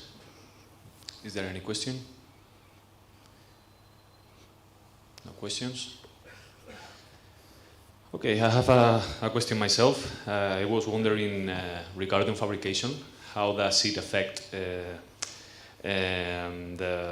fabrication variability to the performance of your devices when going to 8 inches wafers? Okay, we have a relatively good uniformity in because basically that we made is to deposit lead selenide and make the lead selenide sensitive to the infrared radiation, which is almost the secret of the company, how to do that. It is a thermal evaporation of 8 inches silicon wafer. It is no big deal. I mean, we have a good uniformity, and I think we have relatively good uniformity, is like a 20%, something like that in the uniformity. The yield is also used to be high, 80%, 70%, it depends. Thank you. Thank you so much. Thanks for the talk. I was wondering if you can comment a little bit on the inline or the quality control that you guys carried out. Yeah, anything that you can comment on, you know, what processes you do to monitor your process inline and what kind of, mainly interested on the inline QC and process monitoring. Thank you. Okay, inline process monitoring is a difficult task. I mean, you know better me. More in the case of laser-based process, which is a huge amount of power that they are using 16 kilowatts, 10 kilowatts over metal pieces, and it is like a almost chaotic process. I mean, if something goes wrong, it's completely full. How is basically that we make with our sensor? We are now working in the next generation with other we measure the melt pool. Melt pool is when the laser is incident on the metal, it's melted, and there is like a melt pool, and that we make is to make image 1,000 frames per second image of this melt pool, and based on some geometrical characteristics, we control the laser power. I mean, also we also measure the heat accumulated in there is but as you say, maybe you know, we need to provide intelligence to the processes. We are working on that. We are improving our sensors because we are trying to obtain more characteristics of that. But right now we are happy with the results. The industry is happy with the results, but we want more. So the thickness of that selenide layer, for instance, like you said, you have like 20% variation. Oh, you are speaking about the control of our process, not the process. Okay, sorry. No, this is we control the thickness of the process in every deposition. It is very uniform. Okay. I mean, it is not a very complex process when you know. Okay. One last question. Carlos Dominguez from CNM. It is not difficult to deposit the material, but to pattern the material on top of a CMOS, it is difficult? No. I cannot respond this question because it's something that it is related with our technology. I prefer don't, but the question is no. But it's something that we would like to maybe we can speak. Yeah. No. Thank you very much. Thank you guys for the nice discussion. I think it's time to move on. So let's send the speaker again. The next speaker is Renato Porchetta from Imasenic. And the title of his presentation is Custom Image Sensors, Every Photon Matters. So let's go to load the presentation. I think it's... So while we move into the my presentation, I would like to thank Pasquale and all the other organizers for inviting me. So you will see, so that's the last slide. So. Okay. All right. Surprise gone. Okay. So, yes, I will talk about images a bit more in general, because we do a lot different types of images. So I will do an introduction about the technology today and the market today, and then I will go into the company, what we do in Imascenic, and show some of the images we have developed before coming to the conclusions. So before jumping to going to the present and to the future, just I would like to have just a very quick time tunnel in the past. So that's the very first image that was ever taken on Earth. So it's a long time ago, and so that was one in almost 2 centuries ago. And do you know how many images are taken today? No. So I don't know either, but the interesting thing is that there's been a growth which is exponential. So we all love Moore's law, and there is a Moore's law of photos. So a lot of photos, more or less pretty, but imaging today is much more than pretty pictures. There are all sorts of new types of images coming out. So of course, images, let's say conventional images are very important for visible light, but also new types, new architectures. So what are called event-driven sensors. They are sensors with artificial intelligence straight into the pixel, single photon images, time of flight, as well as images for other types of visible length, where we just saw a talk about sensors in MWIR, and there are also sensors for near and SWIR. I will show some of the things we are doing in this field. Ultraviolet, which is, for example, very important for semiconductor industry. X-ray images, I will show some examples, so something we have developed. And also for the last one, it's not really about photons, but it's still images, and I will show you a development we are doing in Imascenic. So also what is driving to more and more pictures and different types of pictures is the fact that there are more and more cameras everywhere. So, mobile phones, but also cars. If you see in this graph, we expect, so let's say high-end cars will have something like 20 cameras in a few years. So a lot of cameras everywhere. And just one word, so that's a global market in image sensor, which is traditionally was, let's say, the development of the technology, which is now the dominant technology for imaging. So CCDs are almost gone. I don't know if maybe some of you don't even know what they are, but they're basically gone. It's all CMOS, and it was driven originally by mobile phone market, so the quality of the pictures we get now in the phone. But so this market is still the main one, but the growth in image sensor, in the image sensor world, come from other applications. I don't know if you can read the figures, but for example, there is in surveillance cameras, for example, 10% growth, medical, almost 8% CAGR. So that's a situation, the global situation, and in Imascenic we develop CMOS image sensor, also readout circuitry, as well the readout electronic that goes with this sensor, just to help our customers. We do a custom sensor we develop, and we started now 6 years ago. We were 2 founders, myself and another person, and the CTO of the company today. And we've been growing since then. We are 20 people. We're also founding members of ISM, which some of you might know, the Spanish Association of Semiconductor Industry. And we are located in Barcelona, and we have the seal of innovative SME and seal of excellence from the European community. And what do we do? So our customers, sometimes they come just with ideas.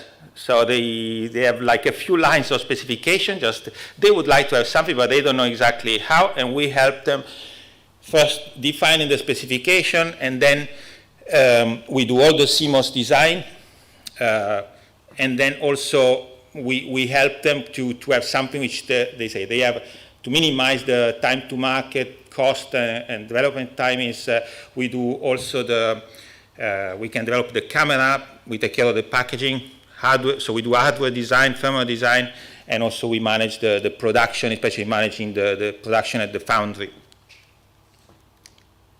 So in terms of application, we are very generalistic, so we do many different things, from biomedical application to science, space, Earth observation, industrial application, and automotive. And for example, in terms of life science, I put a not so nice picture of I think all of you know what it is. But it's not just because it's all well known, it's also because we are actually contributing to this, or we will contribute soon to this kind of research, maybe not about the COVID, especially we hope it will be gone totally soon, but maybe other types of viruses. And you will see towards the end of my talk. So in terms of facilities and technology partners, so we have design facilities for microelectronics, but also PCB and FPGA. So we don't do, so we are fabless. We don't do any manufacturing, but we do all the design, and we have EDA tools from major vendors. So we do our circuitry. You will see some examples of images. They are mixed mode circuit with a lot of analog, but also some digital. So we have tools for placement and route for digital, and we develop to minimize the time to market, really. So, you know, we do different types of sensors. So if you have to develop every time a different test system, or also, well, some test systems exist, but they are very, very expensive. So we developed our own test platform, which allow us to be quick and cost efficient in developing new sensors. And yeah, we have 300 square meters for design and test facilities, and we are preparing a clean room for characterization and assembly. And we partner with leading edge CMOS image sensor foundries. I like to say that nowadays, so in the old days when it started, images were done in standard CMOS technology. It is still standard, but there are a lot of add-ons. It's a bit like, it's a flavor of the technology. And there's a need to know very well the technology, to know all the different options that the process can offer. And on this, we have a very deep relationship with the foundries that allow us to really choose the best for any type of for imagers.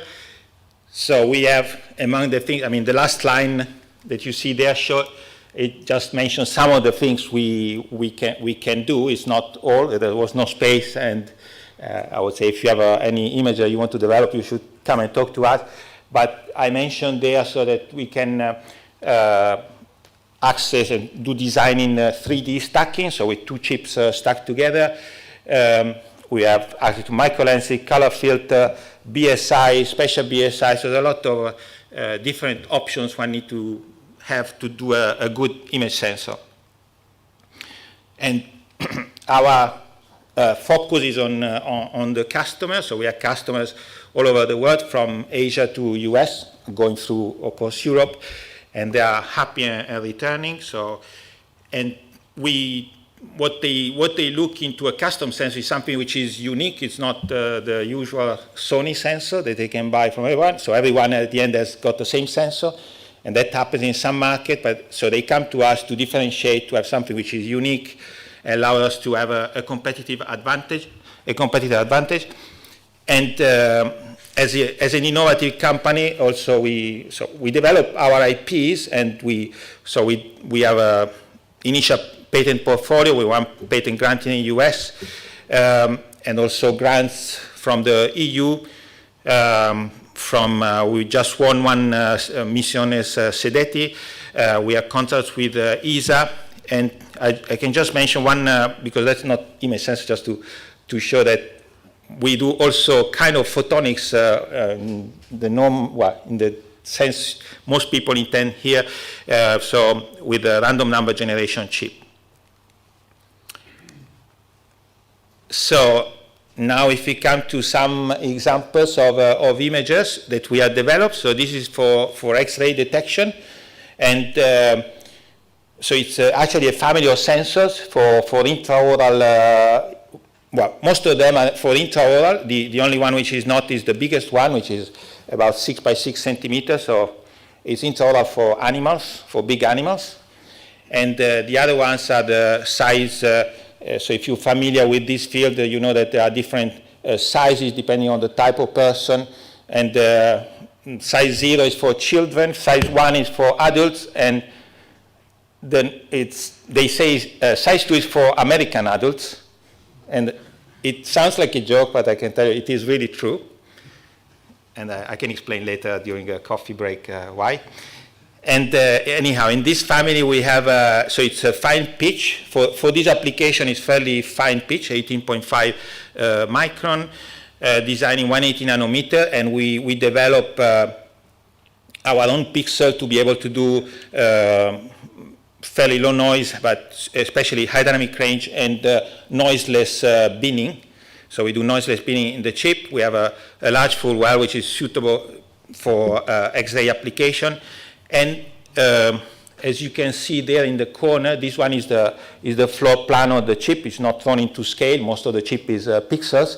But you can see that you can probably read, but you can all sorts of blocks. So all the control is integrated. So the connection of the chip to the external world is very simple. There are only, I think there are 7 wires, including power and ground. So it's very simple interface. You can program it, and the data come out digitally. And the digitization, of course, pixels are analog animals. So to digitize, we develop our own ADCs, and in this case, they are column parallel ADCs. So in this sensor, for example, well, this is the floor plan is for size 1.3. In this case, there were double quote only 2,000 ADCs. I will show you a more extreme example in a few minutes. And this chip is now in volume production at Foundry, 180 nanometer technology.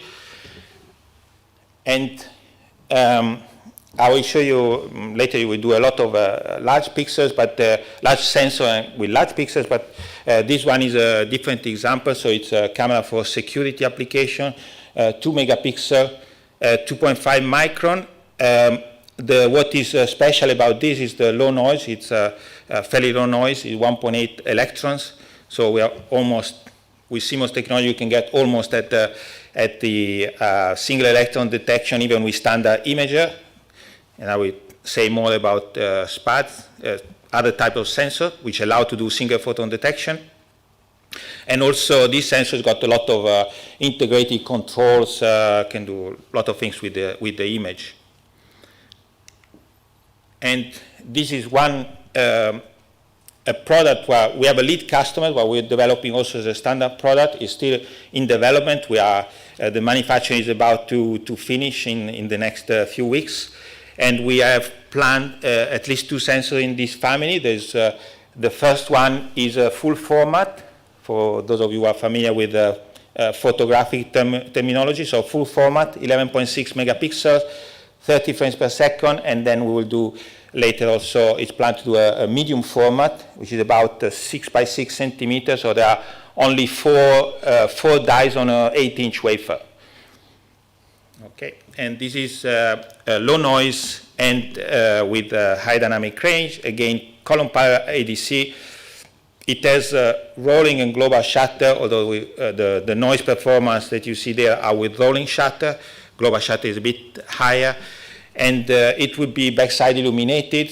The default is visible, but we can, in the same process, we can also do DUV optimized backside illumination. And we have developed, well, we based the test system on our evaluation kit we call EVALIMA. For other fields, so in space, we have a development with ESA together with other partner, which is Alter Technology in Spain and Space ASIC in Greece. And in this case, well, we had to. Space ASIC is also ASIC design company, so we share the responsibility of the design, but we took care of the sensor and all the pixel, so all the front end, as well as taking care of the hybridization. And going hybrid allows to do things that probably the guys from infrared technology are familiar with, but you have a different substrate from the CMOS, so the CMOS becomes the readout circuit, and the substrate is optimized for detection, and this allows us to get the quantum efficiency, which would be over 70% over a wide band, which is, let's say, it's almost as wide as you can do in silicon.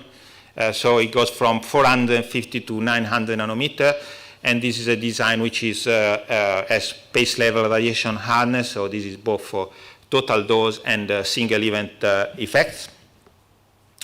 And you see there a photo of this is the detector layer, and the ROIC is now under test. So we should soon also do the hybridization. And this is another sensor we developed for space. It's for lightning detection, and maybe those of you who work with space know that normally things are slow, fairly slow in space. In this case, because we're looking at lightnings, we have to be fast. So it's 340 frames per second at full resolution, which is 2 megapixel, more than 2 megapixel. And it's the same type of sensor floor plan you saw before, with all the pixels and all the different blocks developed around it.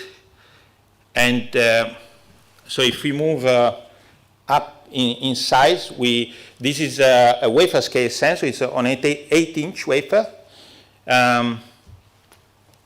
So this one was developed for medical and non-destructive test, with a large full well and large pixel, but maybe I will not stay long on this one. I prefer to talk about this one, which is a wafer scale sensor, but it's a unique, it achieves 5,000 frames per second, and those of you that do CMOS design, or you can imagine, even CMOS smaller is faster. So this one is a wafer scale sensor, so going fast is not easy, but we can run it at 5,000 frames per second, and so that, which is, I would say, more than one order of magnitude higher than a similar sensor, similar wafer scale sensor. And to do this, there are a lot of tricks. There is a patented technology for the architecture of the sensor to get high speed on such a big sensor. And then for the sensing part, we have a pixel that we developed, and which is radiation hard, and we have a total of over 24,000 ADCs in the chip. And this we are about to do the test in the real application. So it's a working sensor, and it achieves so total data rate is about 200 gigabit per second. And I mentioned, so linking to one of the first slides, this sensor is developed for electron microscopy, and most of the very first structure of the COVID, they were done with sensor like this. So this is like a next generation of electron microscopy, of sensor for electron microscopy. So hopefully they will help us keeping away all these nasty viruses. And this is a picture of the chip. So you can see it's really full scale. You see a wafer scale, sorry. That's a €1 coin, and this is the full sensor. And as I said, is under test, and next month we will do the test in the electron microscope. And now I have before going to the conclusion, I have a couple of slides on sensors which are more in development, with more, let's say, lower TRL at the moment, so still in the development, early development, or earliest development stage. So for 3D imaging in CMOS, we can use arrays of single photon avalanche detectors. Nowadays, a few image sensor foundries, they have IPs, they provide IPs, or basic IPs for the avalanche detector, so one can start and then you can modify them for your own needs, but you have a good starting point, and you can do very large arrays of SPADs. And to get high fill factor, in this case, stack technologies are very useful. So we have access to 40 nanometer technology with stacking, so you can put a lot of logic. As you know, the SPADs are inherently logic devices, so they just give a one when there is a photon. So there is some digital processing behind, so it's good to have a high density process that one can use. And with SPADs, you can measure precisely the time of arrival of photons down to 30 picoseconds, and you can do fairly small pixels down to 10 micron. And this SPAD is one of the main candidates, maybe not yet the technology leader, but certainly one of the main candidates for flash sliders. And there are quite a few companies. Actually, there are probably too many companies on doing flash sliders. So some of them will resist, but in any case, it's a very important technology for, especially driven by the automotive market for the autonomous driving. And in parallel to this, so we can do design of a SPAD sensor out of the box or optimize depending on the needs, but also we develop our own architecture, which is, we call it the depth scanning image sensor. And we have a prototype which we are evaluating for. It's an architecture which is a bit more in some sense, it's fairly conventional. So you can take standard 2D images, but you can also drive it in a different way to get 3D depth images. Another slide of developments projects which we're just starting the design of sensor is about combining visible and sphere. So the idea would be to have one sensor which does both to avoid any problem with alignment, to avoid having two cameras, one for visible and one for sphere. And we are working with partners. They are mentioned on our website properly, but we don't do the material, so we have partners doing the material, but we do the design of the ROIC. And that's for two different options, one with silicon germanium technology. And for this one, we're about to tape out, so hopefully we should have some results.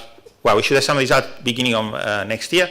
And then one other technology, which is with our partner in Barcelona, actually, so it's a Spanish development with Curve, which does the quantum dots, and we are just starting the development, so it's under a mission as it was granted at the end of last year. So I'm coming to the conclusion. So I hope you saw the image sensor technology is a growing and evolving market with a lot of different sensors, and we have expertise in both image sensor, so we just using the silicon as a detector, but also with readout circuitry and other materials, and we help customers worldwide to getting innovative product. And with our IP, so we develop the IP and we maintain the ownership of the IP so that we can help customers doing all the having nice products that so they can lead the market. And last but not least is a part of the team. And thank you very much for your attention, and floor is open for questions.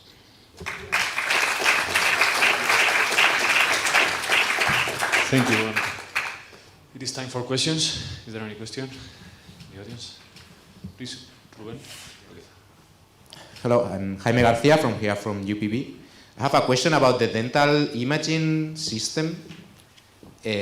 What material do you use for the detection, or do you combine it with something? Yes, yeah. Where do you fabricate it? Yeah, good point. Yeah, so the sensor detects visible light, and we put a layer of scintillating material to convert X-rays into light. Yeah. You deposit the material yourself, or where? No, in this case we developed only the sensor, so the customer did all the assembly with a scintillator. Yeah. So we don't know the details of how they do. Yeah.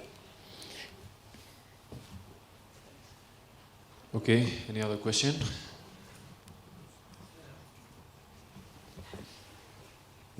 Hi, thanks for the talk. I have a very basic question, which is, you develop custom CMOS sensors. What is the average lead time from design to fab in your case?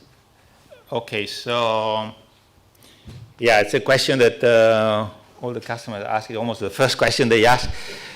So sorry, I'm quite faint to give an answer. So let's say, well, it depends on the sensor, but on average, I would say design.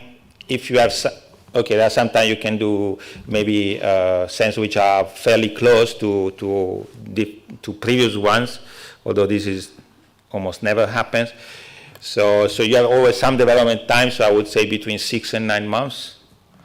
And then foundry time, it depends on the fab. It goes between 2 and 4 months.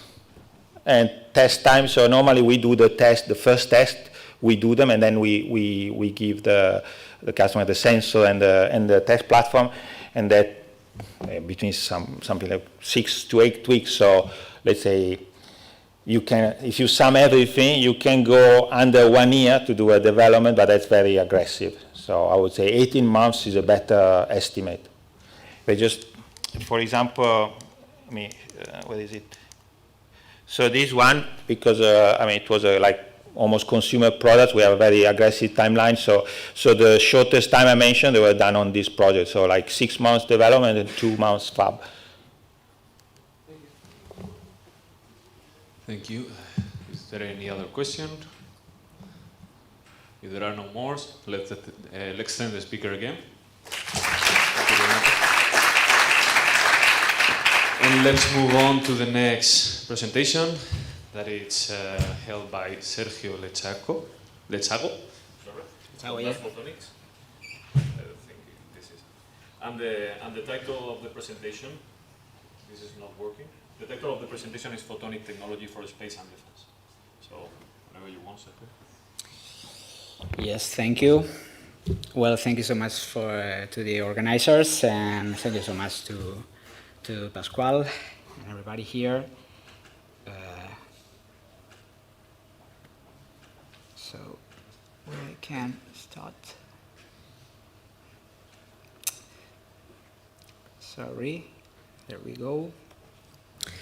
So, well, first of all, let me tell you that both Javier and Carlos did not manage to give this talk, and I was this morning being told to give this talk, so don't be too severe with me if I'm not able to handle the presentation in the proper way. But anyways, let's get started with it.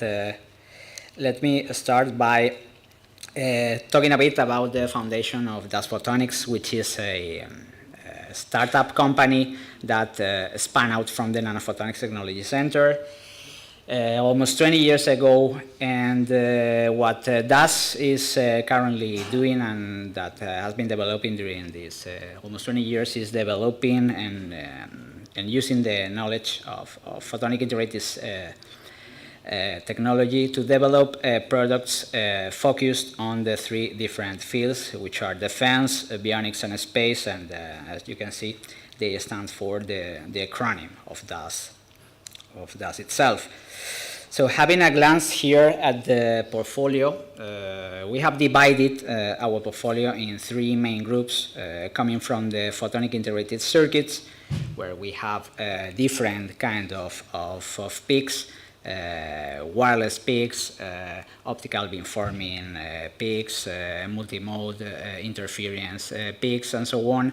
Then moving to the photonic modular devices, the boards, etc., where we want to add or to bring these photonic integrated circuits, and then finally the equipment and the systems when we are deploying our technology, which combines both the electronic and the photonic part of the different systems.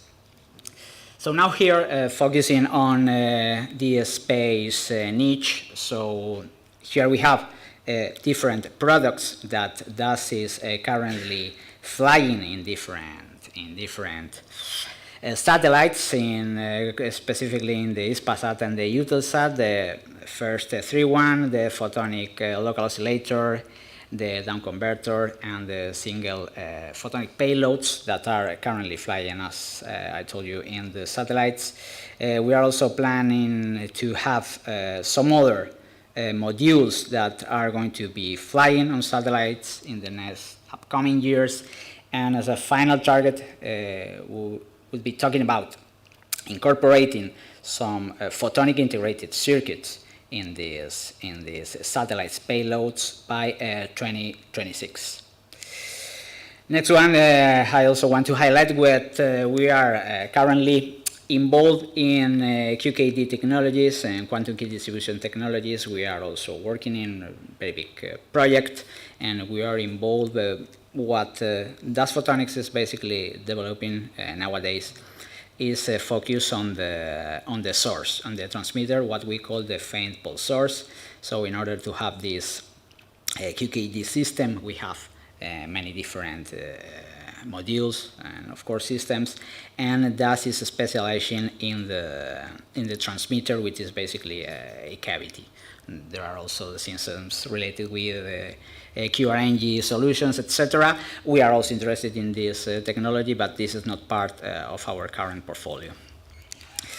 So focusing on the defense and the defense field, which is one of the main, I would say even the backbone of the company nowadays. So why incorporating photonic technology, both integrated and not integrated, in our electronic warfare systems?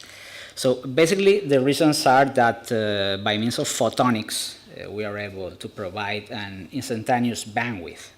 In our case, in our systems, we are currently incorporating 40 gigahertz instantaneous bandwidth, which is rather a difference from the electronic systems. If you think about an ADC converter, we could be talking about a bandwidth that is more or less 5, 6 gigahertz, and we are providing nowadays this outstanding 40 gigahertz instantaneous bandwidth. Of course, the swap, we can, by means of photonics, we can render or yield a reduced size, weight, the power consumption, etc. It's really improve. And then we are also incorporating by means of our software, by means of our photonic processing abilities to carry out the direction finding in 1 root mean square degree, etc., etc. Besides the radar electronic support measures, we also have the communication supporting measures.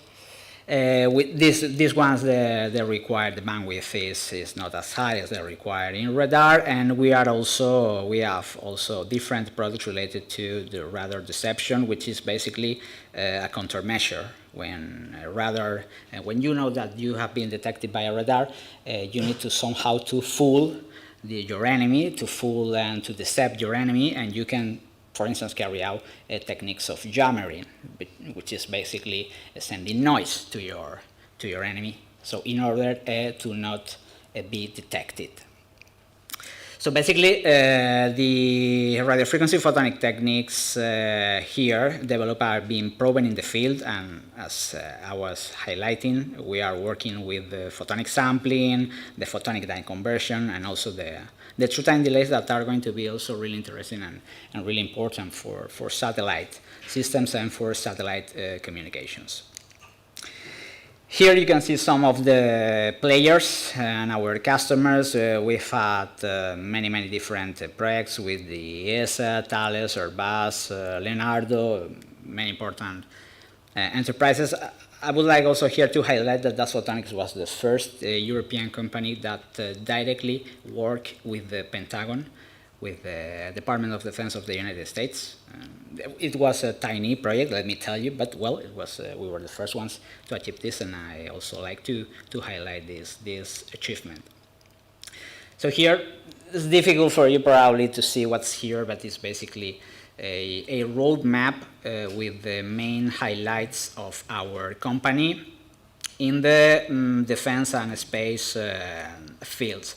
Basically, we've been developing some different photonic integrated circuits and technologies, starting from Butler matrices in order to carry out optical beamforming networks, then more complicated and more complex Butler matrices. Then we also use this photonic integrated technology to develop lab-on-a-chip sensors via another startup that arose from that photonics, which is Lumensia. Then we also started to work with ring resonator technology, silicon nitride, and other technologies in order to develop antenna beamformers, etc.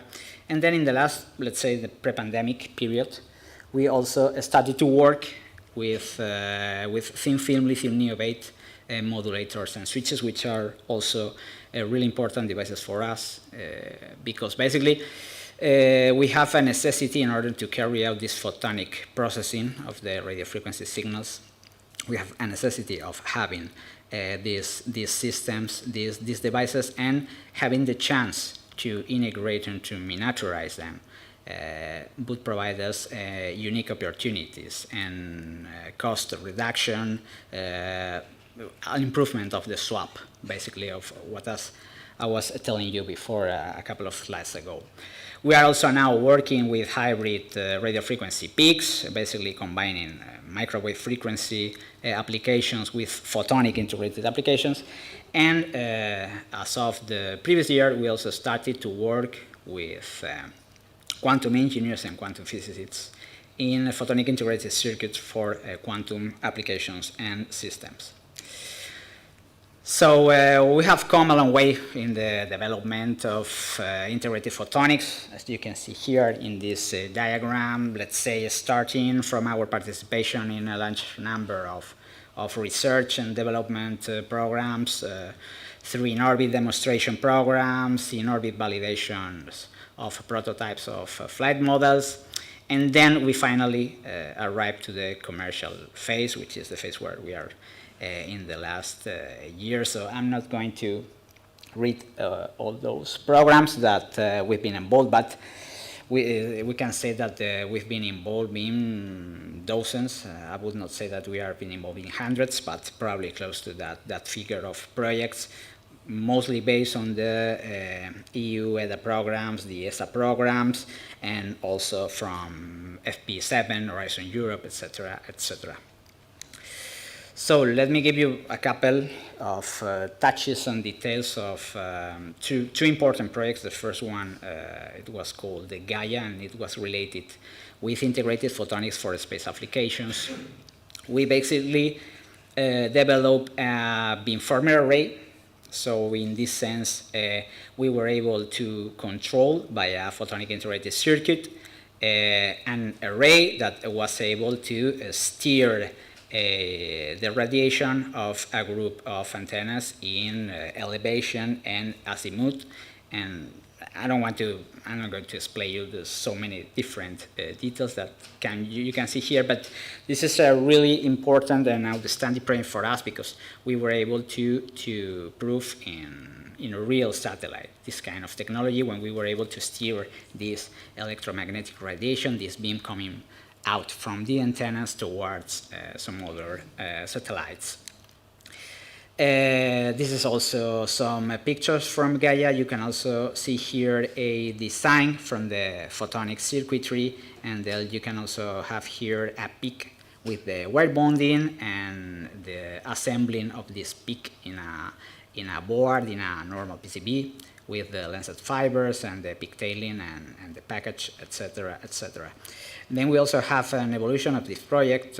It's an evolution in the sense that the Retina project was also based on creating a multi-beam photonic beamformer. So in this sense, we didn't have just a channel, but in this sense, we have 8 pointing angles. So we were able to process and to steer these radiations toward 8 different positions with this step of 20 degrees here. I've also attached picture where you can see the passive part of the photonic integrated circuit, and then you have also a photography of the photonic circuit with a fiber array.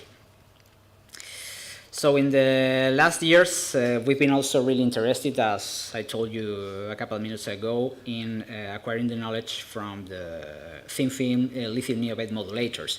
So the interest of this material basically relies on the fact that the electro-optic effect that this material is able to yield and to render is way better than the one that you could have with silicon. And the thing is that this is a well-known material, but it's been a material that its capacity of being a structure on a peak has remained elusive in many, many years. So it's starting from, let's say, 5 or 6 years ago in Harvard, they were able to start to figure out on how to structure nano waveguides of this material. So once we had thin film wafers, we were able to develop in DAS. We are currently developing our own receipts in order to create our own peaks based on the thin film lithium niobate. Our goal with this material is to carry out and to develop the modulators, which are, let's say, the backbone or the most important device that we could have in order to carry out this photonic processing of the signals when you are upconverting these signals from the radio frequency to the optical domain in order to have this huge bandwidth, which is the competitive advantage that DAS is able to provide to their systems. Let's get into some more exotic stuff that we are also interested in. DAS photonics currently, which is we are currently working in on-chip metasurfaces. Of course, I guess that all of you perfectly know the metamaterials, and the metasurfaces are just an evolution. Instead of having these bulk metamaterials, having layers.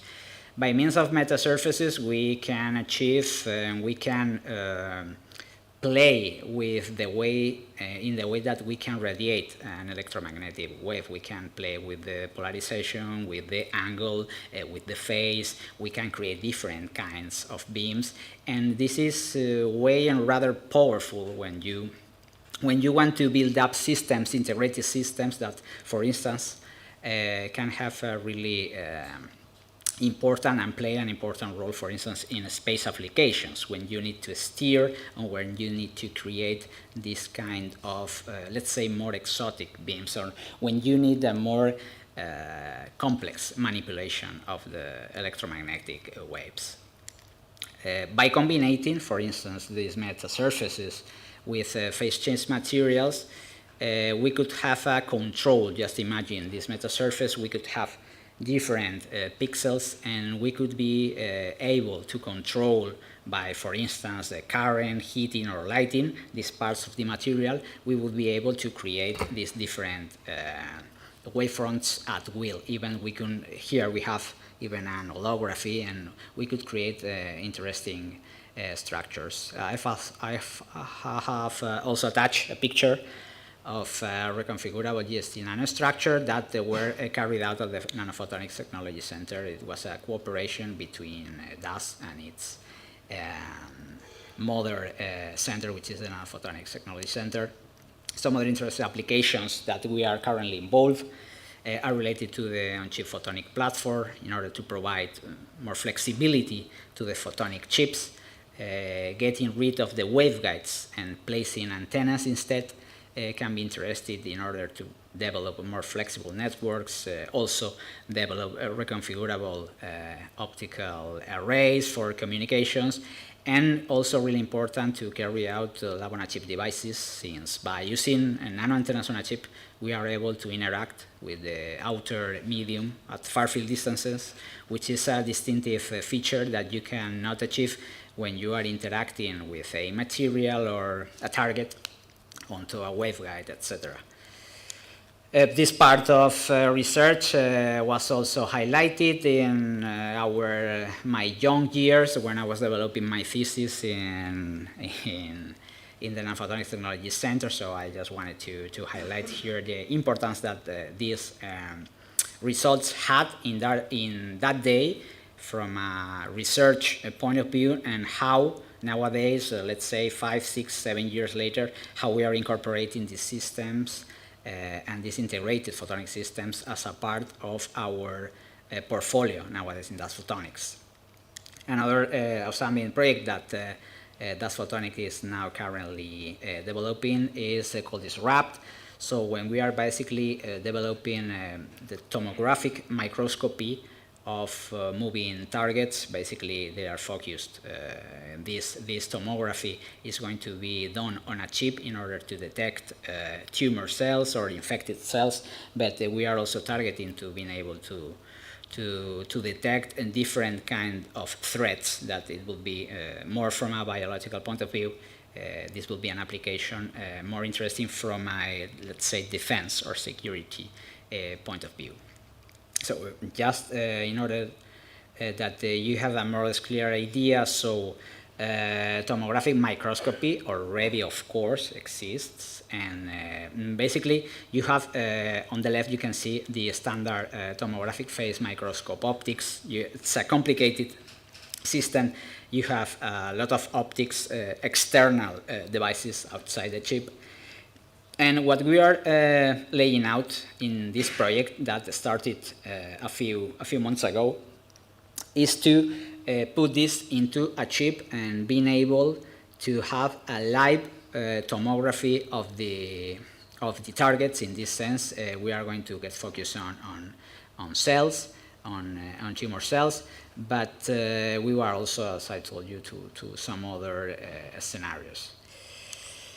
This is just a picture in order to show you how works DAS. In this sense, DAS Photonic is, we can say it's a fabless, so we are not able to fabricate, but we cooperate shoulder on shoulder with the Nanophotonic Technology Center. So the distinctive point here is that we have our own engineering process engineers. So we have the IPR of some developments, for instance, in order to carry out the structuring of the lithium niobate integrated devices belongs to DAS Photonics. So in this sense, we are not able, we don't have the capacity to fabricate this in our own, but we are able to have the IPR of these processes, and we are also supported by the facilities of the Nanophotonics Technology Center. You can see here a picture. Well, I just wanted to show you that there are here many partners and many friends from the Nanophotonics, and I just wanted to show you a picture of their facilities. Some other interesting approaches and products that we are currently developing that are not focused on the defense and space markets. So they are basically the point-of-care integrated photonic sensing that, as I told you before, is being vehicled by our spin-out company Lumensia by means of silicon nitride ring resonator technology. We are able to detect allergens, in this case for agri-food industry, but it could be also being developed, this kind of sensors, for some other kinds of illnesses, diseases, etc. So I just wanted also to show you how the idea, the commercial idea on how we started from a deep tech and how we have achieved to the market, and the process that you can see started many years ago in 2010, and the first projects were incubated, first of all in DAS Photonics. Then when the TRL was increased, we spun out this company, Lumensia Sensors, and we kept increasing the TRL of the main sensing products. You can see here in the red arrow.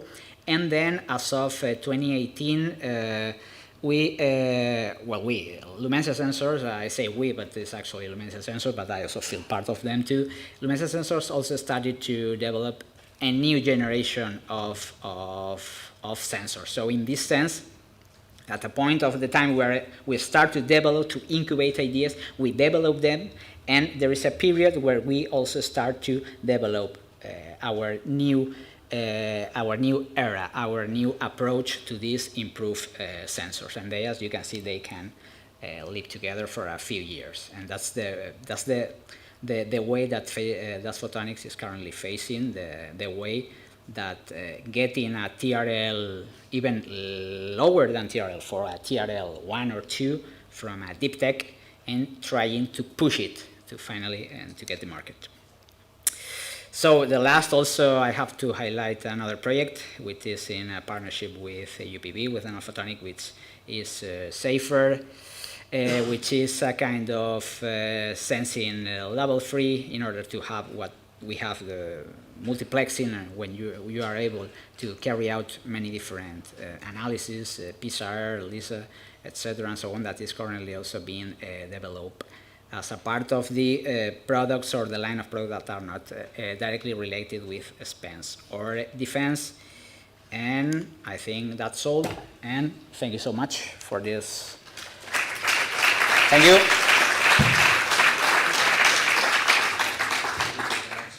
Thank you so much, Sergio. Thank you. Hola. Thank you so much, Sergio. Thank you.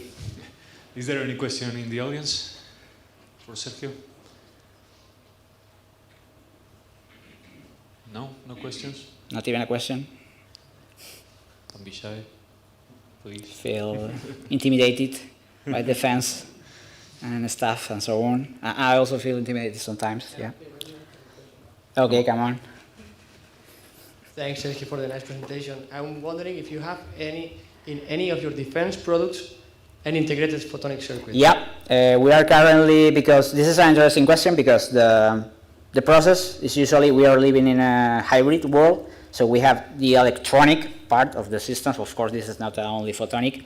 And what we usually have, our first step is to incorporate COTS, commercial off-the-shelf devices, lasers, etc. And then we move to the integrated photonic part. So, and in the defense part, we are currently introducing, by means of the lithium niobate and so on, the integrated photonic part. And in the space applications, we have already incorporated, for instance, in the optical beamforming networks, they have been incorporated, and even they have been flying since 4 or 5 years ago in satellites. So currently, so in space, yes, there is already photonic integrated circuits from that, and in defense we are about to get it, and we are nowadays incorporating them. Thank you so much for the question. Okay, I was thinking about this Spanish spin-off company regarding space, PLD Space. I was wondering if you have any type of collaboration with them? Yeah, not directly, but yes, indirectly. So we are in a cluster, Spy Aero. I have to say, despite that you believe I'm not an expert in the defense and the space part, I'm more or less in lower tiers, but I know that we are currently collaborating in an indirect way, let's say, in this cluster. Okay, thank you. Okay. Thank you. If there are no more questions, there's a question over there. Hi, Sergio. Regarding the lithium niobate modulator, can you clarify if you are considering some integration in silicon, or it's just bulk lithium niobate?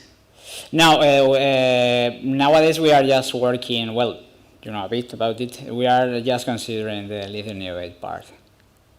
Yeah. Thanks. And fortunately, I think we are going to be able to get something interesting, finally.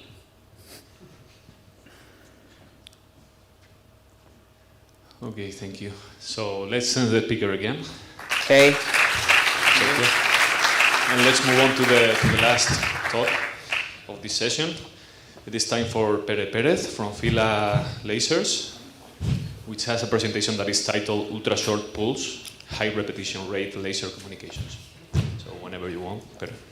Maybe we need to switch.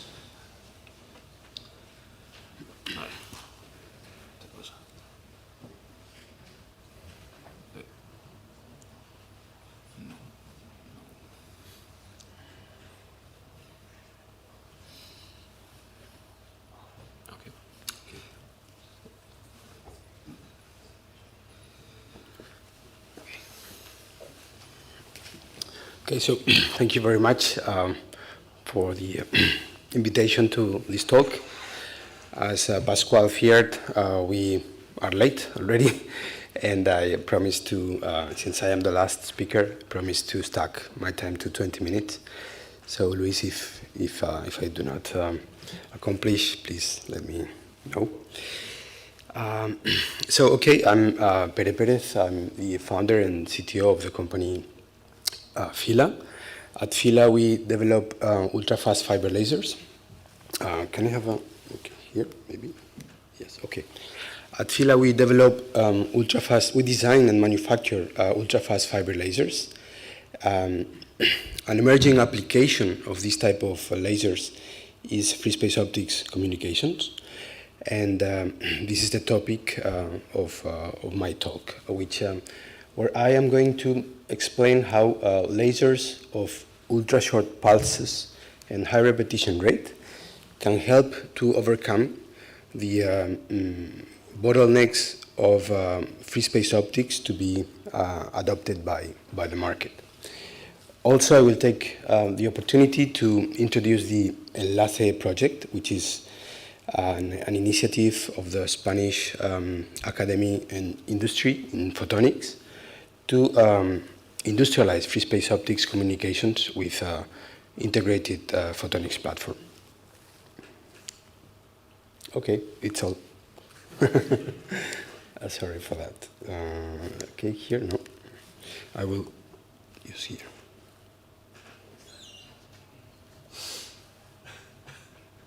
Okay, I was beginning from the last one.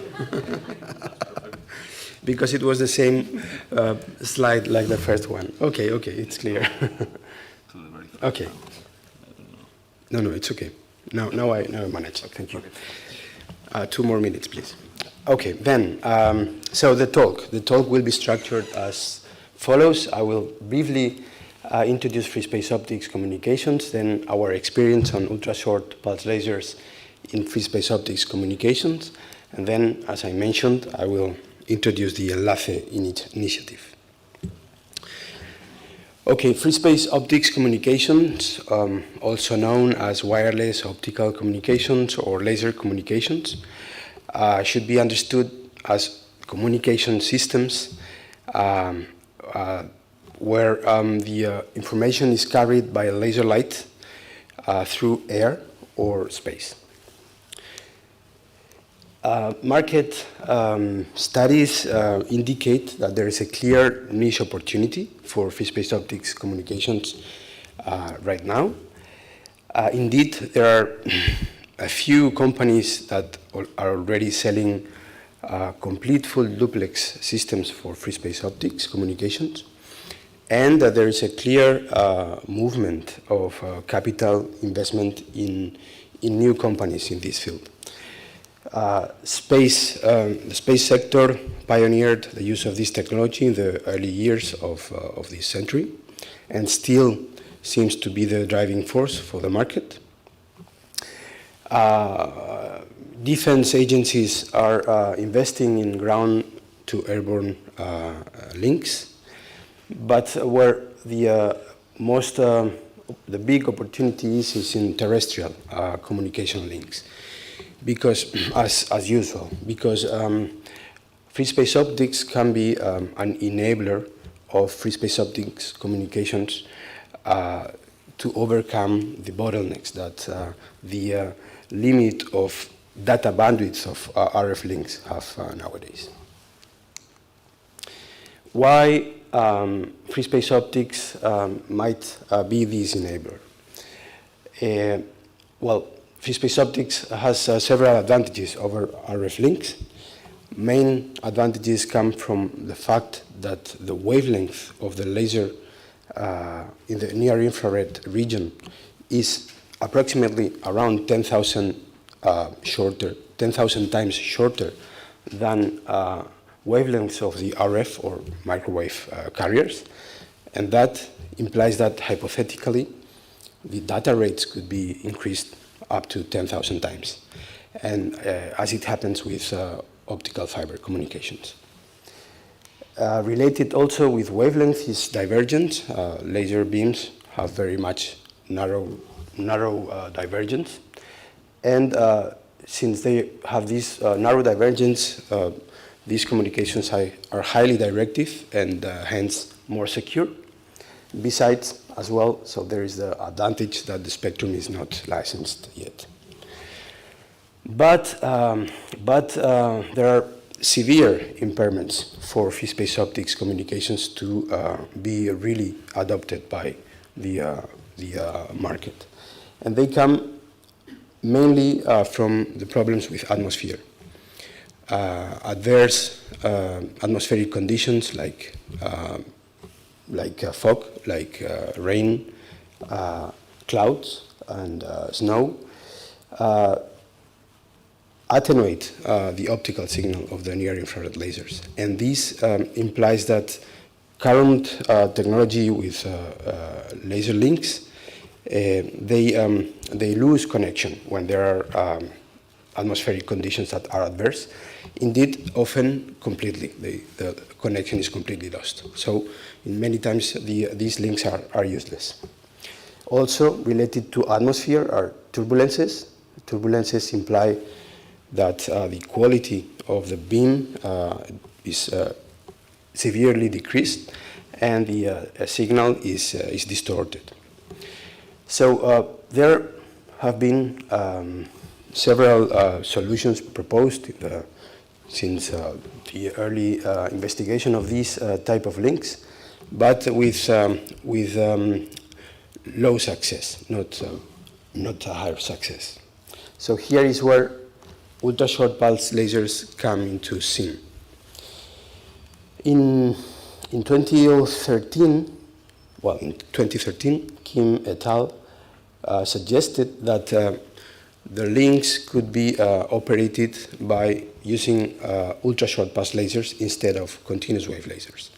And they had very promising results showing that links using ultra-short pulse lasers were more tolerant to changes in visibility of the atmosphere compared to links working with continuous wave lasers. This is still under investigation, but the most hypothetically, these would be the three main reasons for this. Ultra-short pulse lasers have very high peak power. Then they have higher tolerance of the receiver. So they imply higher tolerance of the receiver to attenuation. As well, they offer very broadband emission. So the link performance is less dependent on fluctuations of the transmission spectrum of the atmosphere.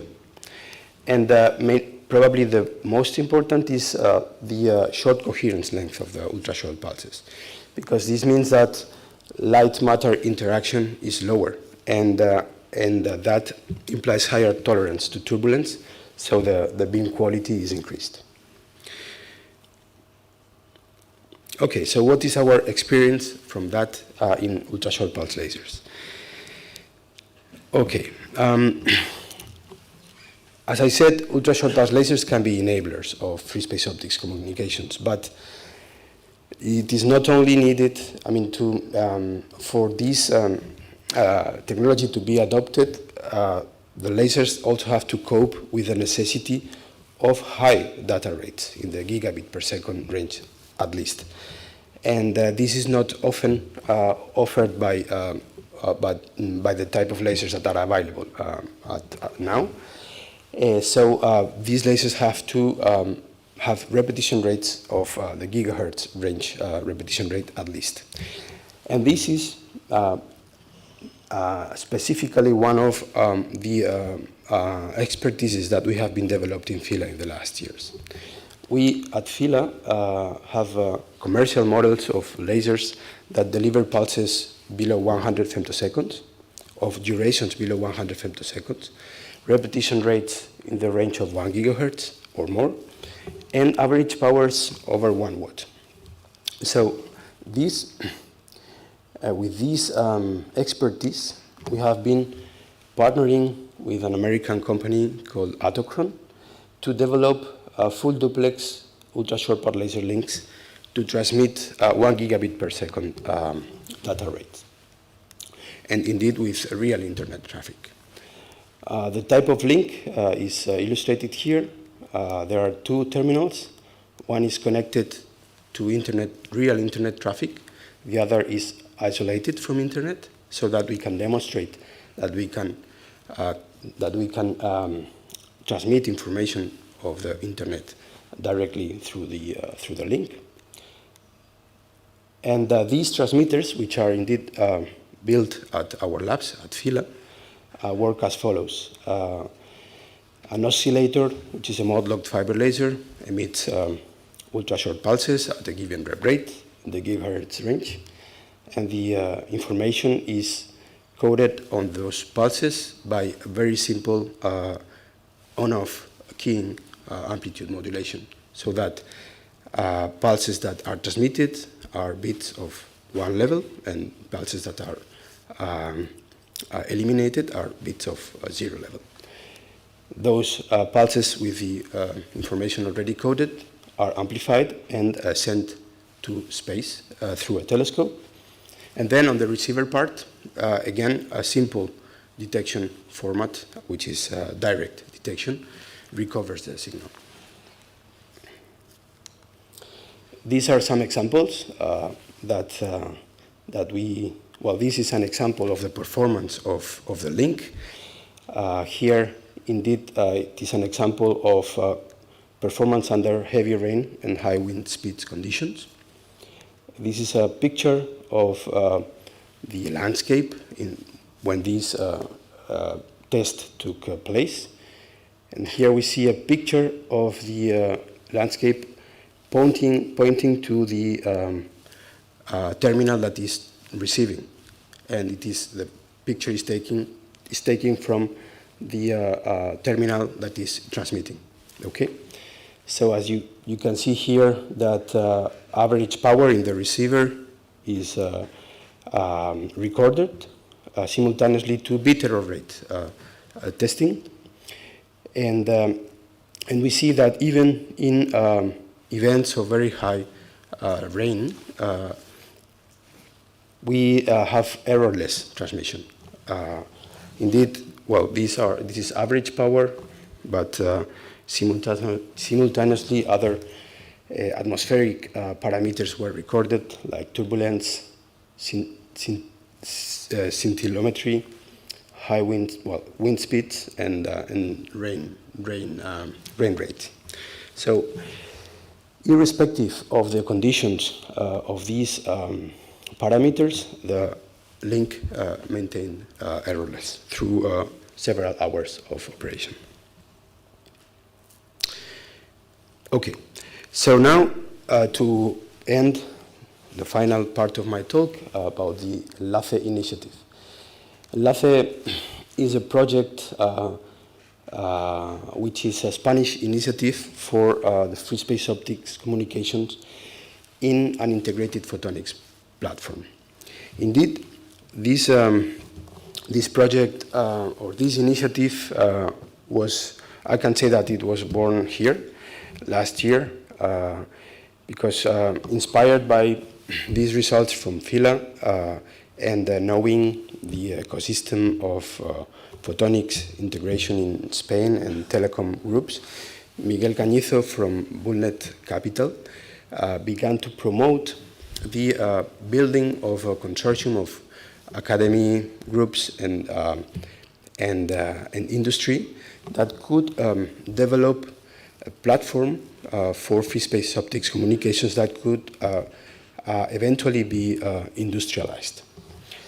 Our vision is to contribute with this to the development of the internet infrastructure of the future. And what are we offering new with regard to what currently is? So, of course, it is based on results that I showed before, and we are willing to offer real multi-gigabit per second free space optics communication, both in terrestrial links and ground to space, that are really immune to adverse atmospheric conditions. And enablers are, on the one hand, ultra-short pulse lasers of high rep rate, and especially photonic integration. Of course, also driven by channel specificity design, because the channel is very different. So this initiative is under construction and in active search of funding, but the ideas and activities are pretty well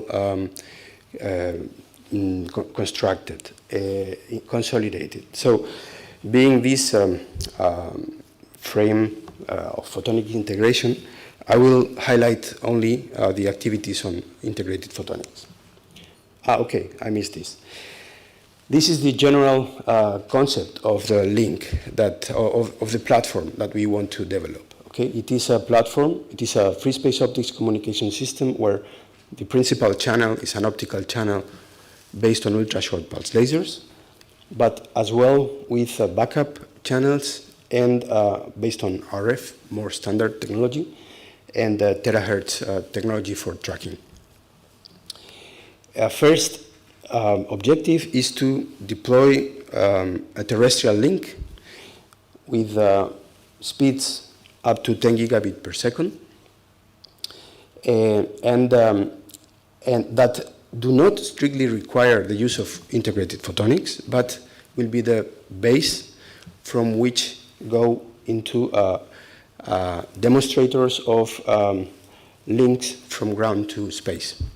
And here, this step, of course, we want to rely on photonic integration for this step to be a reality, where we aim to have up to at least 24 gigabit per second data rate, and with a size, weight, and power consumption according to the requirements of CubeSats.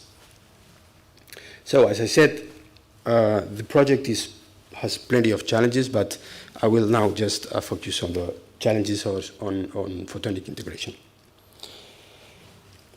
The idea is to use on-chip mod-log lasers like those developed by University Carlos III de Madrid to increase the repetition rates that are not achievable by optical fiber lasers, up to more than 25 gigahertz. Of course, as I said before, with the idea to optimize swap and having potential of volume production. On the receiver part, we will investigate coherent reception formats, mostly after the research and development that University of Malaga has done in the last years. We are all aware that in Spain we have quite mature technology on the generation of RF and terahertz signals by photonic means. This is something that we want to exploit for the backup channels and the terahertz tracking systems. Here we will as well investigate the possibility of using hybrid silicon and 3.5 platforms so that we can implement passive and active elements on the circuit. Adaptive optics is a very important tool to compensate distortion of signals produced by atmospheric turbulences. And our idea is to use photonic integrated circuits that correct phase in order to substitute classical deformable mirrors that are slow and costly.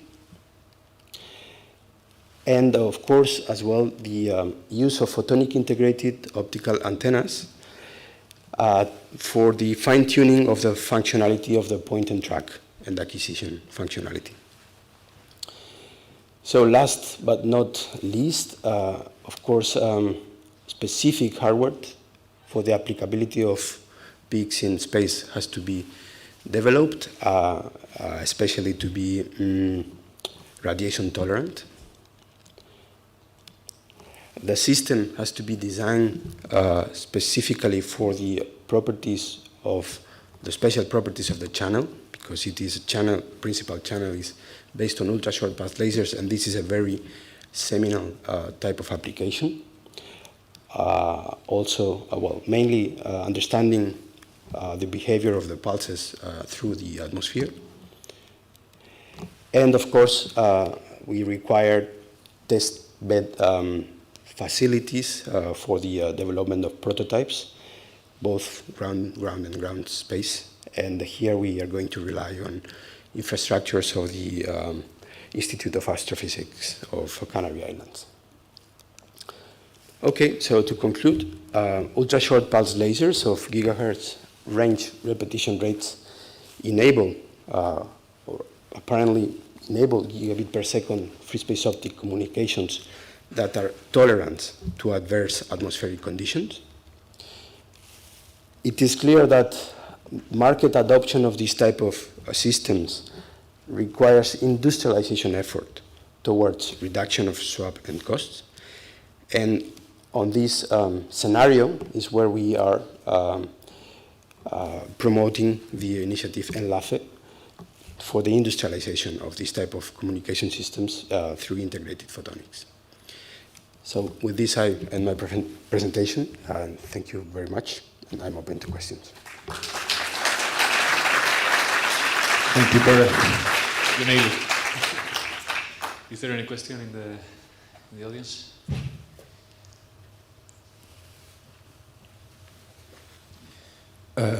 It's probably a very stupid question, but does it make sense to have air communications, like communications within satellites? And is there something that forbids that in your schematic, or not really? No.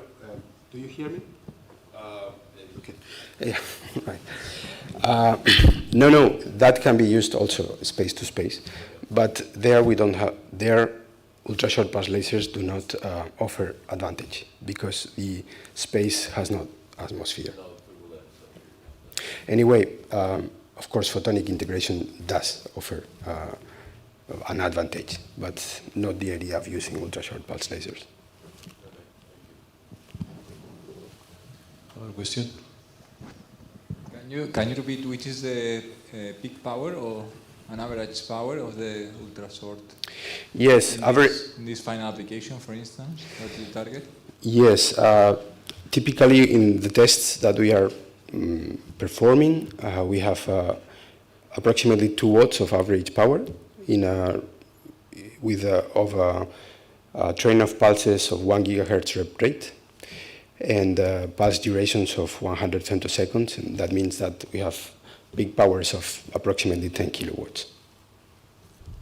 Because the pulses are extremely short, so you have very high peak power.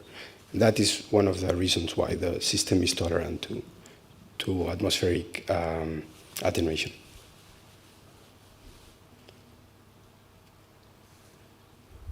Any other question? So the signal does attenuate when you are passing these turbulences, but the signal is so strong that this is negligible. This has a negligible effect in your signal, sort of say. That is one of the reasons, yes. Okay. Okay. If there are no more questions, let's send this Pere again. There's another question. Okay. Victor. Sorry, Victor. So sorry to kill in the mood. Just, so if I understood correct, you're now moving to scaling up in a factor of 10 in rev rate. Mm-hmm. So that will encompass a decrease in factor of 10 in pulse energy. Mm-hmm. But right now you're using a watt of average power. Mm-hmm. So how do you envision to scale an amplifier that delivers 10 watt on a chip? Good question. It is a drawback or a compromise. You could increase the amplifier power by 10 times, but also we think that still we are in conditions that are overestimated on peak power. So maybe we are in an order of magnitude of peak power that we can move down to still have links in 1 mile range of course, this scales down with length. But yes, that is one of the challenges. Okay, thank you. Let's send the speaker again. We end here the session and wait a little bit because Pascual has something to tell you.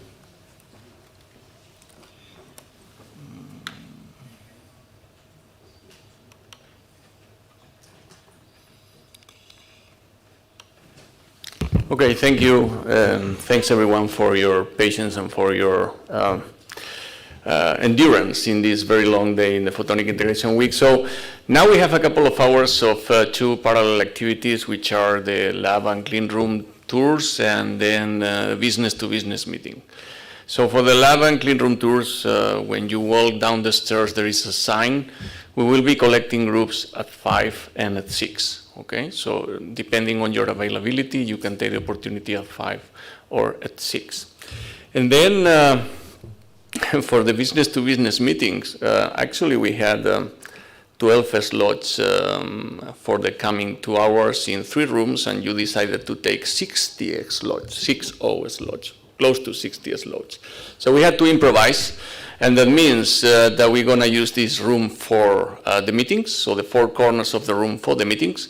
You will find, because we're going to shut down this, but you will find this table over there. So this is from left, from right, back left. And then there are other 4 positions for meetings, which are the booth of people that actually has several meetings. So you can go to the CNM Spark UPV5 booth for some meetings, Ligentech booth, VLC Photonics booth, and Samco booth, and then the other ones in this room. Usually there is one person organizing this with his team, which is Sergio Saez. He's not with us. So we're going to make a trial and ask that you self-organize yourself in slots of 30 minutes. Okay? Let's see how it works. It's been a kind of nice and bad surprise because it took us like 2 hours of crazy work on the backside of the room. But I think that we can make it. So let's try, as I said, to do these business-to-business meetings. You have this in your email, actually, so you don't need to go to check the paper table if you don't want. You have this in your email. Since the business-to-business meeting are something that people is calling for, maybe if you didn't call for a meeting, you still have a meeting because someone wants to meet you. So check the email. There is a list of people there. If your name is there, then look for the table because someone wants to meet you. Okay? Is that more or less clear? Is there any question on this? Yes. The meetings usually take half an hour. The clean room tours are for 1 hour. So in 1 hour, we visit half an hour the clean room, half an hour the laboratories in one turn, and then same on the second turn. Okay? Any other question? No? If not, let's go for these 2 parallel activities. And if not, we can meet again for dinner by 7 p.m. Okay. Yeah, dinner is over there, yes.